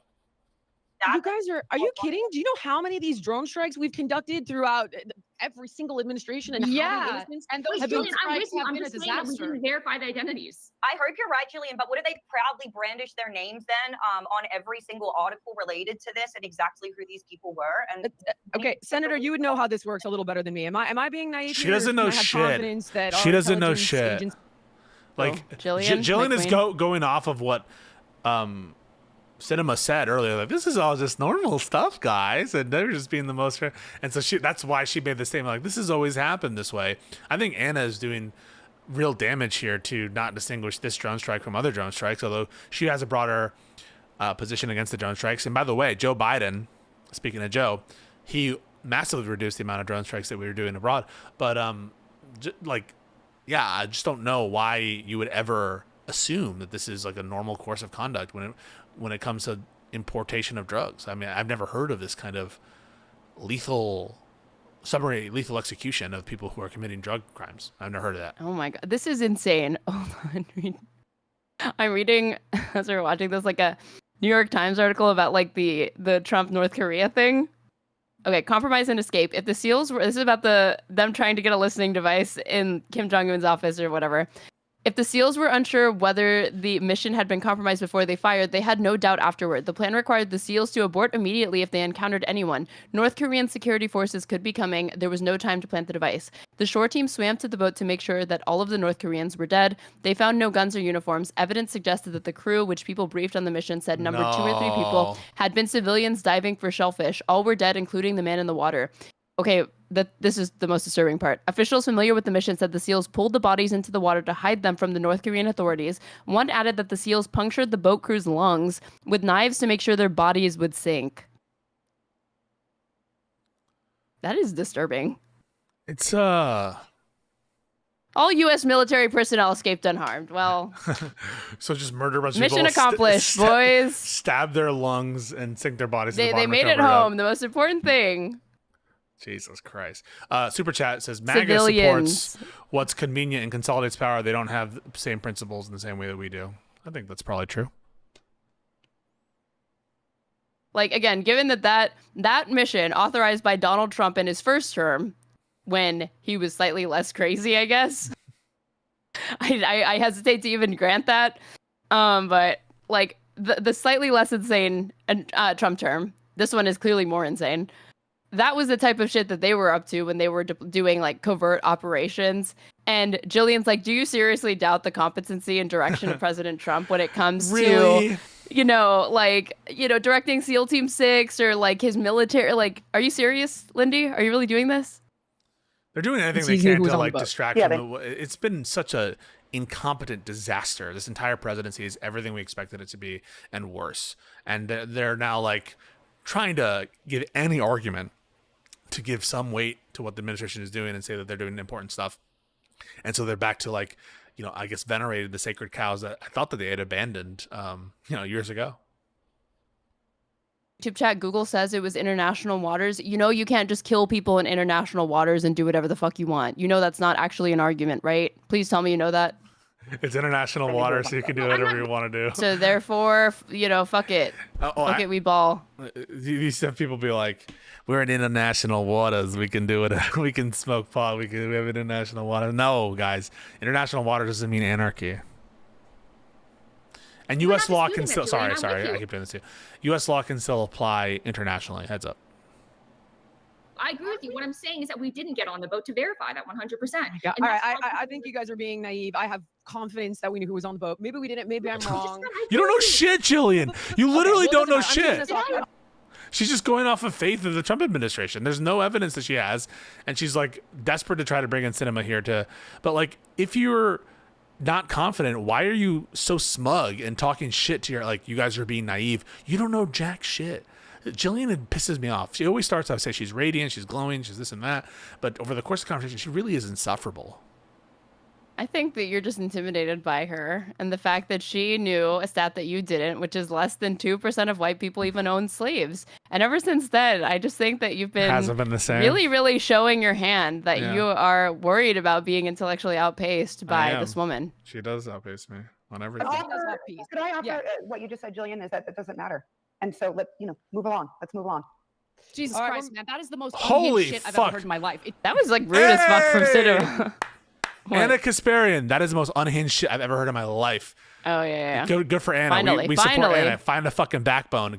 Go after this insane senator, Kristen Sinema, former senator, former Democrat. Move along. Let's move on. Jesus Christ, man, that is the most unhinged shit I've ever heard in my life. It doesn't matter. Let's move on. Let's move on.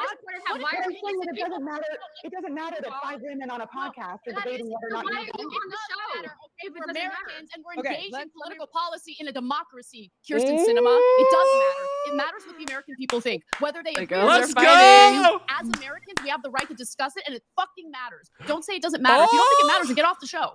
Why are you talking to I fucking love you. I love you because it's ridiculous. It's so ridiculous. This is probably why you were such a disaster in the Senate. All right, guys. Do you know how beautiful that is? Most people around the world can't have these discussions. Shut the fuck up. Lindy just yapping away after Anna just Talk completely that sass, fucking yo. demolished Anna, Cinema. Go off. Now it's unhinged. She always just like loses her cool, but fuck, that felt good. That felt so good. Cinema is a disaster. She was a disaster, and Anna is speaking truth to power. So hats off to Anna. Way to fucking be locked in. Yeah. And now you're just tossing away that privilege like it doesn't even matter. Why are you here today? All right, let's be respectful of the guests. We're allowed to disagree on all of these I'll be things. respectful to guests that are respectful to us. Oh, I'll just say that. No. Okay, that's now uncomfortable. And I hear you guys, and I understand what you're saying, but at the same time, I think the point that the senator is trying to make. I love this. So she loves being a villain. She loves being the one that's like screamed at. Yeah, why? Like, does she have some kind of like kink to like be hated? I don't understand. Like, what is her angle? What is she trying to? Is she so delusional that she thinks that the country's buying what she's selling? And she's like, let's move on. Let's not talk about this. Anna's completely right in that respect. Now, I think I wouldn't do this.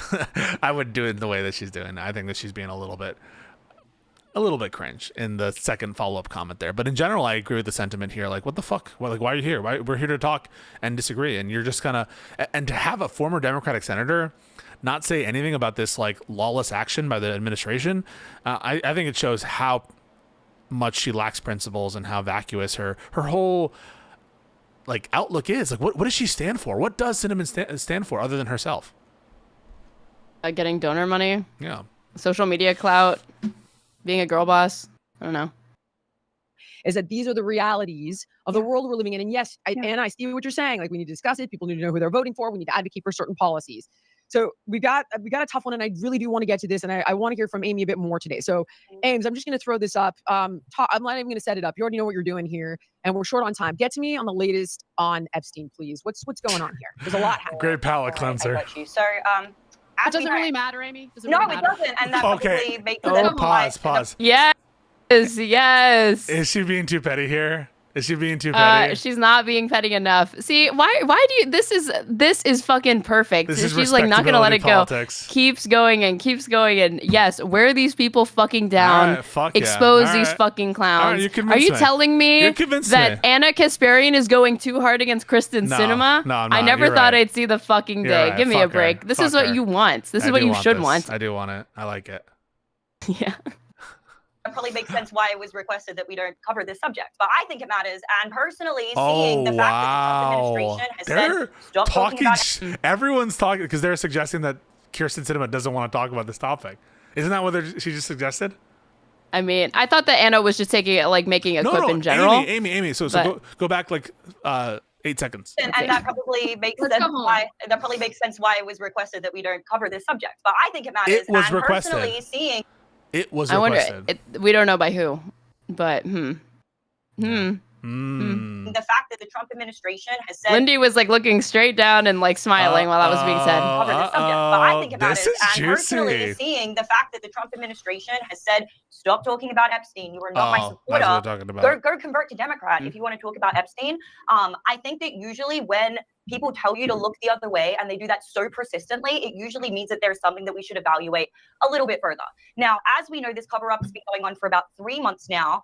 Congress went and they took their recess, and I bet when they went away, they were hoping that everybody would just forget all about it, that we would be consumed with some other issue that would take preference in our mind, and we would stop talking about Epstein and we would stop caring about it.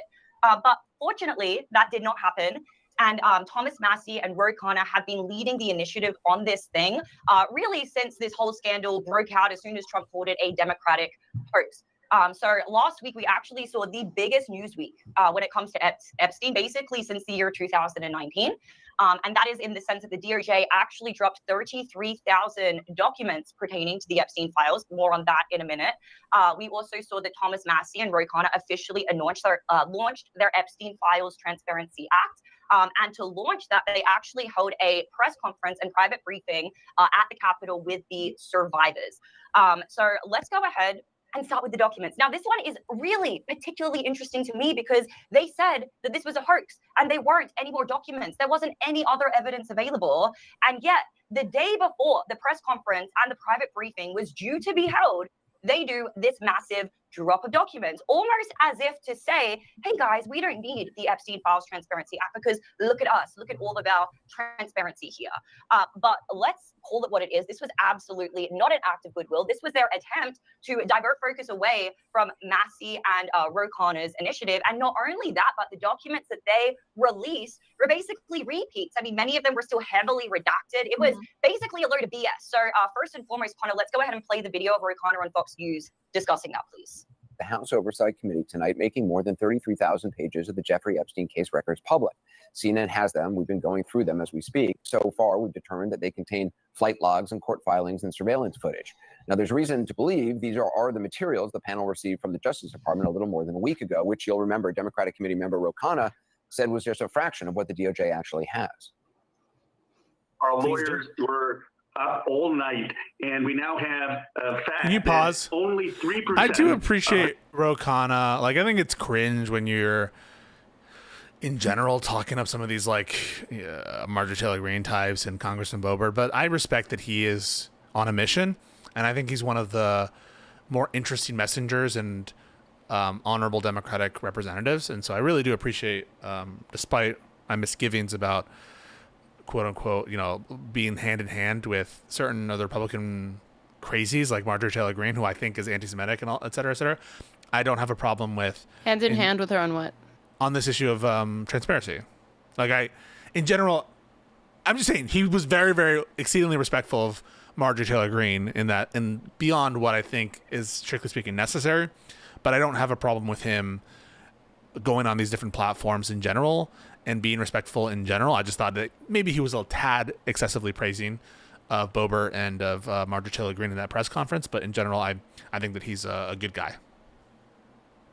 I mean, I don't know. I think that only now is that really controversial. But even just like 20, 25 years ago, this sort of kind of like reach across the aisle type sentiment, there was like more civility and decorum between parties, where it does obviously, like when Ro Khanna in any way, shape, or form compliments somebody who's MAGA or Republican, it can, I think, be undue, or it seems like, oh, why is he doing this? He shouldn't do that. Like, they don't do that for Dems or whatever. But I mean, if you're somebody that cares about restoring that norm, but maybe you don't, I don't know, do you? Or do you just think like this is not the moment to be doing that, and that it's actually just like weak to be doing it? Because I assume that he's doing it to kind of like call their bluff. I think in general, this is the way that Ro Khanna would doing it. I think is different than like where other Democrats have been weak on like Trump appointments, for example.